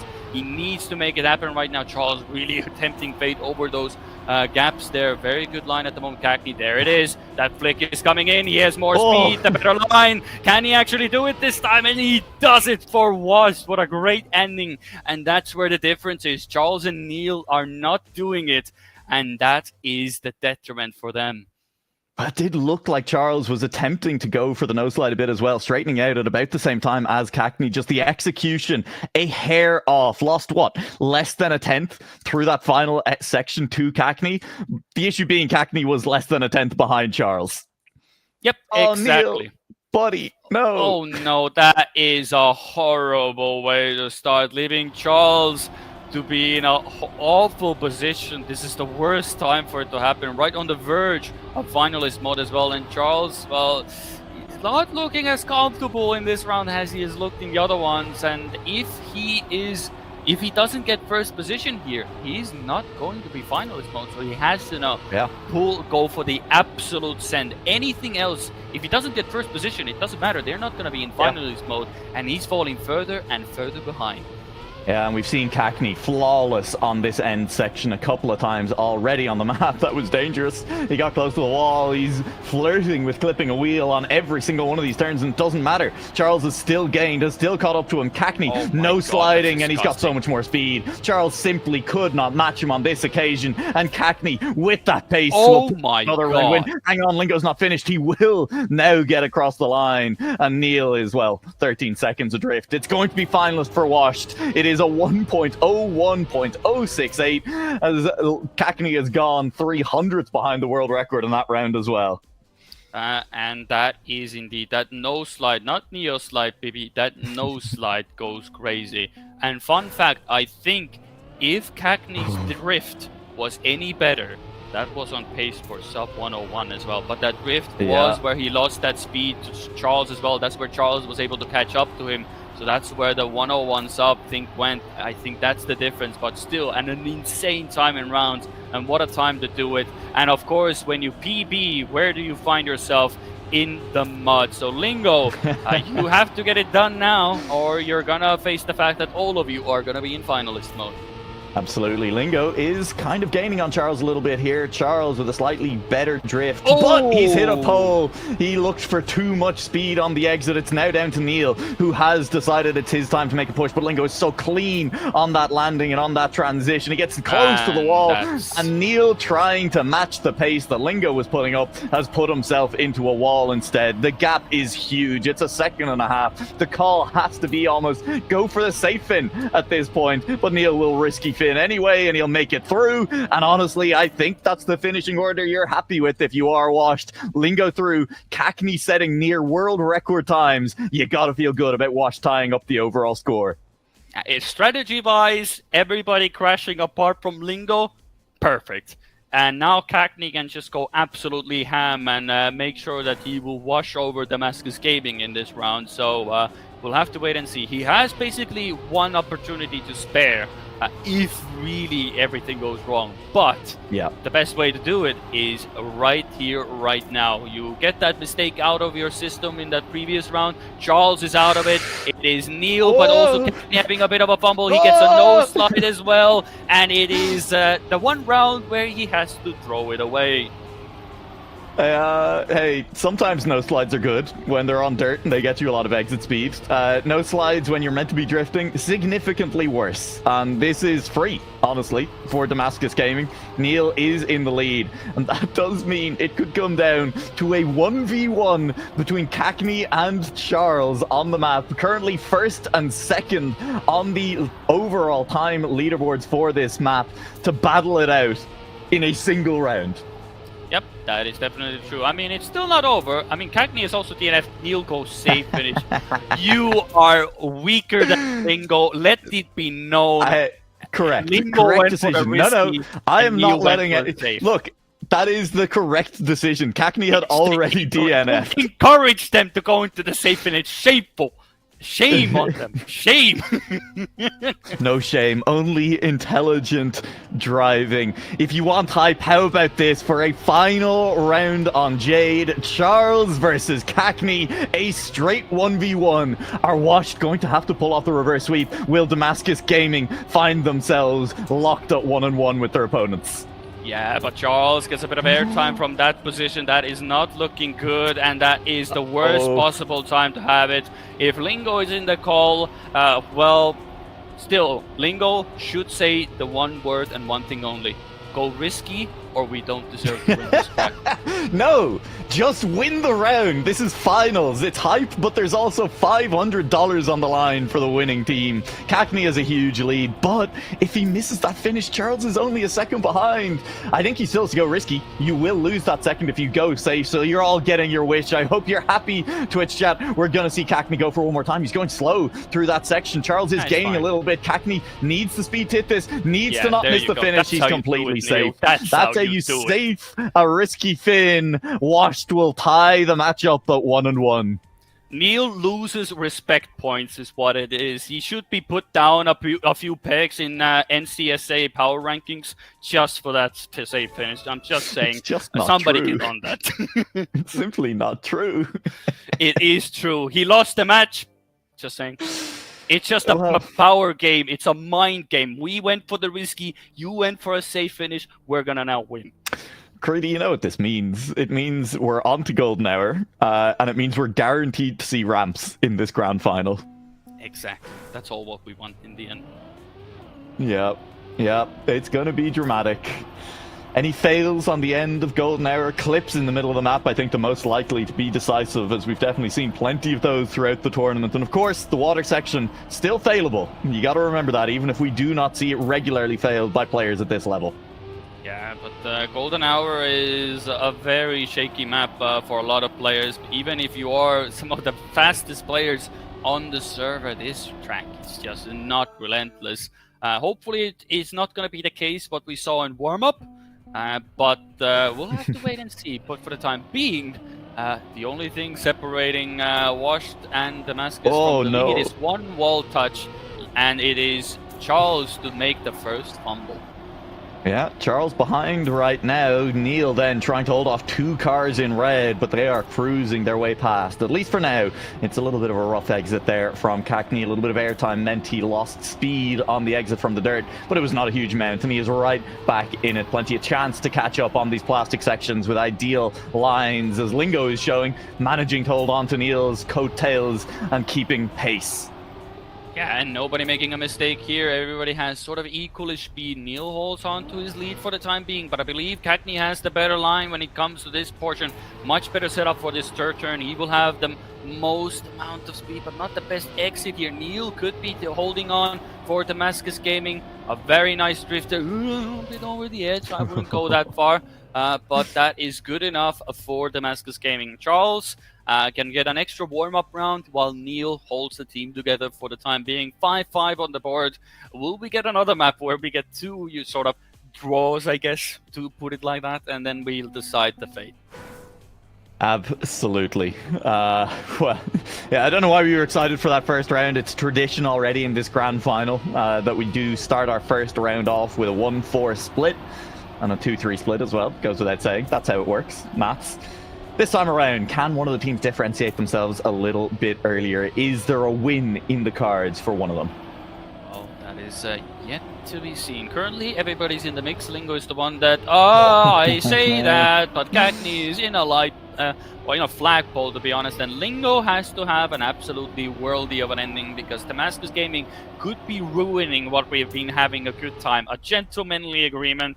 Everybody gets a nice warm-up, but it seems that Damascus Gaming are done playing games, but Lingo is done not giving them an intro. That was an insane water part. If he has a better drift than Neil, he could overtake here. That is not going to be the case, but he can overtake Charles, stem the bleeding, but it is still a good reference point. Manox making a surprise visit to the grand final as well. Thank you for a great map as well, and let's see if Wash does an answer. Yeah, that was incredible from Lingo. Genuinely one of the best water section we have seen all tournament long through there. Managed to gain back a couple of tenths. Full risk. It looked like he was not surviving. But I guess that's what makes one of the best players in the Americas. That's why he is the PATC current champion as well. Golden Hour, of course, played in the PATC championship as well. These players all know the map well at this point. But, I mean, well, it does show. It does show. We are seeing some incredible risk. We are seeing players know the limits.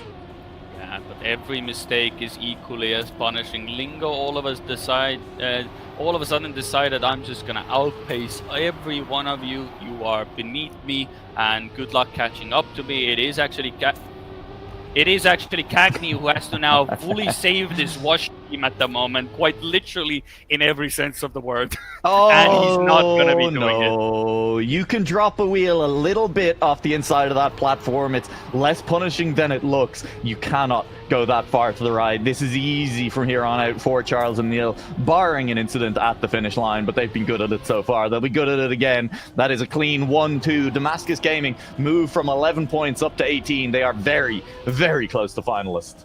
And a sudden Manox jump scare to give us as well. Hey, if anything is to go by, Wash can look at it in a way that this was actually Damascus Gaming's pick. So, yeah, they still have to finish it, of course. It's still up in the cards. The problem is that even if Washed ace at the moment, they are not going to be finalists. And that's a bit rough. But at least they know that they will be after this, so they can at least look to deny Neil or Charles if it ever comes to that point. But they have to get it done, and with that position that is on your screens at the moment... not ideal. Not ideal. That's to put it lightly. Yeah. Washed were never going to be able to hit finalists themselves in this round, sitting on only 12 points. The best they could have gotten to was 19. They're not even going to get that close. They're going to still be looking for aces in future rounds to try and close the gap back up and get to finalists themselves. Because right now, this is looking like a clean ace for Damascus Gaming, and this is looking like finalists with their opponents still a long way off. Yeah, this is a 0.8. The only way you're going to throw this away, if one of you has a bit of a meltdown in the end, decides I'm going to go very risky in the ending, but you really don't have to. You can have a very simple drift, jump in the middle of that hole, and you will be more than fine. And that is exactly what Damascus Gaming do. They put themselves into finalist mode, and with Lingo and Cackney only they are 5 points behind, and even so, Damascus Gaming can deny them again, because if they're 1 and 2, they won't be finalists again, basically. Even second and fourth won't be enough for a watch. They got to have a car in first place in this round, and hey, how about that just straight up doesn't happen, as both of them have issues on that first turn. It's interesting, does seem to be one of the parts of the map where we see players lose time the most consistently, and it has allowed Neil and Charles out to a clear lead. They can, to a degree, say from here, they're not that far in front of Lingo, but only one of them needs to get to the line first. They can't both finish in first place anyway, so you can at this point have Neil just safe and have Charles send it, because Lingo needs to fully send just to try and catch one of them. And, you know, if he gets ahead of Neil, that's fine, but he has to full send to get to Charles, and that's not happening. The gap is not closing. He's catching Neil ever so slightly. He's going deep on the inside of that turn. They're going to finish 1-2 anyway, Damascus Gaming, and they will look to close this map out on the next round. Yeah, there is no this track does not allow you to be like, I'll just go safe finish. Nope. Yeah. Nope, don't do it. Okay, simply do not try it. Yeah. But it's again, true. Lingo and Cagney have to go again. They now have to deny Neil 3 times in a row. This round just to get into finalist mode and then to beat them twice in a row. And so far, it has looked anything but close for Neil to have that decision. But they got through the start. They survived the start, exactly. They are at least in contention at the start of this round, and in fact, both of them beating Neil at the moment. It is a close run thing between Neil and Cagney at the moment, but Lingo is starting to put a little bit of distance. It's a nice drift from Neil. He's a little bit sideways going into the plastic, losing a little bit of speed, but exiting well, regaining and keeping alongside Cagney for the time being. Yeah, but this is neck and neck. Neil is very much in contention. He sets up wider. Cagney's out. Lingo touches the wall. And that is the horrifying truth and reality that you may try, but if it hasn't been going whatsoever, it's still not going to happen. Neil, if you DNF now, I will redo the fact that you went for the safe finish. You're not. We'll take the fact that you had a pretty solid time. So, you know, it was pretty good. No entertainment for us, no content, you know. But it's 2-1 for Damascus Gaming. So far, everybody's gotten their own picks. It's going exactly according to plan that now Ramps is taken up by Wash and will finish off on Orion. And I have bad news for a dummy in Twitch chat who said that the Outside Dirt claims 2 final victims, because we head to Ramps and, hey, there's an Outside Dirt on Ramps that has claimed its fair share of victims across the course of this tournament as well. Yeah, you know what? Now I'm thinking as well. Yeah, there is actually a somewhat of an Outside Dirt on Orion as well. It's not quite an Outside Dirt-ish. It's sort of you go from an outside side of a dirt turn into the next one. So. There's a bit of outside dirt shenanigans, but honestly, all eyes on Neil. All I will have to say, can he? This track has been an up and down roller coaster for him. It has worked, it has not worked for him, but equally as so, Lingo and Cagney as well. I'm interested at why they picked it. I guess they are really going on the fact that they can beat them on ramps, because Orion should be where they can take them down. Could be. Orion, if Wash can get there, looked fantastic for them to wrap things up in the semi-final, but they need to get through ramps to make that happen, and it's a poor start for Cagney. Charles, at least, is also falling behind. It's a 2-horse race up front between Neil and Lingo. Is this to be a Neil on ramps aware moment, or has he cleaned things up? Will he be able to hold off Lingo for the rest of the track? That is to be seen, but that is not going to be happen. Neil is in the mud, is what is going to happen. Lingo also can clipped a bit. To the finish. Yeah, he's clipped a little bit, but he is 3 seconds clear of the field. A small clip is not the end of the world, as long as he doesn't full crash. Cagney is deeply, deeply in the mud, though, so this is looking like our traditional 5-point start. I mean, one thing also as well as I'm curious to see what the end time is as well, and probably everybody in chat is going to type, could have driven faster than 59.3 in the grand final. So everybody in chat, I'm sure your PB is better than 59.3. You can all think that you would have won this match. It is a great question from Cosmos. Why did Lingo risk the ring as hard as he did? He was barely clipping that quarter pipe jump, and that was a completely unnecessary risk at that point. He had to have known that he had a gap of 2.5 seconds. There'd been a couple of checkpoints already at that point. But hey, I'm glad he did. It was entertaining. And we go into another round. Hopefully a cleaner round on ramps. Again, both teams tied on 5-5 to start things off on this map, looking for someone to find an edge. Yeah, Neil not going as low as the other rounds. He went the furthest he could possibly go on that, and he finds himself in 4th position. Confidence, a bit shaky. If it's consistent, well, at least it works. Well, let's see how this one pans out. Everybody makes the turn, but it is Charles in the lead. Lingo and Cagney are the ones actually the closest so far. Everybody has a different approach. Cagney, not the approach you want to go for there. Lingo survives the dirt outside, so Lingo really has to now push for that 1st position. Yeah, into Charles! the corner we go. Charles full crashes, doesn't even make it. Lingo just about makes it through that checkpoint again. He is in the lead, half a second back to Neil. Cagney sitting in 3rd. This could be washed, picking up an advantage on the 4th map of Grand Finals. Lingo into the finish line, Neil behind, and Cagney does take 3rd. That crash from Charles proves costly as it costs them the lead on map 4. Yeah, I mean, Washed are in a very good position indeed. I mean, that is the first time they actually have a lead over their opponent. Every time they've fallen behind and lost, it's the tables. Well, I was about to make the joke, you know, as in The Office, when how the tables have turned, but I sort of fumbled on my words, so we'll keep it up. On Lingo is already out of it, so Cagney, all eyes on you. Cagney, you're also out. Or GG Damascus, you win this round.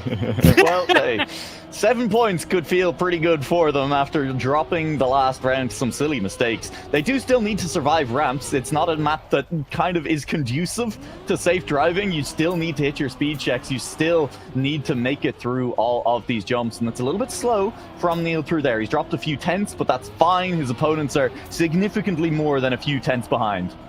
Yep, I mean, at this point, I assume one of them is unable to keep an eye on the splits and be like, no reason to risk it. Neil goes for the highest jump of his life, and Charles and Neil, one of you can even go to the safe finish technique, but it's not needed, to be honest. You go risky, you have the speed, it's comfortable, it's an ace on the board, and all of a sudden, when Washed was in the lead, they are now back in the pack, and Neil immediately says, randomize, fix your map.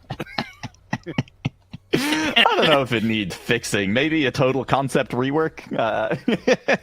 No, I like the map. The map has a nice flow. I enjoyed playing it. It is 16 points to Damascus Gaming. It is 14 points to Washed. That does mean that Washed do need to either get a 1st and a 3rd or a 1st and a 2nd to hit finalist in this round. The 1st and the 2nd would deny their opponent's finalist at the same time, but it is a little bit slow from Lingo. It's not very slow. All 4 drivers have survived up until we get into this bobsleigh. Yeah, it is single file as we go into this section, and currently can Neil actually make the turn, or will there be some slide outs? No, but Lingo has an absolutely phenomenal turn, overtakes Neil there. Cagney has to slow down a bit, but compensates for jumping in a bit early. He will be slower. I believe Neil has even more speed than him, and it does a little bit, but it's an equal round, and for the first time ever, 4 players are going into the quarter pipe jump together, and this is gonna come down to the Hail Mary. Neil, can he deny some points here, but can he not? He has more speed. I think he can actually do it, and he does. Gets across the line just before Lingo and makes their position a bit... Well, it takes one more round for Cagney and Lingo to get into finalist mode. Yeah, I mean, Neil winning out against Lingo there is nice. It didn't really matter. A 1st and a 4th from Charles and Neil there would have meant that Washed were stuck on 19 points. They were 2 rounds away from finalist, whatever happened if they did not win that round. It's a poor start now from Neil. It is Washed looking then to deny Charles as a team in the DuoCup, 2 against 1 as Neil falls further behind. Yeah, this is basically a round by Washed where one of them just has to be first. That's literally it. It doesn't matter if Cagney is first, doesn't matter if Lingo is first, as long as one of them is. And nobody died. Charles sets up good slide there as well. So it's going to come down to the bitter end. Charles absolutely sending it the perfect execution there. Going to the closest to the wall as well. So Charles pushing the limits. He knows he has the opportunity to get this finalist mode done and leave Neil to sort of be stuck on this map alone. Maybe not the best mentality there, but it is a good one. Charles, you don't have the speed. Lingo could take it. Oh my god. Lingo by 22,000s cannot snipe. Charles got so close to falling into a hole on the right side as well. Made it scarier than it had to be. Still picks up the round win. And it is Neil on ramps, aware. Everyone on finalists. Can he do it? 2 rounds to try and get it done. He only needs 1 round. It's only 1 round. Now, I don't know if I've actually seen it. Has Neil genuinely won one of these rounds? I feel like Charles has been the one to be first every single time, so it will be probably Neil's first win on this track from this match, and he has to do it right now. Yeah, it's scary. Cackney has speed. Neil was in the lead. Drift, who goes through? It looks good from Cackney. Neil, though, matches the pace as well. They are wheel to wheel into the checkpoint. Cackney has to readjust. Good save, but he loses a little bit of time. He's going to end up in the outside wall. It's up to Lingo to try and take down Neil. It's up to Neil to keep the pace that he has. Some of the best pace we've seen from him on ramps, but Lingo is a little bit quicker. Low jump from both of them, and Lingo is solo through that checkpoint. Neil goes on the inside. Lingo holds on to his lead. 1 turn to go, 1 finish to go. Neil is clipped, and he'll go safe in. Lingo will not miss, and it's a 1v1 between Cackney and Neil to send us to map 5, or to Damascus Gaming to lock in their DuoCup win. I think if Neil doesn't get this randomized, he's going to get a very strong word at the DM in Discord if this is going to be how it goes down. We'll see. Of course, Cackney could equally fail on this track as Neil could. But if Neil crashes on the first turn, I think he's going to DNF. I'm calling it now. He's not going to even bother at that point if it does happen. But 1v1 to decide whether Damascus Gaming win this tournament or whether Washed will take it for Ryan. But Neil knows he has to send it. What a nice low jump. That is not a nice line. Oh, that he's touched. He's touched. And now he's absolutely in the mud. Cackney needs to just get it done. Don't do anything stupid. Don't let it happen. Just don't. Just drive to the finish. That's all you need to do. For the content. For the content. Throw it away, Cackney. No, please don't. I want our map 5. This is what we have now been promised. A showdown on Karayan. A map where Washed looked so good at the end of the semi-final. That will be the 5th and final map if Cackney can make it around this final corner. Risky Finn to go. He sets up. He has the speed. He's gonna make it. And we are going to go to a map 5 in the grand finals of DuoCup. Yep, and what a way to do. Hey, still props to Washed as well. You still have to make it count, and it wasn't like it was a slow time as well. Any 57 on this track is still a very good pace as well. So Cackney delivered when it mattered. It's 2-2, and all of that 4 maps we had before, we could have just skipped it and went to Karayan immediately. I don't understand. I don't think we could have. I think we needed the drama. We needed the build-up, and we needed to see the moments on those previous maps to give Karayan the welcome it deserves into this grand final. But now all gloves are off. Technically, the momentum is in Washed ballpark as well. Neil having to come from ramps to Karayan as well. Now Charles and Neil are 1 and 2 on pace here. We've seen Lingo and Cackney meet fate to fate with that wall on the right that you just saw in the warm-up as well. It's a hit or miss for Washed as well, but if there's any time to now bring your A game, it is now. And I feel like Lingo will be the first one to contend, but if there's a shot, an opportunity to give Cackney that victory. They did it one time. Yeah. There's an opportunity. I think Lingo and Cackney will immediately take that chance if it comes down to that point. Yep. It's going to be dramatic. Charles and Neil, the 2 fastest times on this map, but Lingo and Cackney looked great to wrap up our semi-finals on this map. Now, Cackney did crash that first wall a couple of times, so it is nice to see him make it past that first corner. Cleanly, bit of airtime there. That is going to be Cackney dropping away from the front 3. Can Lingo get it done, overtake Charles and take first place, give us that 5-5 start? Yeah, this is now, at least for the time being, the only thing. Cagney can rely on the fact that Lingo has the pace, so he can still keep the ship alive at the moment. The captain is at the helm, and only Charles is the one to make it, can undo it at the moment. Neil is sort of fallen off at the moment. He does have a bit more speed than Lingo, and Lingo really needs to now catch up on this penalty grass section, but it's not looking to be the case. Charles is really sending it at the moment. Only he can really fumble at this point, but there's these green crisp lines at the moment. Nothing to really give to Lingo, so Damascus Gaming take that one punch to start us off. How do you feel about the safe finish from Neil there, Greedy? I mean, at the moment, it doesn't really matter. He was going to be third anyway. Hypocrite. So. Hypocrite. Well, it is. Hey, it's a 1-3 Greedy for the first time in this grand finals. It is not a 5-5 start as Damascus Gaming jump out to a 2-point lead after a single round. It's up to Wash to try and pull things back, and as has been said, I think it is all eyes on Cagney. Can he keep up with the pace that the other three players in this lobby are setting? Well, it'll be two other players this time around. Neil has clipped a wheel, and Neil is now down by a second.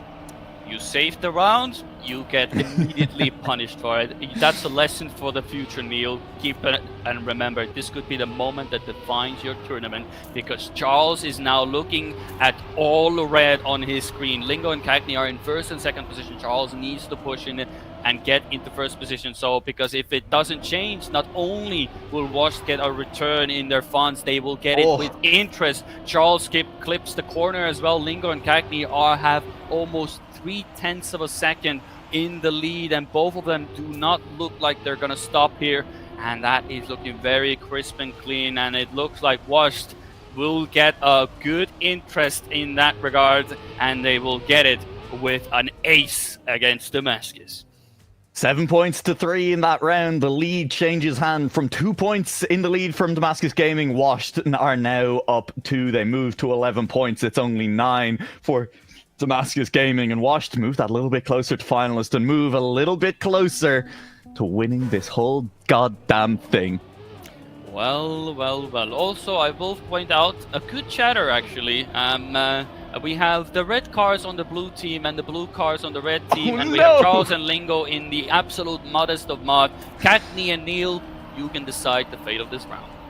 Yeah, will it be a tie? Tie is definitely favoring Washed right now, but it is Cagney trying to hold off Neil, which could be difficult. With that said, for as much as we've maybe given the impression that Cagney is the weak link on this map for the Wash squad, he is still incredibly quick, and he is still more than capable of closing it out from this position.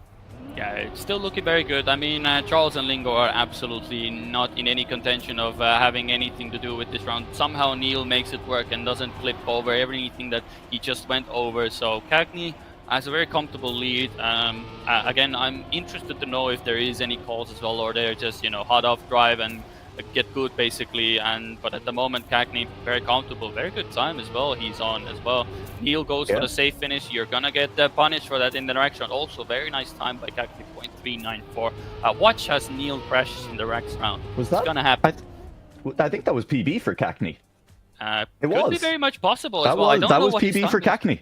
Yeah. Oh, very nice indeed. I'm not sure by how much, but was in fact Cagney driving the fastest he has ever driven on Cryon, and what a time to start pulling those times out. It is now Washed on 16 points. A tie will get them to finalists and leave their opponents on 19 points. That'd feel great. Damascus Gaming therefore looking to win this round, but Charles has put the car in the wall, face first into that first corner, and Neil needs to try and hold on for at least the tie. But as we said, tie at this point, most definitely Washed favored. Exactly, indeed. And Neil is still hampered by the curse of going into the safe finish, so we'll have to see how that one pans out. Lingo and Cagney are struggling to actually keep up, so Neil maybe gave it over to Charles just to sacrifice his teammate to get into first position. But as you said, draw doesn't do much for Damascus. It just helps them a bit to get the points, but in all honesty, it just doesn't make any difference. Neil could DNF here. Well, I wouldn't. No, that would still be very bad. Points, so. Yeah, they'd but still Neil like is at the least 4 in points. first position. That's good at least for his confidence. But he had to sacrifice his teammate. But it does put Washed into the ace. Well, not into the ace position. Puts them into finalist position, and for the first time in the grand final, washed going to finalist mode first. Yep. What a time to do it. They are peaking at exactly the right time. Cackney has won back-to-back rounds on Korion as well. He is driving out of his skull. One more round. This would be an incredible story. Yeah, and it could be the fact that no matter what format Lingo plays, he can still defend his honor. The current Pan American champion could be on the verge of winning the DuoCup as well, but he's separated by 2 more rounds in order to do so. Currently, nobody's made an early fumble. Everybody's in the mix, pushing the very limits that Korion can offer. Cackney goes a bit wider to go for more exit speed there early on as well, but it does hamper his line a bit more. So Cackney, maybe not off to the start that he had in the previous round, but he's still in the mix. Not too far off. 210s is very much catch-upable. A bit of a nod to Sina Suppel there as well, but Lingo and Neil are really pushing the front end, and it could be a possibility that Lingo just has to go for first position and leave Cackney on the track. Yeah, Lingo is now trailing from Neil first at all. Might be a pipe dream at this point. One final turn to go. Lingo he risks too much. He needed to, but he clips the wheel. And that means Neil through into first place. Charles takes second. The ace is nice, but it's irrelevant. They would have hit finalists no matter what. The only difference it makes is that it is now 4 players on finalist, and there is drama yet to come in this DuoCup. We have a minimum of 3 rounds to go. We'll at least have 2 rounds to go, but it could end up being 3. It depends. Yes. If both teams get a finalist through, it will be a 1v1 to decide who is going to be the champion now. That would be a hell of a way to do it. Or will one of the teams, Neil is, not Neil, Charles is the one to fumble again. Neil has to take the helm again, and it is washed in the leading here. Charles is not having a great time on Korion, I must say. It is actually Neil who's been the one at the front end, and that doesn't bode well for Damascus Gaming, but there's still plenty of rounds to play. Creedy, Neil also, he's now in round winning position. I was going to say, at the very least, Neil just needs to stay in position to make sure that Washed cannot do the handoff and let Lingo give a round win to Cackney. He's doing a great job of that. Just straight up winning the round is maybe an even better idea, and he currently leads by a 10.5. Yeah, it's a good position for Neil to be in at the moment. He has the pace. Cackney clips, Lingo clips. Neil pass. He's gone. Clear at the moment. Cackney's having a fumble and a half, and all there is to do is for Lingo to get into finish, and now everything rides on Charles. Charles is the world record holder on Korion, but Charles has crashed in the last 2-3 rounds here on Korion. Can he get it done in the high pressure situation? Yeah, and he's basically left on his own merits. For him, this is a 1v1v1 if anything's to go by. It doesn't matter who's in front, he just has to be first. And Charles at the moment, he really needs to find that confidence. Lingo and Cackney have been the one to set the pace, but it was Neil to defy them. But now Charles has to do what Neil was able to do a fair few rounds here. But looking kind of hesitant at the moment, still within striking distance, but this could all change in an instant. Still good lines deployed by Charles. He's keeping everything, hunky-dory for now, and everything is just neck and neck at this point. This is not a comfortable position to be for Washed as well. Cackney and Lingo now have to full send it because Charles is now in first position, and all eyes on everybody involved. Everybody's neck and neck. This is going to be an absolute worldie of an ending. Yeah, Charles is a little bit wide. He's lost speed. He's lost ground. He goes stay out of the wall. Cackney versus Charles to the finish line. Cackney has the lead. It'll be Cackney to win the round. He touches the wall. He gets through the line. It's 0.02 of a second, and it will be Charles and Lingo to decide the DuoCup. And also remember who stole the Pan American Championship away from Charles? It was Lingo. This is now a rivalry and a half. The 2 people who fought for that Pan American Championship are now in a 1v1 matchup. Who has the nerves of steel? Who has the momentum on their side?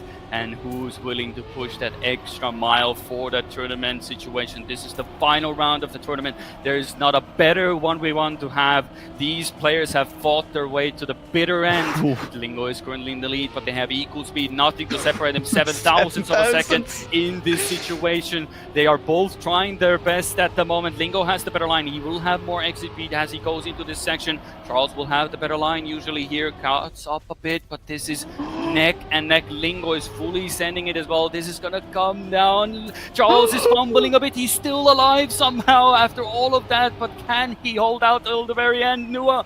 I don't know what's going to happen here. Absolutely no idea. Lingo has a lead. It's a 10th to go, but Charles has a little bit of pace, precision through the section. Lingo with 1 turn left to go. He's lost speed. Charles is the inside line. They go towards it. There's nothing in it. They go right until Lingo crashes the line. Charles is your DuoCup champion. Damascus Gaming, in the closest round you are likely to see, will take the tournament. And Charles takes his revenge when he lost it by 2000s in the Pan American Championship. He now gets his win. Damascus Gaming with Neil and Charles are your champions of the DuoCup in the most closest round of the tournament. Absurd. Absurd, I think, is absolutely the only word that applies to that final round. There was genuinely nothing in it. As Lingo had the pace, but he knew you needed to get as far right as possible. Creedy, we spent a long time yesterday talking about how a lot of the risky fins in this tournament require you to try and get as far right as you can without crashing, and it shows in that final round. Lingo sends it right, and Charles judges it to perfection. Absolutely wild. That was, and honestly, if Lingo managed to get that finish, he would have won it. He was more on the inside, but that just an inch more to the right was what defined that moment. And Charles made it happen. What a great way to end the NCS DuoCup. An absolute thriller to map 5 to the bitter end, where it was decided by one wall. Oh my god. What a ridiculous finish. Again, congrats to Charles and Neil. Charles now 2-time DuoCup champion, 100% win rate in these tournaments. Not rigged. If you ask randomized, not rigged. He's just his mentor. It's fine. I don't think. Listen, if anyone in NCSA managed to rig that final round, Yeah, right. goddamn, you earned it. Honestly, at least the script has been absolutely banger. That's been a good. Right. Whoever wrote the script, what a great way to do it. Nah, you know what? Not scripted. That was too good. Reality is significantly better than fiction, and that was a finals that this tournament deserved. That was incredible down to the last map. It was just a thriller to the bitter. And I mean, I will say this as well. You know, it was an it was a worldie and a half, but at the end, yeah, Charles also struggled for a vast majority of the track as well. But of course, it only matters who's the final one to cross the finish line. So absolute send and a half. And Charles gets his revenge as well over the Pan Americans. You know, it must feel great. And to do it with Neil alongside, you know, it very nice indeed. Well, we are also looking to maybe getting a bit of an interview going. That's sort of mellowing in the background, but We're working on it. We're gonna have to swap back to Discord for that, so that we can actually hear them. It should be fine. As far as I could tell, Discord is good to go, and I can literally just mute the thing and then unmute desktop. So I think it'll we're all good. be great. Yeah, we'll good. figure it out. It'll be fine. Undoing this Interview stuff would be is easy.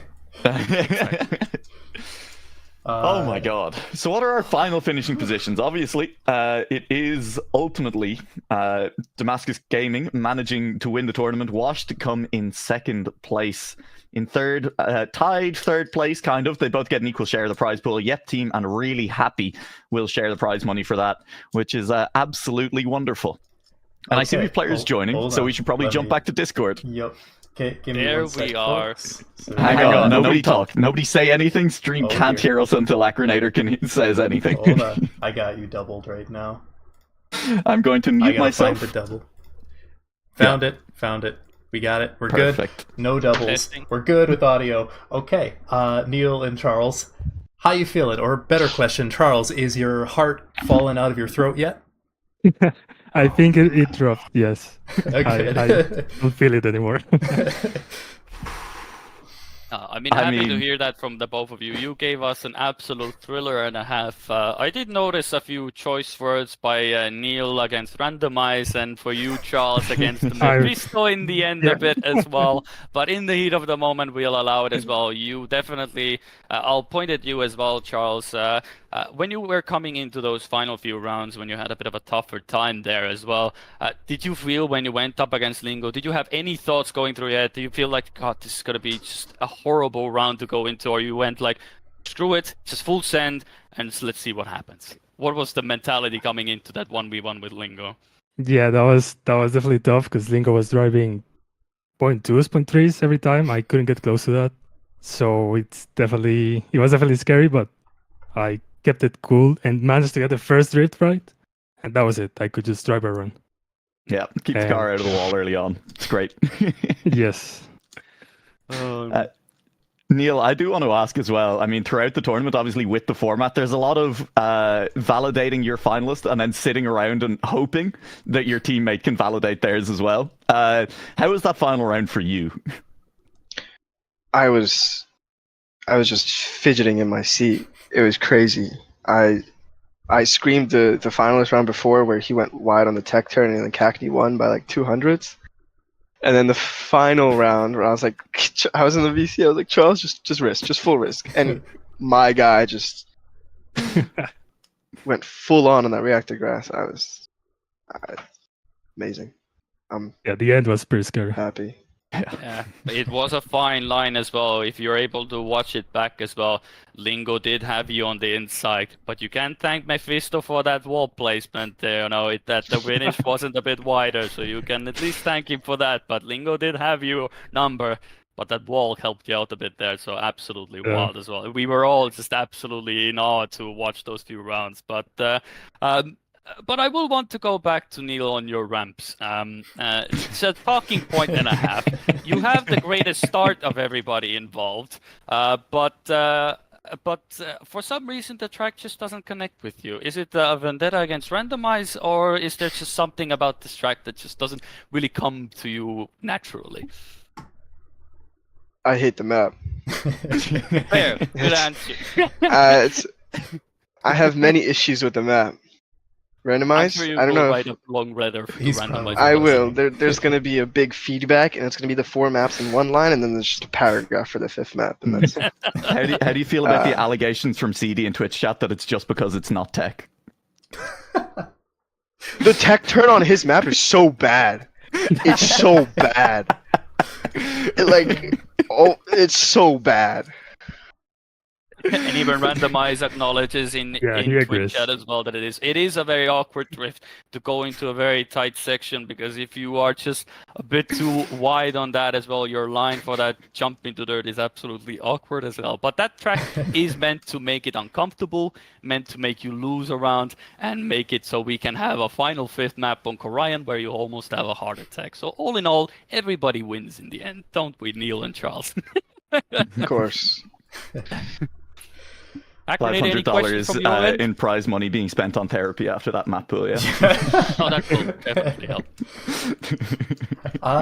No, I think I'm all spent out of questions. I had enough heart attacks dealing with the stream going out a couple of times, so I'm just tired, man. I'm pretty sure they're more tired than I am, though.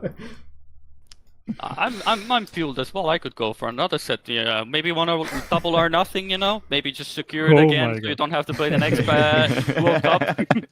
Yeah, if we win though, Critty, it comes out of your pocket. Is that okay?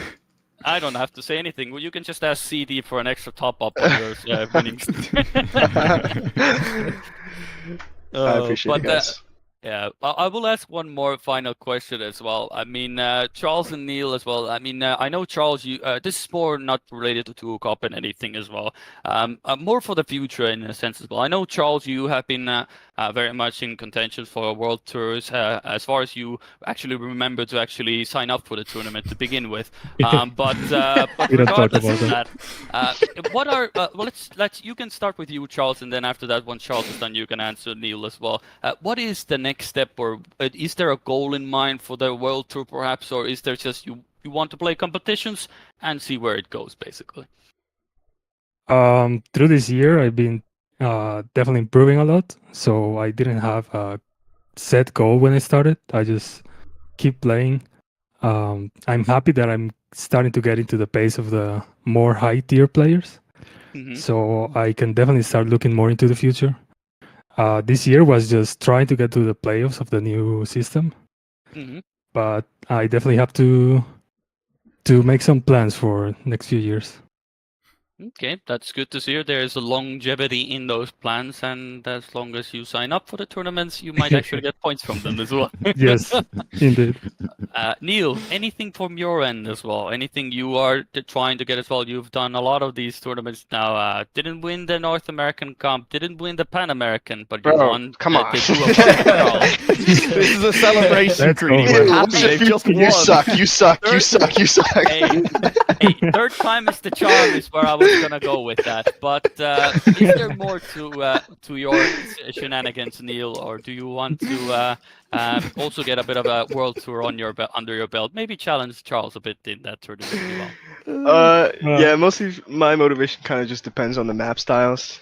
I'm not a big fan of the community maps that's been happening recently on World Tour. So for me, I'm going to Canada for that land just for the experience. You know, I've never seen a land before. Okay. So we're gonna test that out. The NA Major and maybe XP Evo. Those are my three big tournaments. I really want to perform at XP Evo, so that'll be my next biggest thing to showcase. Yeah. Have you actually met Carl Jr. in real life? Just out of curiosity. I will next week. That's gonna be a good one as well. I mean, your arch nemesis in many regards, and now you get to beat him on land. What an amazing feat that would be! But so now we're just lying now, Critty? Hey, you just said that I was playing you down. I'm playing you Critty overcompensating. Critty, you've gone too far in the wrong direction, Critty. Beacon League is also happening. I don't know what your idea is with that one as well. I don't know if you're going to be qualifying for that as well. I don't want to drag this out for too long. You'll never guess when the Beacon qualifiers are, Critty. It is, in fact, next weekend at the same time as the Canadian land. Oh, yeah, right. That's unfortunate. Weren't they looking into doing some makeup qualifiers, though? They are. You'll never guess which night of this week that Neil is not available. Sucks, I guess. There it goes. You can't even win Beacon League. Honestly. All along. Got a raw deal on that one. But anyways, congrats again, you two. Congrats, Charles, for the two-time DuoCup champion. That's a feat that no one else can say for now. Yes, thank you. And we'll leave you to it. I think that's just about all we have. Of course, we do have, one quick little shout out we gotta give, being thank you to HD Enlightenment, not Entanglement, unless he's feeling like it that particular day, for sponsoring a large portion of the prize pool for this event. You can follow the Discord up on the screen, the Twitch and the YouTube as well, to see the VODs of the weekly event that he hosts. It's every Saturday, usually at 4 p.m. Eastern Time or 10 p.m. Central European Time. If you're interested in that, there's a $100 weekly prize pool, $1,000 going into an annual event coming later in December, but you do have to participate in the weeklies to actually qualify into that. So feel free to check it out. It's in the Kentucky Trekmania Discord. I know, random Discord, but it's a pretty fun place, if I do say so myself. But anyways, Nualak, you have any closing statements? Thanks for having me. Banger of a tournament. Keep doing what you're doing. Critty, got anything? Well, I know what Discord server Nua is not invited to. That's now confirmed. It's on site if I ever join the Kentucky Discord server. Yeah, it's just a hit list on there. But hey, I had an absolute blast, and honestly, I'm surprised that with every tournament we up the previous one in absolute shenanigans, the quality, and the absolute way we end those tournaments as well. So absolute a pleasure to be here for all the 4 tournaments: South American, North American, Pan American, and now the DuoCup as well. Just a pleasure to be up at 2 to 3 a.m. It is 1:38, so it's always a fun time. Well, we're going to let you get some sleep. Again, everyone in chat, be sure to thank Randomize, especially this one is his event. Did a lot of work behind the scenes on top of playing, on top of just like everything you've seen thus far. Thank you all for tuning in. It's been a long day, and I hope to see you all next time around, whenever that may be.